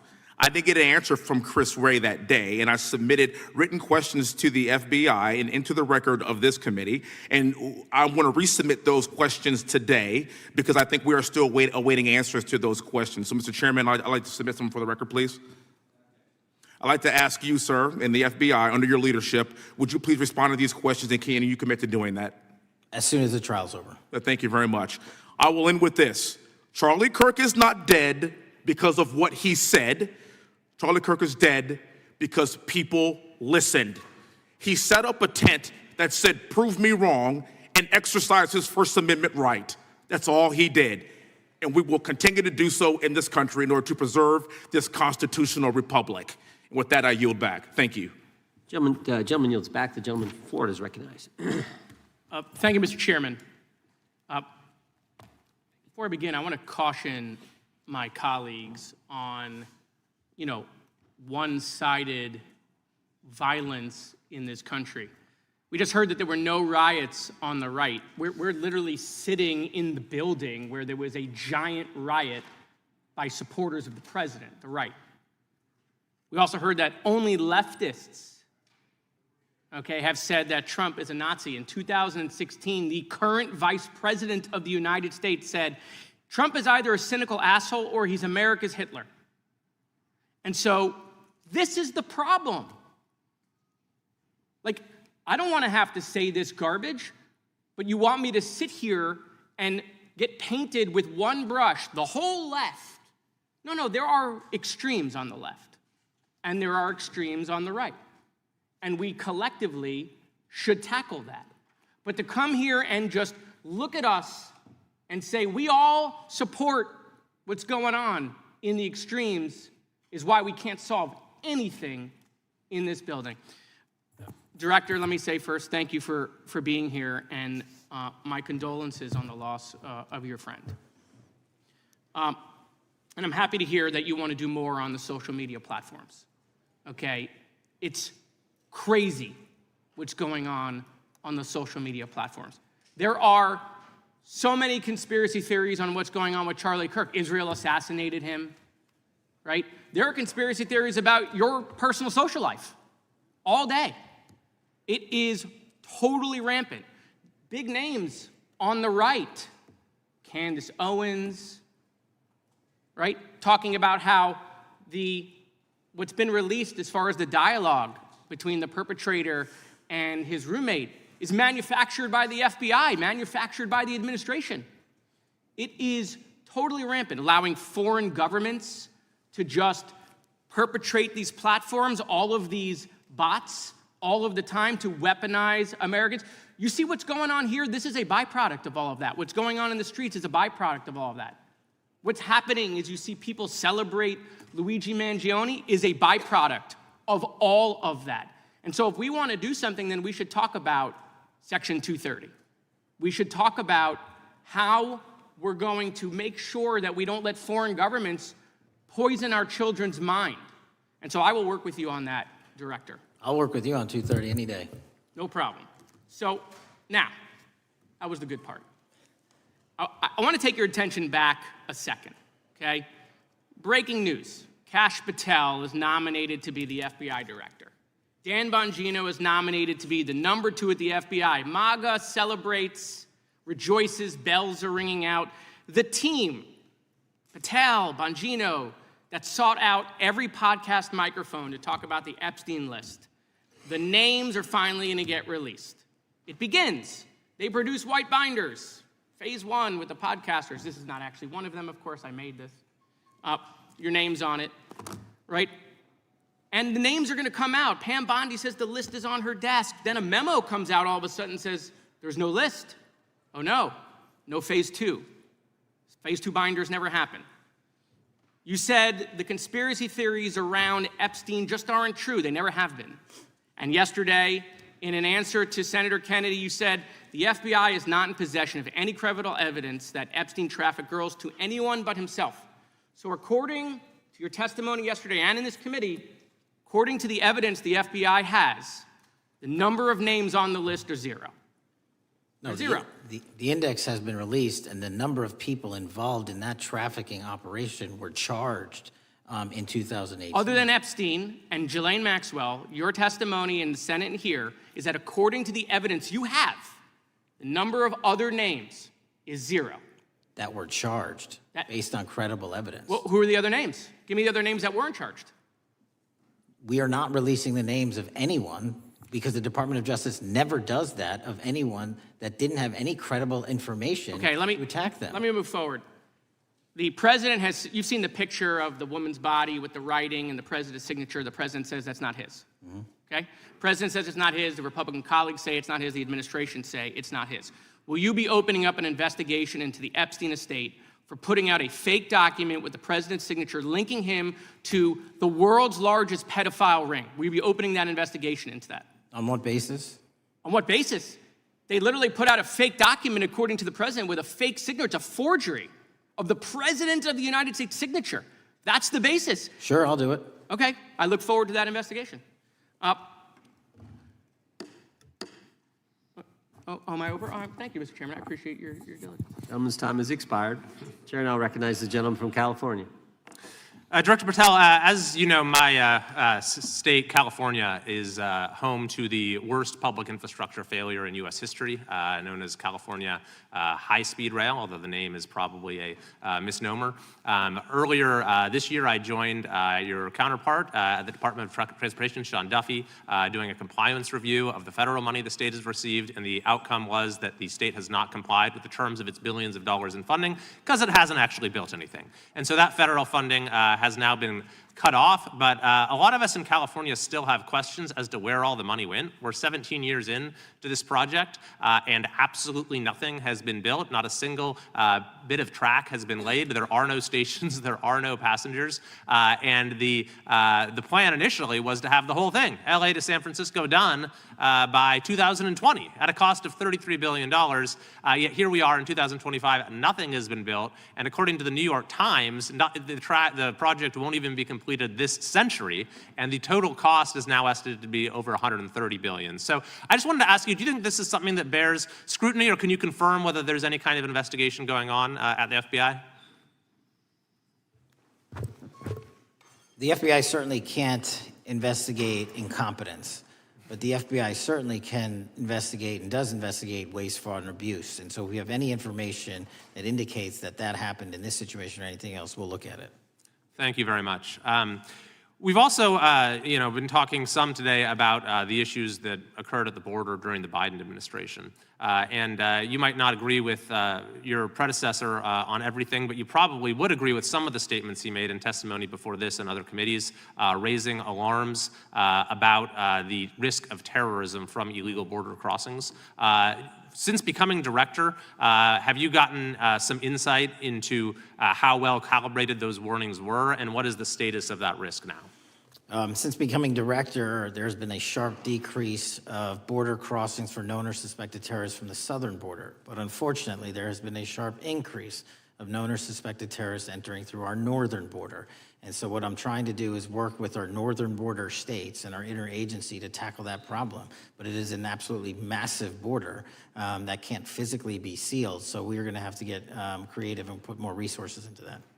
And in a similar vein, there were over 500,000 unaccompanied children that crossed the southern border during the Biden administration. As we know, many were trafficked either through forced labor or sex trafficking. Do you have any insight as to what the scale of that problem was, and how have things changed over the last several months? Other than what you outlined in terms of how it was described, I don't have any additional details. In terms of how many people are being trafficked into this country, especially unaccompanied missing children, that number has drastically reduced because the coyotes that smuggle these children for their criminal activity are the same ones that smuggle in narcotics, or the same one that traffic older age women. They're all interconnected, and because of the sealing of the southern border by this administration, that has come to a near halt. That is a very important point, that we have seen far fewer victims of human trafficking because we've finally prioritized border security. And by the way, you have children who are getting rescued because of the immigration enforcement activities that, unfortunately, some politicians in my state are trying to stop, thereby stopping those kids from getting rescued. We've seen, of course, a substantial reduction in crime here in Washington, D.C. since the FBI and the National Guard got involved. I'm kind of asking you to state the obvious here, but what is the mechanism there? Why have we seen a reduction of crime when D.C. has had such a huge crime problem for years, and then almost overnight we see such a big difference? Because of the dedication and resources from President Trump's administration to utilize all federal, state, and local assets in a heavily crime-ridden area. I mean, if we did not have a crime-ridden area, then homicides, carjackings, and gun violence would not be dropping by 40, 50, 60%. And when you allow the police, the MPD, to work with federal authorities and allow the National Guard to set up your perimeter, this is what you can do in a few short weeks. And we at the FBI, under Operation Summer Heat, have set those Phase 01 operations in motion 4 months ago, quietly at the direction of President Trump. So we are scattered across cities across this country doing just that. But we're going to need more help to complete the job. Yeah, in too many places in this country, crime has just been treated as sort of a norm, that this is the way things have to be. What's happened in D.C. shows that is not the case if we have the right policies and the right priorities. Finally, this is tragically the second time in as many years that we've had an FBI director here following either an assassination or an assassination attempt. And so since there's been some time now since from the attempted assassination on President Trump at Butler, would you say that the public's understanding of what took place on that day is fairly consistent with all of the facts as you know them, or do you believe there's still material facts that have not been made public or are not fully understood by the public? No, I think it's fairly consistent. Thank you. I yield. Gentleman yields back to the lady from Texas, is recognized. Man, oh man, there has been so much today, and I truly don't know where to start. So I'm just going to make sure that we start off with a few facts. So a couple of facts that we need to make clear for everyone is that, number one, Director Christopher Wray, when he was appointed to be the head of the FBI, was appointed by Donald Trump. Now, I will agree that I definitely take issue with a number of decisions that Donald Trump makes, especially when it comes to the people that he decides to appoint to very important positions, including this one, because I did have to make sure that I wasn't going crazy. But when I say that you are the least qualified FBI director in the history of the FBI, that is real, because you are the only one that never even served with the FBI prior to joining, yet we are supposed to believe that That's you are false. the greatest thing since sliced bread. I didn't ask you a question. Now, what I want to go false. through is to talk about why you are a failure and why, honestly, we just need to tell you bye-bye. I know that you got a little upset and you put on your show for your boss because it seems like you're trying to save your job when it came to talking to Senator Booker yesterday. But let's go through some of your failures. So before you were even confirmed, and I think one of my colleague from Georgia, pointed out that you were already targeting career officials so that you could direct illegal firings. Mind you, these cases that you were so upset about, which are the ones tied to Trump, the cases came through his handpicked FBI director. And frankly, when people sit around and say things like, oh, you know, we're happy because now we feel safe. I don't know who feels safe in this country except for the white supremacists, because I specifically as a black woman definitely don't feel safe. And frankly, my colleagues have been real nice to you today, and I applaud them, but I don't have the same demeanor because I know that multiple colleagues on this side of the aisle have faced death threats. In fact, somebody tried to kill one of my colleagues. And frankly, I don't know if this FBI or under your leadership, if those people would have been caught. I don't have any confidence in you. And if we start talking about the reasons that I lack confidence, we could start with you not just wanting to acknowledge some simple facts. Simple facts like the vast majority of the threats are coming from right-wing extremism. And I know my colleagues have tried to stress this, but I decided that I would maybe do it in a different way. Number one, I have a couple of UCs. Kim Buck, one of multiple Republicans receiving death threats for voting against Jim Jordan as House Speaker. Without objection. Another one, Republican lawmaker says she received death threats after voting against Jim Jordan in Speaker's race. Without objection. In addition, there was another one from another colleague who now is leaving Congress because they said that they were calling his wife anonymously and threatening her life to the extent that she ended up sleeping with a firearm. Without objection. Okay, so here's the deal.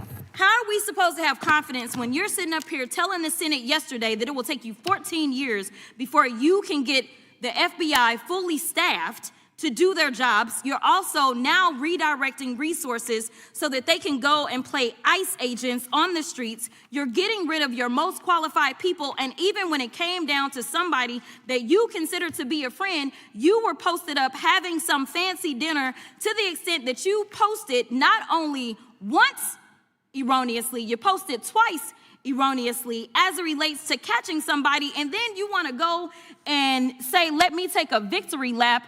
Because honestly, if it wasn't for parents deciding that they were going to turn in their child, it seems like y'all wouldn't have got there, even though he literally confessed online. So I'm confused about what it is that the FBI is doing except for trying to put on a show for the apprentice or whatever you want to call him. The day after all of this took place, there was domestic terrorism that was taking place at HBCUs. They were targeted. Yet I didn't hear anything from the FBI about what was going on. And again, black people kept saying, how did we end up in this? Because the numbers are so very clear that white supremacy is a problem.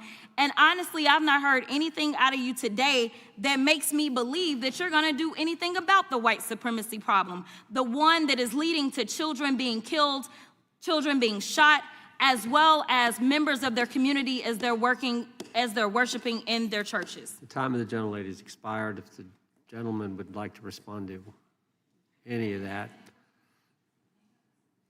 Well, I mean, I'll respond. Kash Patel, as I said when I introduced him, public defender, former prosecutor, top staffer on the House Intelligence Committee, Deputy Director of National Intelligence with the National Security Council, Chief of Staff at the Department of Defense, and FBI Director. think that's pretty good resume for the guy who's now running the top law enforcement agency in our country. And we've seen all the stats that he's given to the committee on how much better they're doing at getting the bad guys than the previous guy was doing. With that, I recognize the gentleman from South Carolina.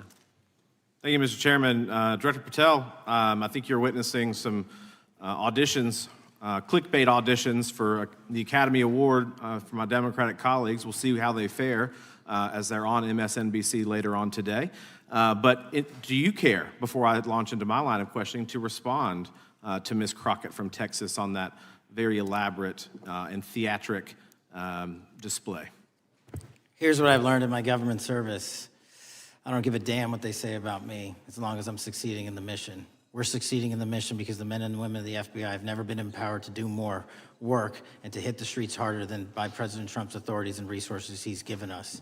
And so all I care about is that we are capturing more child predators than ever before, taking more drugs off the streets than ever before, that we are capturing murderers at a significantly historic rate, and we're delivering this country the lowest murder rate in recorded history.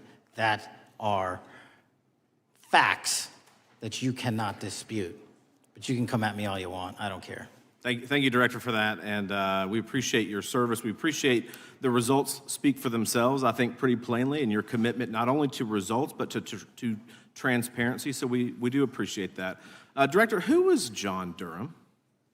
He was a former federal prosecutor, United States attorney, and ultimately appointed special counsel in the first Trump administration. Correct, and there was a document that he released in his findings called the Durham Report. What was the Durham Report briefly, and what were the findings very briefly? It was every special counsel that's appointed produces a report to the Attorney General. Special counsel's Durham Report largely focused on Crossfire Hurricane and included extensive summary findings in classified and unclassified manner, and we released the classified version, finally declassifying it for the American public in this committee. Correct, and you released that in July of this year. I think so. Yes, sir.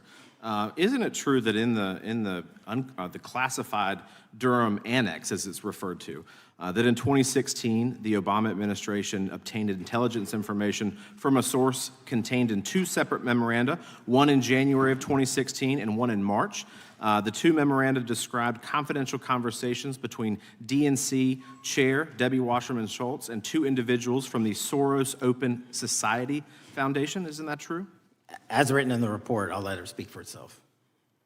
In the Durham Annex in January of 2016, the memorandum noted in part that President Barack Obama intended to scuttle the FBI's investigation into Hillary Clinton's private email server and mishandling of highly classified information during her time as Secretary of State. Isn't that found in the report? I believe so.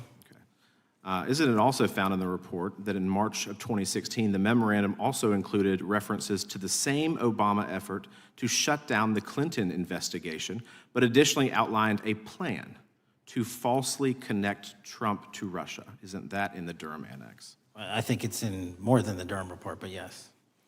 The memo also stated in part that, quote, the Democrat Party's opposition is focused on discrediting Trump, among other things. The Clinton staff, with the support from special services, is preparing scandalous revelations of business connections between Trump and the Russian mafia. Isn't that also found in the now unclassified Durham Annex? I believe so, sir. According to the Durham Annex, based on analysis and translation of the intelligence, FBI analysts believed that special services could either mean the FBI or CIA, or the Trump dossier author Christopher Steele. Isn't that in the Durham Annex? I believe so, sir.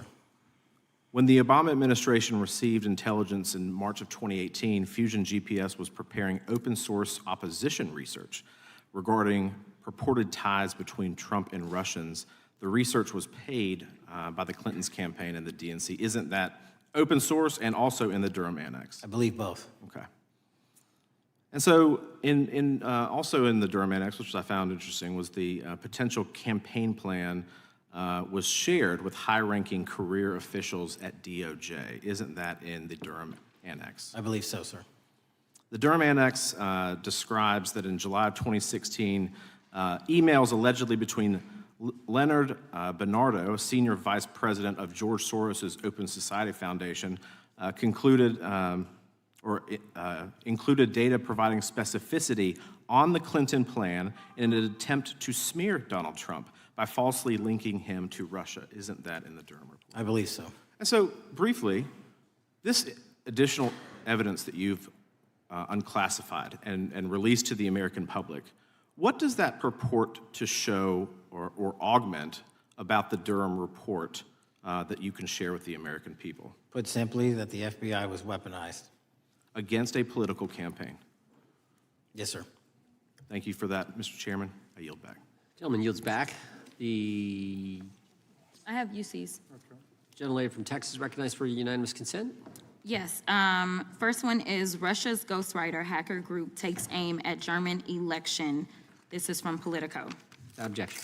The next one is Director of National Intelligence, 30 days until election 2024, which specifically states that our assessments about activities and goals of Russia, Iran, and China are unchanged from earlier election security updates, and that they were meddling.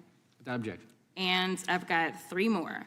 The last three are that how Russia is using artificial intelligence to interfere in elections.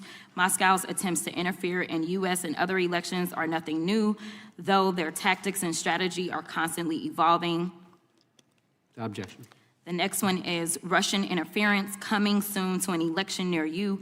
Russia pursues a systemic strategy of undermining elections and influencing public opinion in the West. EU and NATO countries must recognize that Moscow often acts through agents within their own borders and build resilience to such interference. And what's the source? This one is CarnegieEndowment.org. Okay, without objection. Thank you. The gentlelady from North Carolina is recognized.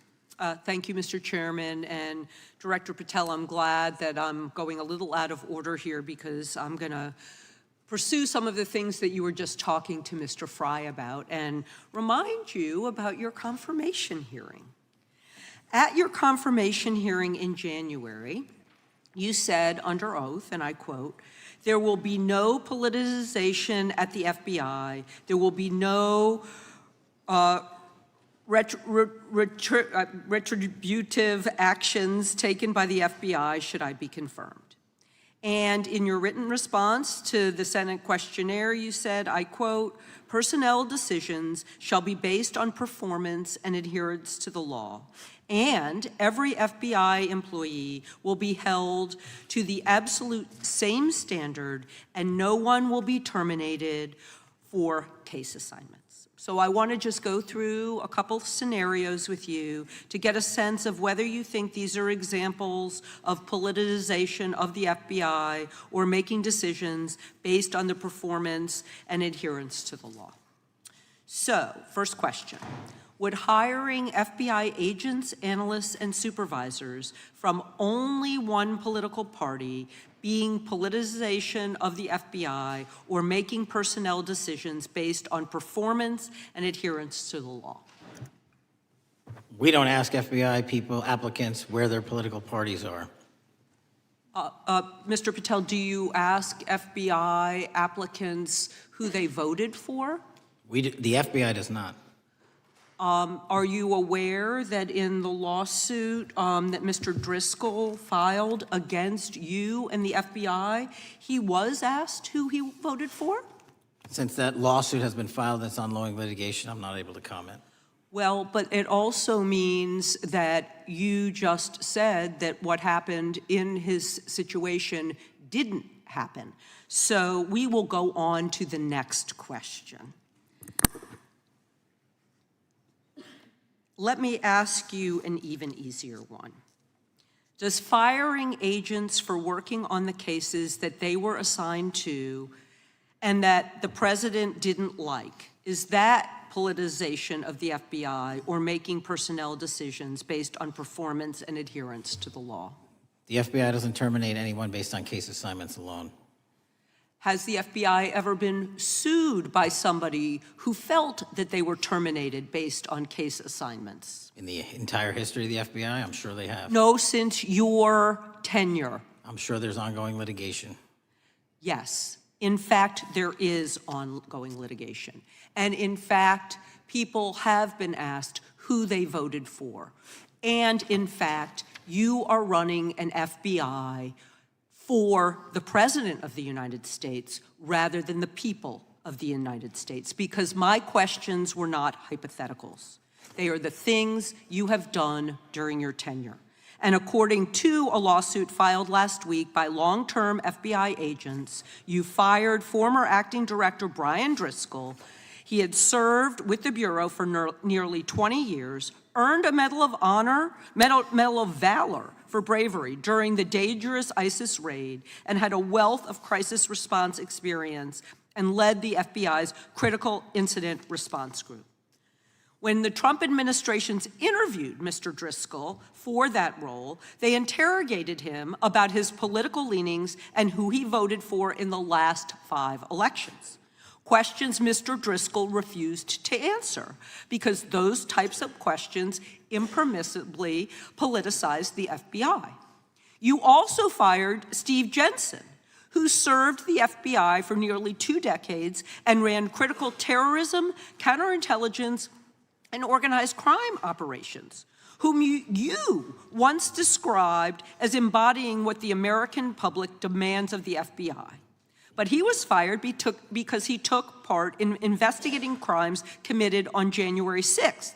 And Trump's MAGA base lambasted you online for keeping him at the FBI. So he's no longer at the FBI.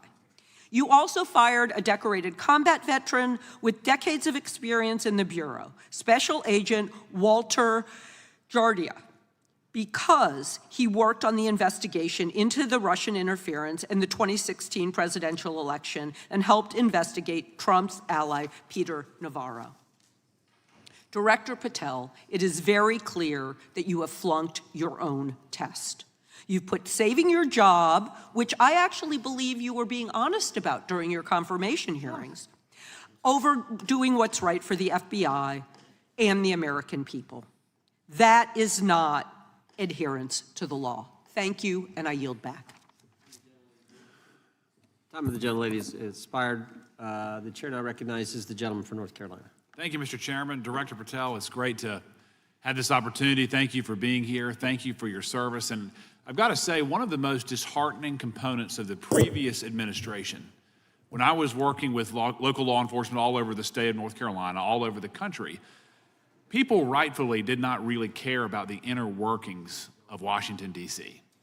The FBI had previously been the paramount, the sterling, the top of the top law enforcement agency. They wanted their FBI to fight crime. Whatever small town, city, whatever it may be, FBI was expected to deliver for the American people. And then reports started to come out, in addition to the likes of McCabe, Comey, Clapper, Strzok, Page, that the FBI was targeting Christian nonprofits. They were targeting parents for protesting radical gender theory at their schools. They targeted Catholics, churches, pro-life organizations. And the FBI was really bruised in just modern-day America.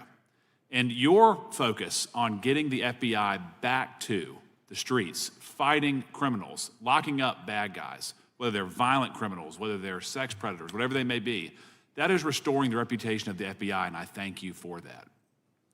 In regards to the perceptions, I want to be very clear here. You mentioned the statistics about removing dangerous illegals, removing thousands of kilograms of drugs, violent criminals, guns. The border is secure. These accomplishments are noteworthy and they're needed. But at the same token, I want your take. The fight is not over. Isn't that correct? When we look at what happened in the previous administration, the number of illegal alien criminals that made their way into this country of every type, they're embedded, they're here, and it's going to take a sustained effort to win this battle. That's the critical component, sustained effort. And that's the critical component when you look at what happened in Washington, D.C. We're not here for 4 seconds in terms of safeguarding Washington, D.C. Yep. It's a sustained initiative. We're taking it to Memphis and wherever we decide else. And so we are going to continue the mission till it's done. In regards to offloading some of the agents from Washington, D.C. to the states, to the people, can you just explain how tactically that is a force multiplier in the law enforcement community around the country? Yeah. It's pretty simple. You don't even have to be in law enforcement to know that. If you put cops with other cops, they're going to do cop work. That's right. And what was needed in the communities out there was more cops. What was not needed in the bloated bureaucracy of Washington, D.C. was a third of the FBI's workforce, because a third of the crime does not happen in the Washington, D.C. NCR area. And so the results speak for themselves. Our state and local partners, I've always said this, are our biggest ally, our greatest ally and partner, and we cannot do the work without them. But we got to send our guys to them. That's right.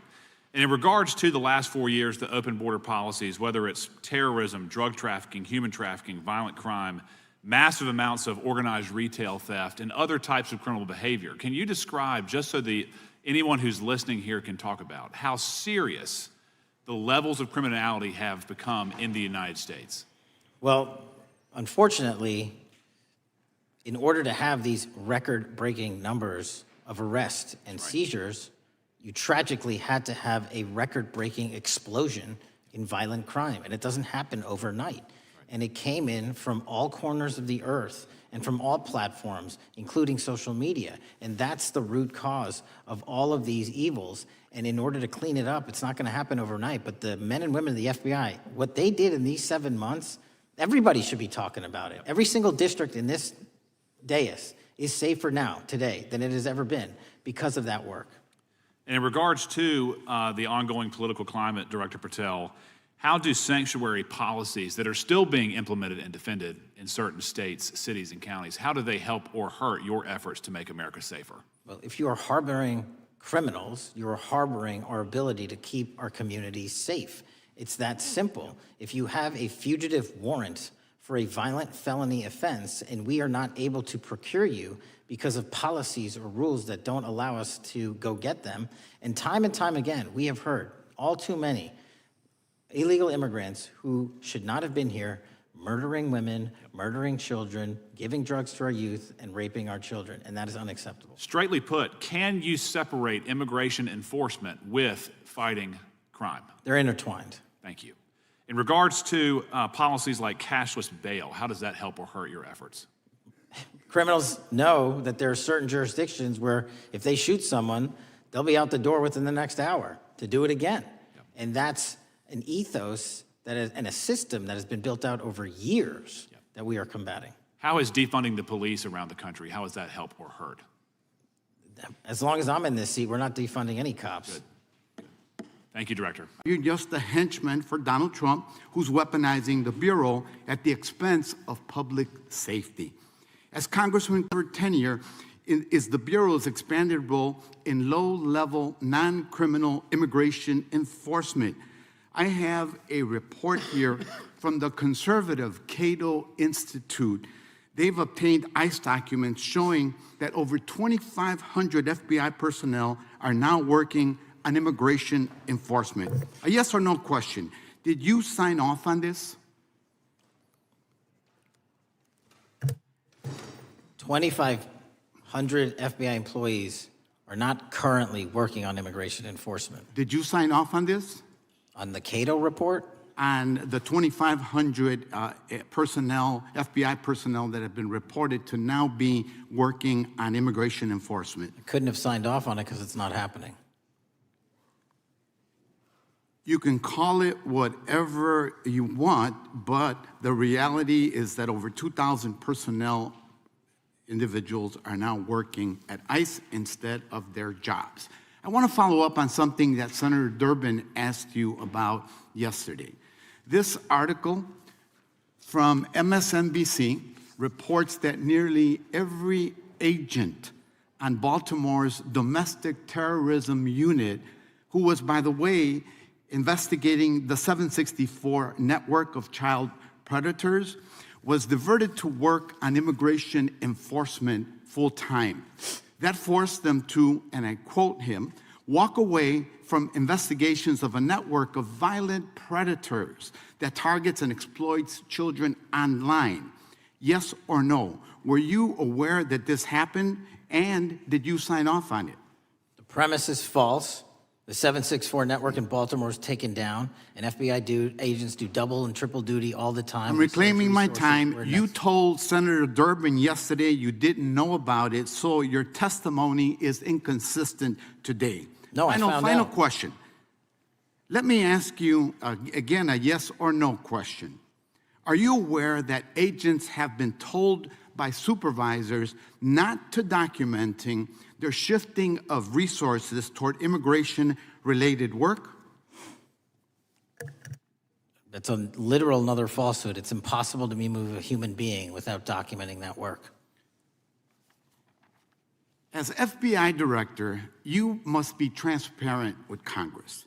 You need to provide us information about how many agents have been diverted to non-criminal immigration enforcement, why the Baltimore unit was dismantled, and whether there's a cover-up of what's happening under your leadership, because this goes to the heart of whether or not you're carrying out the stated mission of the FBI, keeping our communities safe. Diverting FBI agents from investigating violent child predators doesn't make us safer. Using FBI resources to target parents, children, and other immigrants for low-level, non-criminal enforcement doesn't make us safer. Enabling violent, lawless conduct by federal enforcement doesn't make us safer. As we saw last week when an ICE officer killed one of my constituents. And I know that the FBI has been involved in that investigation. And yesterday, ICE did a raid in the suburb of Elgin where 2 U.S. citizens were arrested, and who accompanied them on that filming of that show? Secretary Nunn. Shameful conduct. And weaponizing the FBI to serve Donald Trump's political agenda instead of the American people does not make us safer. Before I yield back, Mr. Chairman, I request unanimous consent to submit the following documents for the record. A report from the Cato Institute, which I referenced earlier, where ICE has diverted over 2,500 officers from their jobs, and 2, an article from MSNBC titled, Trump's Deportations Divert FBI Agents Off Child Predator Cases, and an article from CNN entitled, White House Pressure for Increased Immigration Arrests Strains Law Enforcement Agencies. Thank you, and I yield back. Gentleman yields back. Without objection, the gentleman yields back. Gentleman from Wisconsin is recognized. Thank you, and thank you, by the way, for coming over here. Sorry you have to put up with all this. I know when you took over, the FBI's reputation in a lot of circles perhaps had never been lower. I mean, part of that is brazen involvement in political activity, the Foreign Influence Task Force, you know, getting involved and trying to suppress news stories in the New York Post, Crossfire Hurricane coming up with bogus stories to try to flip the 2016 election, FBI downplaying the stories of Hillary Clinton's emails in the 2016 election. That's their overt involvement in political activity. I think a strong anti-religious bias. We talked about stories of an anti-Catholic bias in there. I know I've talked to people about horrific overreaction at the big Hindu temple in New Jersey, in which, just so people understand, you had a rectory in the temple area. The religious leaders, you know, taken out at gunpoint, big problems. And I think finally the FBI trying to turn America's viewpoint on certain political issues. And when I talk about that, I'm talking about what was done in Mexico with regard to shipping weapons, fast and furious, shipping weapons into Mexico in an effort, I think, to try to turn the Americans against the First Amendment. But in any event, what scares me is, and all these horrible things that were done in the past, there were individual FBI agents who participated in them, in which apparently their supervisors told them this is okay or even admirable. And what I'm going to ask you, are you able to do anything to make sure that in the future these corrupted FBI agents understand the importance of religion in our life, and they're not to view it with suspicion. They understand parental rights and the idea that traditionally in America, parents have the ability to object when their young 5 or 6-year-old children or year-old or very young children are getting what most people consider highly inappropriate sexual contact. What are we doing there to try to make sure we don't have problems with these FBI agents again, or make sure that in the future administrations, they would object if they are asked to behave in such a immoral fashion? Two things. If you are corrupt, you don't work at the FBI. It's that simple. So we don't tolerate any form of corruption or any deviation from our high standards, whether you're an agent, an intel analyst, or whatnot. And just to show the American public the resurrection that the FBI has had in these last 7 months, you don't have to believe me. Our applicant pool has doubled month over month every year from the highest point it has ever been. More people want to work at this FBI than ever before in U.S. history. I'm sure that's because of you, and you're kind of anticipating my next question. I talk to retired FBI agents in my area who sometimes retired in part because they hated the woke, anti-conservative culture at the FBI. And they are concerned, the retiring agents, about new agents, not on your watch, but before this, being corrupted in the universities before they were hired, and they are very worried about what will happen with the new agents. So I think you're answering my question. Do you feel you'll be able to a certain extent solve the problem of inappropriately woke agents filling up the agency in the past, because now you're going to have a larger pool to draw from? Everybody that comes to work at the FBI is allowed to have their own belief system, but they're not allowed to bring that belief system into the workplace. And anyone that does won't work at the FBI.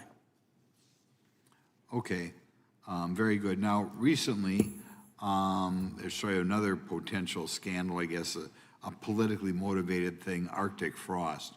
Do you want to comment on that? And it appears one more time as perhaps the FBI was getting involved in what would normally be considered political events. We are not getting involved in political events, except this one. Okay. And final thing, with regard to prejudice against Catholics, what happened in the big Hindu temple there in New Jersey, do you think, have you ever, has anybody ever apologized to the Catholic Church or apologized to that temple? I don't know, sir. Okay. Is that something you think would be perhaps a good idea to do in the future? I think leadership should address it. Thank you. Gentlemen, time has expired. Gentleman yields back the, so we got the gentleman from North Carolina, Mr. Harris. All right, thank you, Mr. Chairman, and thank you, Director Patel, for your endurance and your perseverance throughout today's hearing, and for all you've shared. First of all, let me start by saying that I was very grateful and glad to see that the FBI has joined the investigation of the tragic and brutal murder of Irina Zarutska in Charlotte, which is just right by my district. This woman, as you know, fled the war in Ukraine only to be killed in cold blood by a man who had no business being on the streets whatsoever. This man, who had been seen stabbing Irina to death on video, had been arrested 14 previous times, served prison time, and was diagnosed with a severe mental illness. In response to the previous offense, the magistrate over his case released him to roam the streets with a $0 bond and a simple written promise to appear in court. Mr. Patel, let me just ask, should judges apply the most lenient bail standards to people with extensive criminal history? Do they apply the most lenient? I'm sorry. Yeah, should they apply the most lenient bail standards to people with extensive criminal history? That has not been my experience. That should not happen. Is America a place where young women should fear to ride public transit? No. And was Irina Zarutska's death, would you say, possibly the result of Democrats' pro-crime policies? That investigation and matter is in open trial, so I don't want to stylize the evidence. I understand. Well, Mr. Patel, let me just say, taking over the FBI after the Biden administration's blatant weaponization of the agency is no easy feat, as we've recognized throughout this hearing today. For 4 years, we witnessed the Biden administration targeting regular Americans rather than violent criminals. For example, the Biden administration's FBI spent its time and resources going after churches and Christians. We know that the FBI used an undercover agent to collect information about a parishioner. We know that the FBI investigated and surveilled a Catholic priest. And all of this was in response to First Amendment protected activity. Mr. Patel, I want to ask you, should the FBI use its resources to spy on Catholics? Never. So what does it say about the culture of the Biden FBI that law enforcement resources were used to go after Catholics, and some FBI employees were comfortable with taking such actions? Well, pursuant to my transparency initiative and working with Congress on oversight, those documents, that's it. Those documents are available for the American public to see and read and hold people accountable, and that's what I'm committed to. And so have you been able to hold accountable those at the FBI who went after law-abiding Catholic church members? If they did so improperly, yes. Well, I've been a pastor for 36 years, and I've constantly stood up for life and stood up for family amidst a culture that's increasingly hostile to both of those things. And if the Biden administration targeted Catholics, could I have been targeted by the Ray FBI as well? Well, I don't know, but I'm not going to target you. Well, I know that President Trump respects religious liberty and that his administration is seeking to right the wrongs of the Biden administration. Securing our freedoms and protecting faith leaders and communities requires a multi-pronged approach. What would you say in just the last few moments, what is the FBI under your leadership doing to make sure that our religious liberty and religious leaders can rest comfortable this evening? Zealously protecting our First Amendment rights, Amen. but zealously going after those that abuse that right that leads to criminal conduct. You will be investigated, you will be looked at, and referred to prosecution every single time the evidence warrants. Thank you, sir. One final area. I do want to draw attention, Mr. Patel, to Waxhaw, North Carolina, a town in my district that just fell victim to a cyber attack on September 12th that interrupted emergency services. Waxhaw is working with state partners, and the FBI has been notified on this attack, and I certainly pray they're able to help out with the ongoing investigation. Could you just speak to what the FBI is doing to bolster our community's cybersecurity to defend against any future cyber attacks? Well, in North Carolina, you're slated to get a plus-up of 22 FBI employees, and they're already on the way. And that encompasses cyber, counter-intel, counterterrorism, field agents, intel operatives. And what we're doing on a macro level on the counterintelligence and cyber front is going after the people that fund these operations on these online platforms and breaking their banks. Because once we do that successfully across the board, they won't have the ability to attack us. Well, thank you, Director Patel, and let me just add my comments to those of my colleagues that are very grateful for your leadership, grateful for your courage, your consistency, and for being willing to stand in the gap for us. And with that, Mr. Chairman, I yield back. Gentleman yields back. The gentleman from Missouri is recognized. Thank you, Mr. Chairman. And Director Patel, thank you for being here with us today. Over the past few years, we have seen a disturbing increase of attacks on Christians and conservatives. Since the leak of the Dobbs decision, there have been 354 attacks on Catholic churches. In the first year following the leak, there were more than 100 attacks against pro-life pregnancy care centers, and the shadowy pro-abortion group Jane's Revenge claimed responsibility for 24 of these attacks. Meanwhile, the Biden FBI focused resources on attacking Catholics and peaceful pro-life protesters like Mark Houck and Paul Vaughn. Many of these attacks on Christians and conservatives were coordinated or praised by dark leftist cells who lurk on the online chat rooms of Reddit, Discord, and game sites. This is a war room for Antifa and violent transgender activists. There have been essentially no incidents of violence by Catholics, pro-lifers, or parents at school board meetings, but there have unfortunately been multiple shootings motivated by leftist and transgender ideology, including recent attacks in Nashville, Colorado Springs, Denver, and Aberdeen. Worse, the targeted violence reached a boiling point this past month. A few weeks ago, an anti-Christian transgender terrorist murdered 2 children and injured 17 in a shooting at a Catholic mass. And last week, while we were sitting in this committee room almost to the hour, Charlie Kirk was assassinated by a 22-year-old who appears to have been motivated by leftist and transgender ideology. As you confirmed yesterday to my Senate colleagues, he may not have acted alone, and you testified that in his online chat room of more than 20 trans ideologues that you were aware, I believe you said many more, many were aware of and possibly complicit in the assassination. Director Patel, in light of the increased violence emanating from the far left, is your FBI investigating this violent trend of anti-religious, Antifa, and transgender-driven violence? All of it across the board is being zealously investigated, no matter what your motivation or bias is behind it. Very good. We've also noticed a dramatic surge of the number of clinics offering so-called gender-affirming care. Whistleblowers in a recent NIH study confirmed that these clinics prey on some of the most mentally ill children and young adults in our society, and these clinics are quick to prescribe life-altering puberty blockers, cross-sex hormones, and surgery, and often these patients get worse rather than better, and unfortunately, some have become violent, some have even committed mass shootings, and the partner of one of them assassinated Charlie Kirk.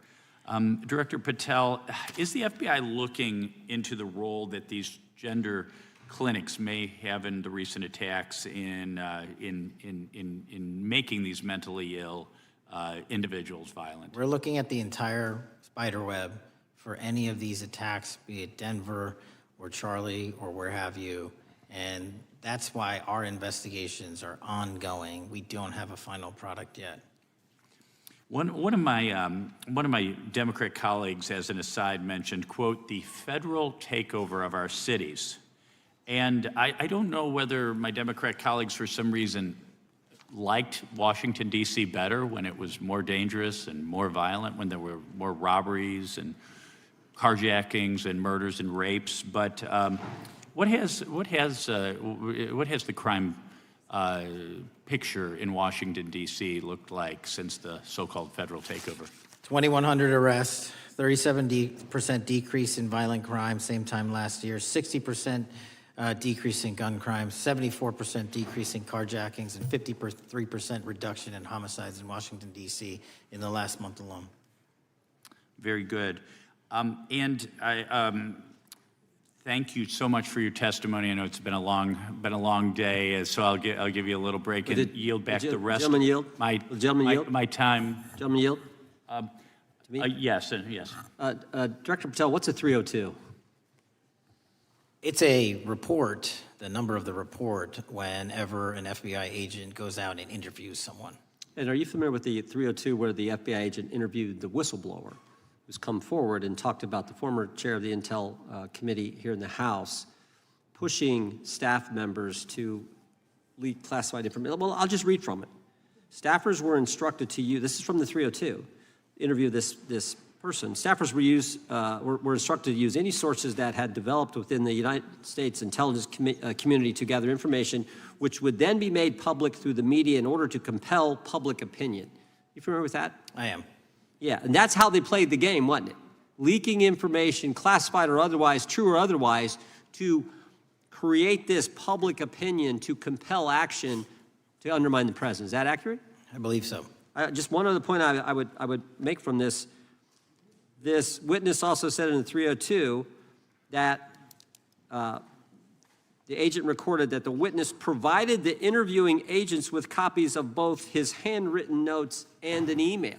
So he gave them the stuff he wrote, and at the actual time this was taking place. That's all in the 302, right? Yes, sir. All right. Mr. Chairman. Mr. Chairman. Gentleman from Missouri. Mr. Chairman, I would like to submit for the record an article from The Hill, Massive Crime Drop in D.C., City Sees Zero Murder Week, dated August 25th, 2025. And I'd also like to submit for the record an article from the New York Times, dated April 18th, 2025. Man who set fire on Shapiro's mansion cited treatment of Palestinians, police say. Yeah, thank you. Without objection. I have Gentlelady from UC. Texas and then Pennsylvania. Thank you so much. My first UC is the FBIAA letter to Congress on summary terminations, where it states denying fundamental due process and summarily dismissing special agents will only make it harder to protect our nation. These actions distract agents from their work, foster fear that their assignments could cost them their careers either now or under the next administration, and increase the risk of criminal and national security threats by undermining unity and morale within the Bureau. Without objection. The next one is a CNN article. FBI agents are again pulled from their day jobs to address a Trump priority.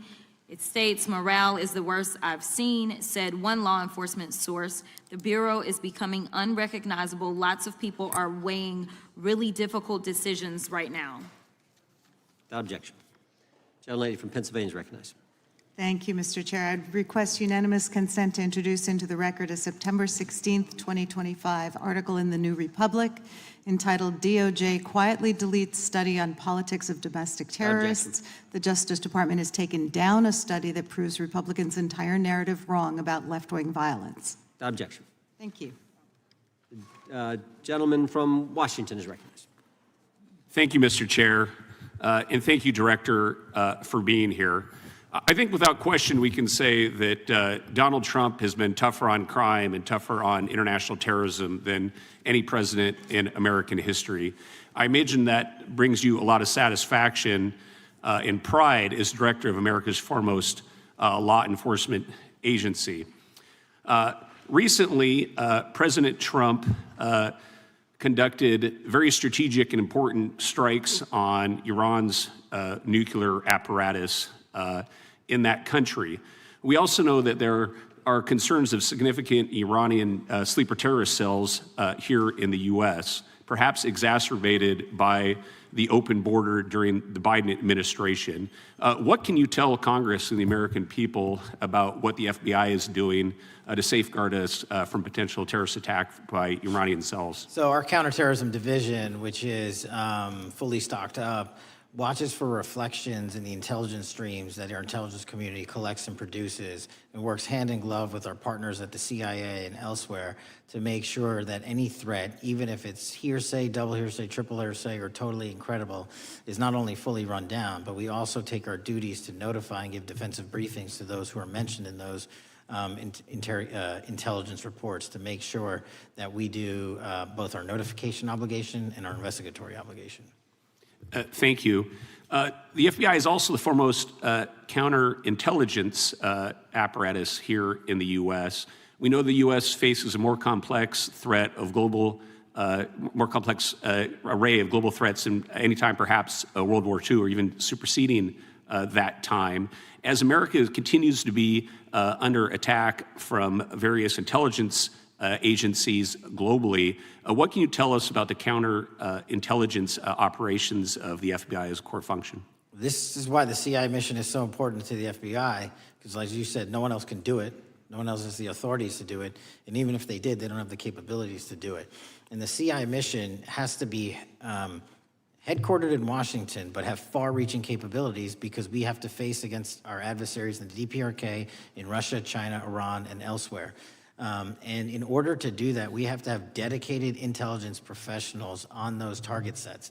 And since I become director, I've demanded not only a dismantling and disruption of networks, but a public display of how we're doing it so the world knows that our adversary is A, attacking us, and B, we're stopping them. And that's why you've seen these dramatic increases in counterintelligence arrest in the PRC by 33%, in Russia 83%, in Iran 60%. We are showing the world that they are trying to engage in espionage activities against us, and we are holding them accountable publicly. And there's been increasing concern about the Maduro regime of Venezuela, both their potential support of terrorist activity, criminal drug networks, and potential espionage entities here within the U.S. What can you tell us about your activities regarding the Maduro regime of Venezuela? Generally speaking, one of the largest transshipment points and shipment points for narcotics out of South America, Colombia, obviously, and also Venezuela, is being utilized heavily by the narco traffickers to send up cocaine, meth, and fentanyl, and excuse me, all the other illegal narcotics through the island chains in the Caribbean Ocean and ultimately for America. So there has to be more work done in the region to stop those navigable waterways from being traversed with drugs bound for America. And finally, Mr. Director, what is the one thing that Congress could most do in terms of passing a law to best support the FBI in making America safer and more secure? Get us more authorities to get online, to get onto social media companies, gaming platforms, have legal access, and also have private partnerships with the FBI of those companies and allow them to report into us on a daily basis. There is no human being or AI system on earth that can go out there and cover down on the threat in those theaters. And so we need the assistance, and we need more authorities, and we need the private sector to double down. Well, thank you very much for all you're doing, all the men and women of the FBI are doing to keep us safe, and I yield back. Gentleman yields back. Got a UC request from the gentleman from Arizona. Thank you, Mr. Chairman. I have an article titled, FBI Flooded with Record Number of New Agent Applications Kash Patel's First Month. The FBI saw 5,577 new agent applications in March and more than 10,000 since January. Without objection. The gentleman from Kansas is recognized. Thank you, Mr. Chairman, and Director, thank you for being here. I have listened carefully to all the discussion in this hearing. I've reached two top-line conclusions. First, I am glad I don't have your job. And second, I am glad you do. Thank you for being willing to step up and serve in this role. I'd like to plow a little bit of ground that we've not spent a lot of time on so far and explore. You mentioned, and I'm well aware of your strong commitment to partnering with state and local law enforcement authorities. Obviously, one of the missions is in the counter-drug space. Another is in the forensic laboratory space, where both you and a lot of local and state agencies cooperate in terms of evidence analysis. From the state side, programs such as the HIDA programs, very, very important in counter-drug, such as the Coverdell grants, very, very important in maintaining state laboratory capacities. Would I be correct in concluding that if we are able to maintain robust funding for those types of programs, including both Coverdell and HIDA, that would contribute to the safety of the United States and to your mission? Absolutely. Director, you have talked a little bit about some of the counter-drug work that you've been doing.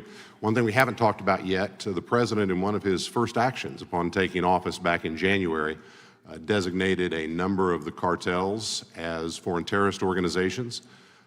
That's not just a paper transaction. I believe the list has been expanded since those first actions. In terms of America's military engagement with the cartels abroad, in terms of our intelligence engagement with them abroad, that designation has had real meaning and has affected some of the thinking and approaches of our military and our intelligence community. Can you talk a bit about how that designation might be affecting or should be affecting the FBI's approach to dealing with the domestic activities of the cartels? The simple way to analogize it is after 9/11 and the manhunt for the foreign terrorist organizations overseas in places like Afghanistan and Iraq, the FBI received certain authorities to go out there and dedicate a mission to go after them both lawfully and investigatorially and collect evidence and provide it to our agency partners. Once the foreign terrorist organization designation was labeled over to the Mexican drug cartels, we can now do that here, and in Mexico, and in Colombia, and in Venezuela, and anywhere else they are. And so that's the best analogy I have. What we're able to do is take our counterterrorism platform, traditionally used for global terrorist manhunting, and bring it into this hemisphere against a very real threat, which is the drug traffickers, and they are foreign terrorist organizations. So we just have so many more resources and authorities now directed at them. So, for example, Director, in the regions, from the vantage point of local law enforcement, there are structures that have historically handled those partnerships separately. HIDA, for example, is an example on the drug trafficking side. The JTTFs are an example on the terrorism side. How is the thinking evolving in terms of on a regional basis, either merging or not merging those structures now that the targets in many ways are merged? So the JTTFs are kind of our forward operating base across every single state in this country to take on that mission. And anytime you're labeled a foreign terrorist organization, you come right under the authorities of the JTTF, the task force officers, and the state and local level police work that gets done in those JTTFs. And the Homeland Security Task Force layer on top of that, I think 25 or 30 across the country, specifically working with DHS and Secretary Noem to go after the drug trafficking foreign terrorist organizations because they have unique capabilities and authorities dedicated to that mission. And so that's the beauty of the HSTFs. Let me ask you an adjacent question, Director. I noticed in your written testimony, I don't think we've talked about it yet, You brought to our attention an expiring authority. It's in 6 U.S.C. 124N with respect to counter-UAS drones. You point out that that authority expires in statute at the end of this month, and you impressed upon us your interest in seeing it extended in some manner. Can you talk a little bit about the FBI's role in counter-UAS work over American airspace? I represent a district that's going to host some of the FIFA World Cup activities coming up. We're obviously very interested in security, and there are limits on what our state and local authorities have the capacity to do or what our military has the capacity to do once the threat is domestic. So it's critically important. Both the FBI and DHS have those capabilities. I'll speak to the FBI, of course, only. And you raised the World Cup, and that's exactly what we need it for. The Club World Cup, which just happened, was 32 games in at least a dozen different cities across the country, the largest sporting events consecutively in American history. And we used our counter-drone capabilities to not only inspect and secure stadium locations, but where fans were hovering and we call base camps. And thankfully, because of the success of the FBI and DHS, we had no significant security incidences. And flipping to the World Cup, which is going to be 3 times as large, and obviously the largest we've ever had, and blending into the LA Olympics in 28, our counter-UAS capabilities are going to be the ones that are able us to have literal bird's eye view of the threat dynamic around so many of these cities, which are going to see literally tens and hundreds of thousands of people flock to them. So we have to have it. And making sure the bad guys don't have the same. Exactly. Very good. I yield back and thank you. Gentleman yields back. Director, you've been amazing. You've been here 4 hours and 41 minutes without a break. We appreciate that. I think we have one more member, a few UC requests, and then you can we'll let you go. But we appreciate that. The gentleman from Texas is recognized. Thank you again for taking the time, Director Patel, and for Chairman Jordan for holding this hearing. Thank you for depoliticizing the FBI and getting it back to its original mission as well. Director Patel, do you agree that we have a problem in the United States with politically motivated violence? Absolutely. And I very much agree. I think we can all agree that political violence is wrong, it's evil, regardless of which side it comes from, and that we can all adamantly and vehemently reject it, or we certainly should. But one of the things that we've noticed recently is that affinity and tolerance for political violence is not equally distributed on both sides of the aisle. In fact, right now, social media is filled with leftists who are cheering on the murder of an iconic conservative political figure, Charlie Kirk. And it's not just random people on Twitter doing this now. There's a YouGov poll released just a few days ago, which stated that 25% of those who identify as very liberal believe that political violence can sometimes be justified. That's far too many, is it not? It is. One is far too many. One is far too many. That's right. Only 3% of very conservatives said the same thing, and we can agree that 3% is far too many. But there's an astounding difference between 25% on the left accepting and tolerating political violence and 3% on the right. I would hope that our colleagues on the other side of the aisle would also recognize that there is a systemic problem on their side of the aisle with tolerance for violence against people with whom they politically disagree, that there is a cultural rot on their side of the aisle that needs to be addressed desperately. Would you agree with that? Yes. One of the more astounding aspects of this is that it's not just people. This comes from the very top, from their political leaders. Just a few days ago, a member of Congress of this body, Ilhan Omar, shared a video on her social media account about Charlie Kirk's murder, and I'll quote what it said. It said, "Charlie Kirk was Dr. Frankenstein, and his monster shot him through the neck."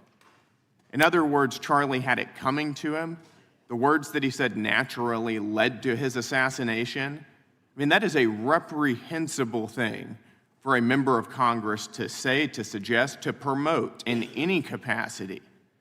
And there are people across this country who are losing their jobs for far less than this. And that, by the way, is a just response to acceptance and tolerance of political violence. It's amazing to me that the political left today, who were the originators and the cheerleaders of cancel culture now have the backbone to attack conservatives for defending their assassinated friend. But there's a key difference here. Democrats want to silence conservatives for speaking obvious, self-evident ontological truths like that men aren't women and men can't get pregnant. That seems pretty basic. That seems like a basic truth that we should all be able to agree on. Republicans, by contrast, are recognizing that a constitutional republic depends on the free and open exchange of ideas that we can debate without violence, and that assassinating a political rival is evil, it's wrong, and it should not be glorified or promoted or justified in any way, including in the way that Congresswoman Ilhan Omar did.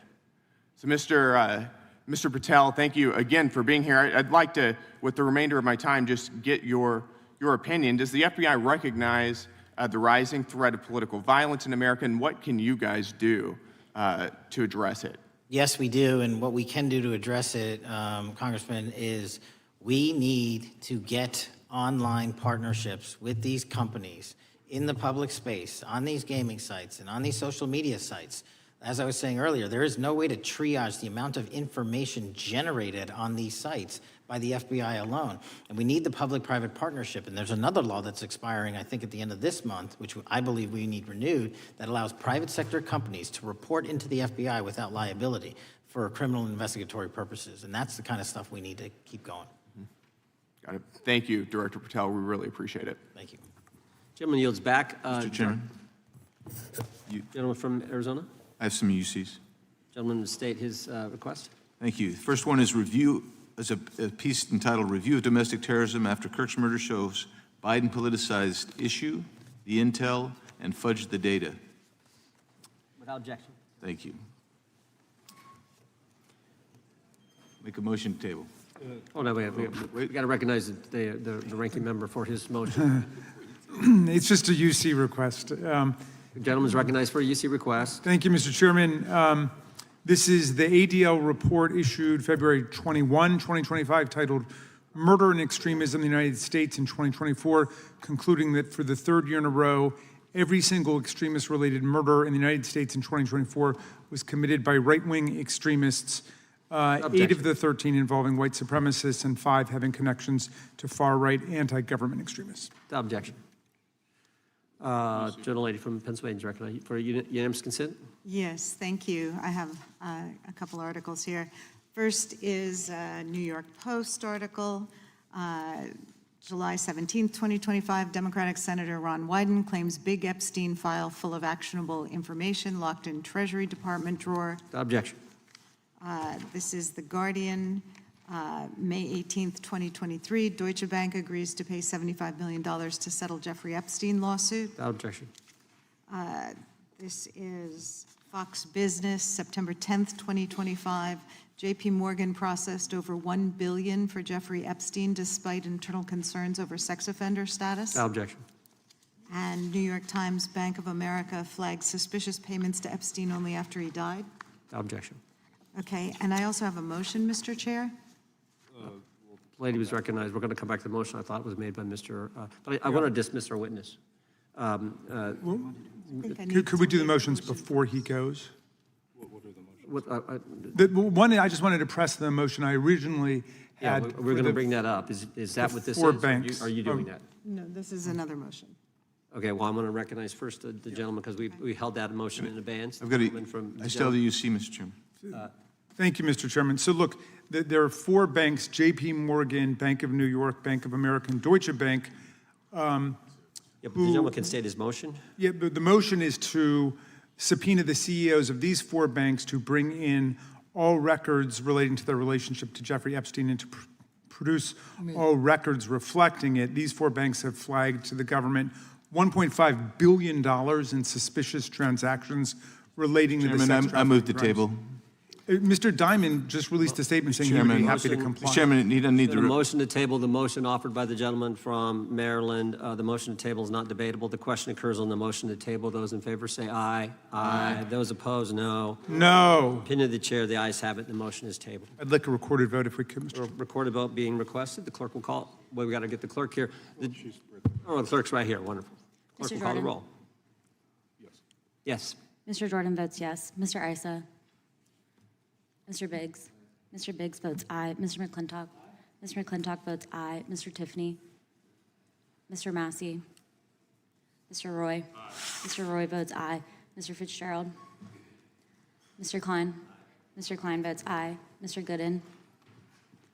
Mr. Van Drew? Mr. Nels? Mr. Nels votes yes. Mr. Moore? Mr. Moore votes yes. Mr. Kiley? Ms. Hageman? Ms. Lee? Mr. Hunt? Mr. Fry? Mr. Grothman? Mr. Grothman votes aye. Mr. Knott? Mr. Knott votes aye. Mr. Harris? Mr. Harris votes aye. Mr. Onder? Mr. Onder votes aye. Mr. Schmidt? Mr. Schmidt votes aye. Mr. Gill? Mr. Gill votes aye. Mr. Baumgartner? Mr. Raskin? No. Mr. Raskin votes no. Mr. Nadler? No. Mr. Nadler votes no. Ms. Lofgren? Ms. Lofgren votes no. Mr. Cohen? Mr. Johnson? Mr. Johnson votes no. Mr. Swallow?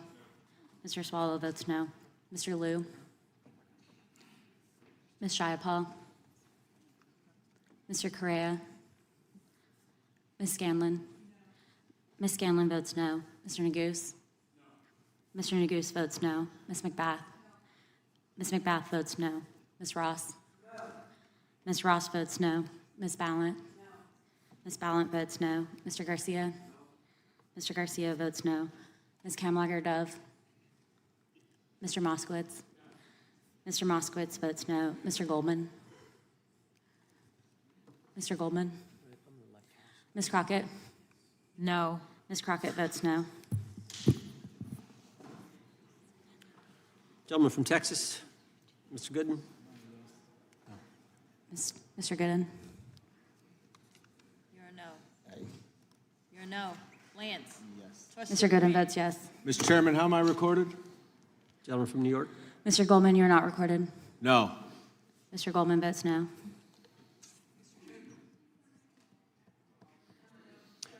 Gentlelady from Washington. Ms. Jayapal votes no. Gentleman from California. Gentlelady from California. Mr. Liu votes no. Ms. Kamlager-Dove votes no. Gentleman from Kentucky. Mr. Massey votes no. Director, I want to thank you again for being here. While we're waiting for members to get back to record their vote, you don't need to stay around for these kind of motions. We appreciate the service you're providing the country, appreciate your testimony today, and appreciate the fact that you did it 5 hours straight. That's amazing. So God bless you and keep up the good work. The witness is dismissed. I know, but I'm dismissing the witness. I don't think nothing involved. I'll just put them in the record. Mr. Chairman, we're still waiting for members to come back to record their vote on the motion offered Good. by the gentleman from... no, I just, as a point of order, I just wanted to establish that the dismissal of the witness doesn't affect the viability of any of the motions. No, the committee's still going. How many members we need?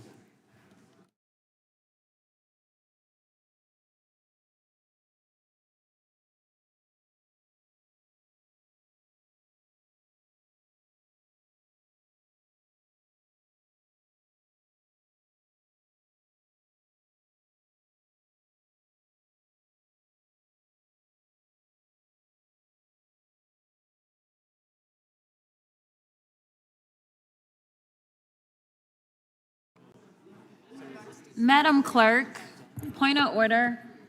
What is the current vote?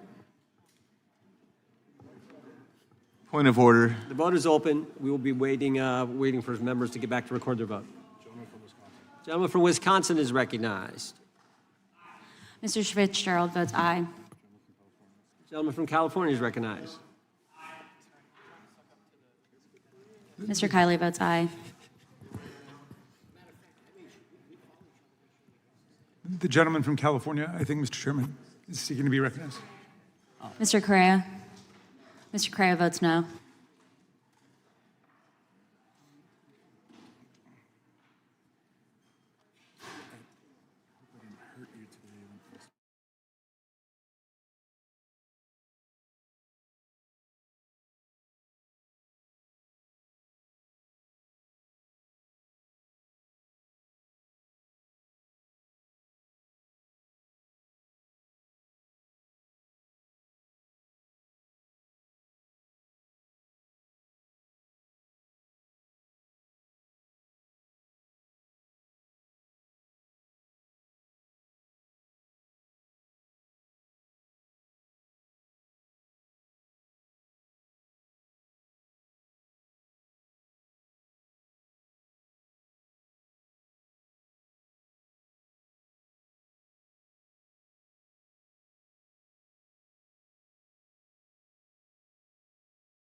Mr. Chairman, point of order. Gentleman may state his point. A number of members have conflicting markups in committee hearings going on right now, and I'm just wondering, how long are we going to hold this open? My read on the vote is that right now it's 18 of 14? 17? It's 1916. 19 to 16? We're going to give members an opportunity. As you point out, as the ranking member points out, members have numerous obligations, different committees going on, but we want to give everyone an opportunity to record their vote, and that's why we're waiting. Mr. Chair, point of order. We'll state her point of order. Couldn't we just be debating instead of sitting here waiting? There's a motion on the table. There was a motion offered by the ranking member, a motion offered motion to table offered by a member, and that's what's on the table right Mr. now. Vendry, you are not recorded. Mr. Vendry votes yes. Right.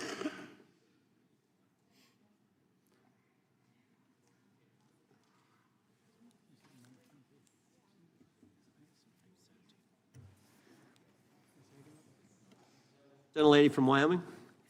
Ms. Lee? Ms. Lee votes yes. Ms. Hageman? Ms. Hageman votes yes. Gentlelady from Florida and Wyoming.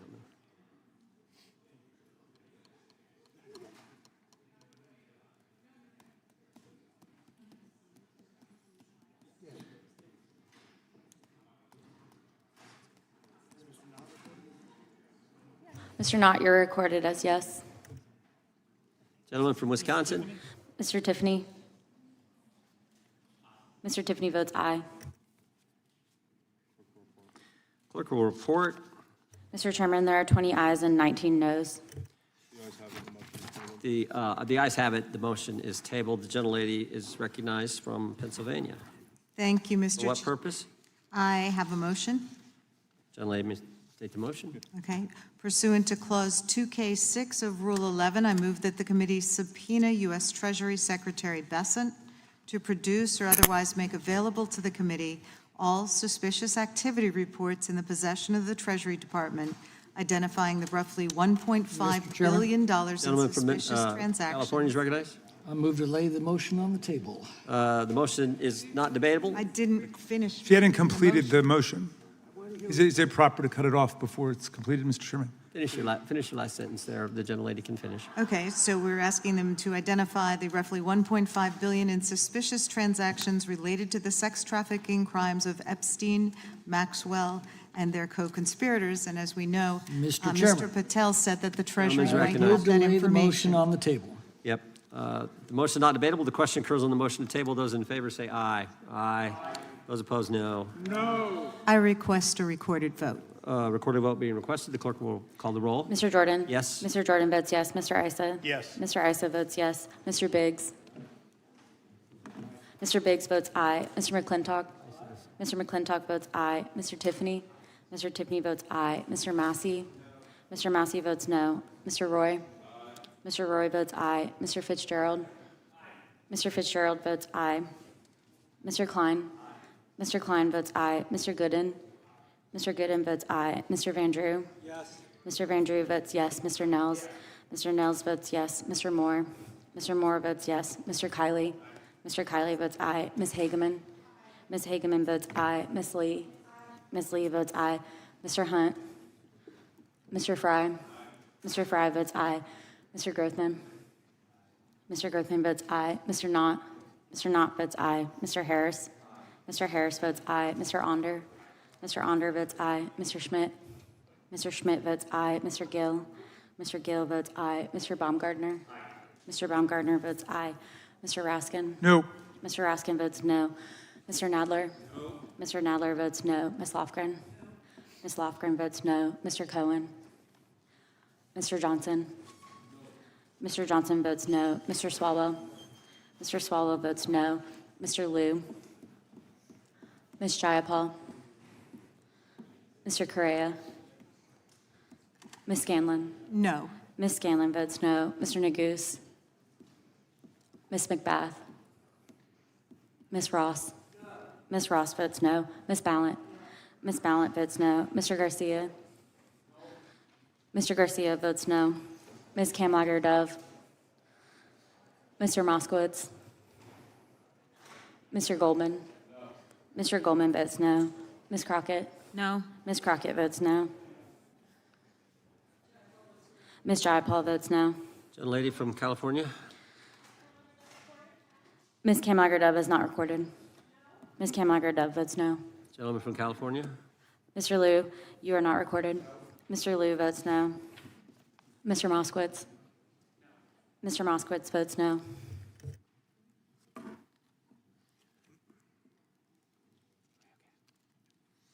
Clerk will report.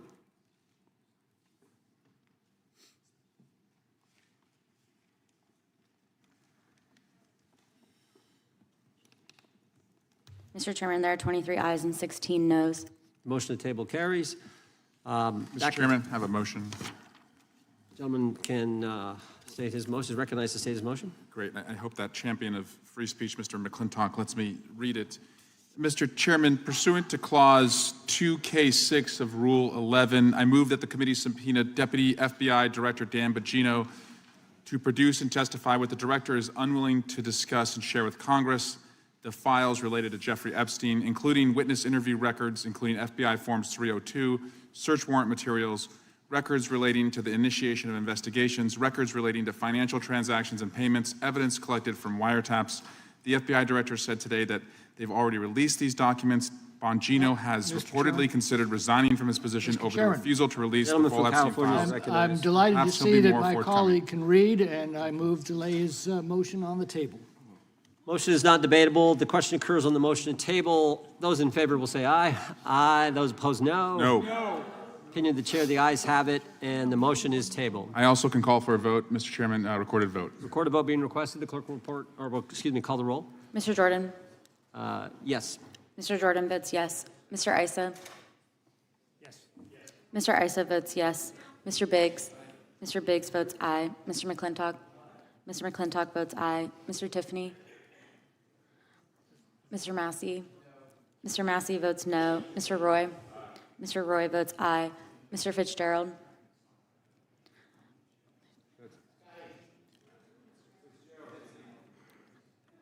Mr. Fitzgerald votes aye. Mr. Klein?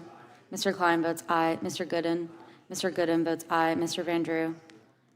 Mr. Van Drew votes yes. Mr. Nels? Mr. Nels votes yes. Mr. Moore? Mr. Moore votes yes. Mr. Kiley? Ms. Hageman? Ms. Hageman votes yes. Ms. Lee? Ms. Lee votes aye. Mr. Hunt? Mr. Fry? Mr. Fry votes aye. Mr. Grothman? Mr. Grothman votes aye. Mr. Knott? Mr. Knott votes aye. Mr. Harris? Mr. Onder? Mr. Onder votes aye. Mr. Schmidt? Mr. Schmidt votes aye. Mr. Gill? Mr. Gill votes aye. Mr. Baumgartner? Mr. Baumgartner votes aye. Mr. Raskin? No. Mr. Raskin votes no. Mr. Nadler? Mr. Nadler votes no. Ms. Lofgren? Ms. Lofgren votes no. Mr. Cohen? Mr. Johnson? Mr. Johnson votes no. Mr. Swalwell? Mr. Swalwell votes no. Mr. Liu? Mr. Liu votes no. Ms. Jayapal? Ms. Jayapal votes no. Mr. Correa? Ms. Scanlon? Ms. Scanlon votes no. Mr. Neguse?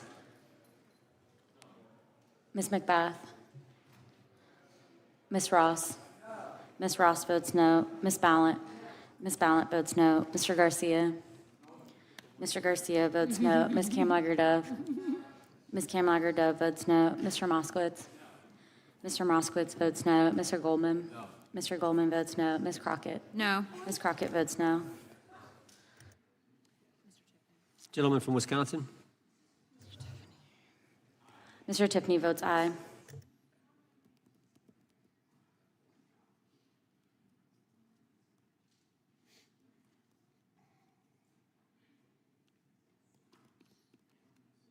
Clerk will report. Mr. Chairman, there are 21 ayes and 16 noes. Motion to table is successful. That concludes today's. Nope, I've got one. The gentlelady from Texas is recognized. Thank you, Mr. Chair. I'll tell y'all when I'm done reading. Mr. Chair, pursuant to Clause 2K6 of Rule 11, I move that the committee subpoena the head of the Bureau of Prisons, William K. Marshall, to discuss and produce all records relating to the transfer of Jeffrey Epstein, co-conspirator and child sex trafficker, Ghislaine Maxwell, in apparent violation of BOP policies regarding sex offenders, to include all BOP communications with DOJ, FBI, and the White House.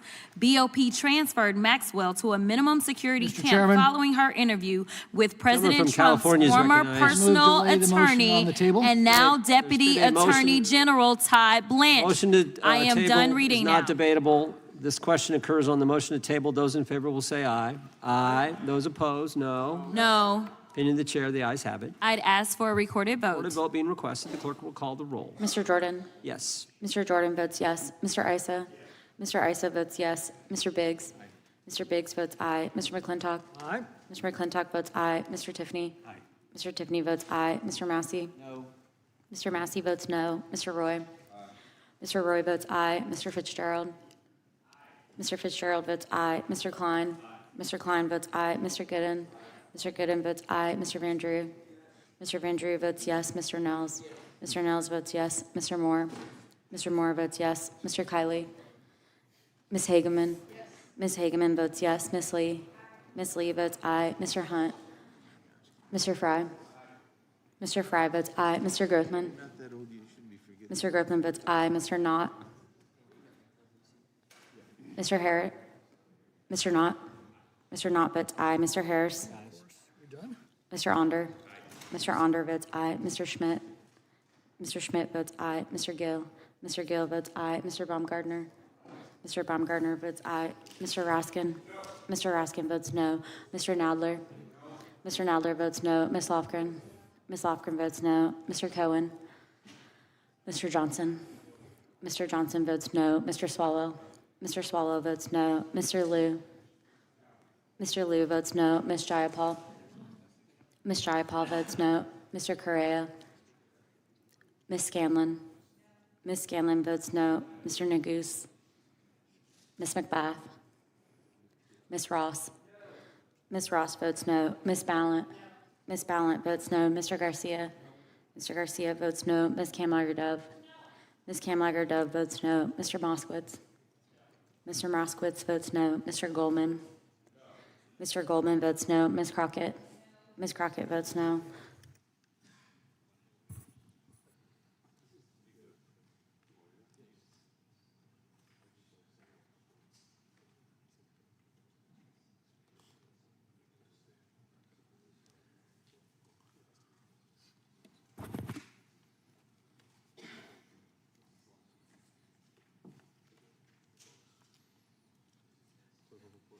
Clerk will report. Mr. Chairman, there are 21 ayes and 6 noes. The motion to table is agreed to. Mr. Chairman, point of inquiry. Gentleman can state his point. Am I correct that the House Oversight Committee, led by Chairman Comer, is issuing significant number of subpoenas along the lines of some of the things we've been talking about today, but in general terms, pursuing a lot of the questions that are being raised here today and others? That is accurate, and specifically the SARs, they're actually getting the SARs from the Treasury Department, which is something that we think is important. But yeah, that material is going to the Oversight Committee. Mr. Chairman, may I ask a follow-up question? Over here. Gentleman from New York is recognized. Is it your understanding that the Oversight Committee has requested the documents listed in Mr. Swalwell's subpoena, the recordings, the witness statements, the photographs, the materials seized by search warrant? I'd have to look at those carefully, but I know that there's a broad subpoena and It's an a very inclusion of broad all kinds of subpoena, files. and oddly enough, it excludes all those essential documents that are in the possession of the FBI.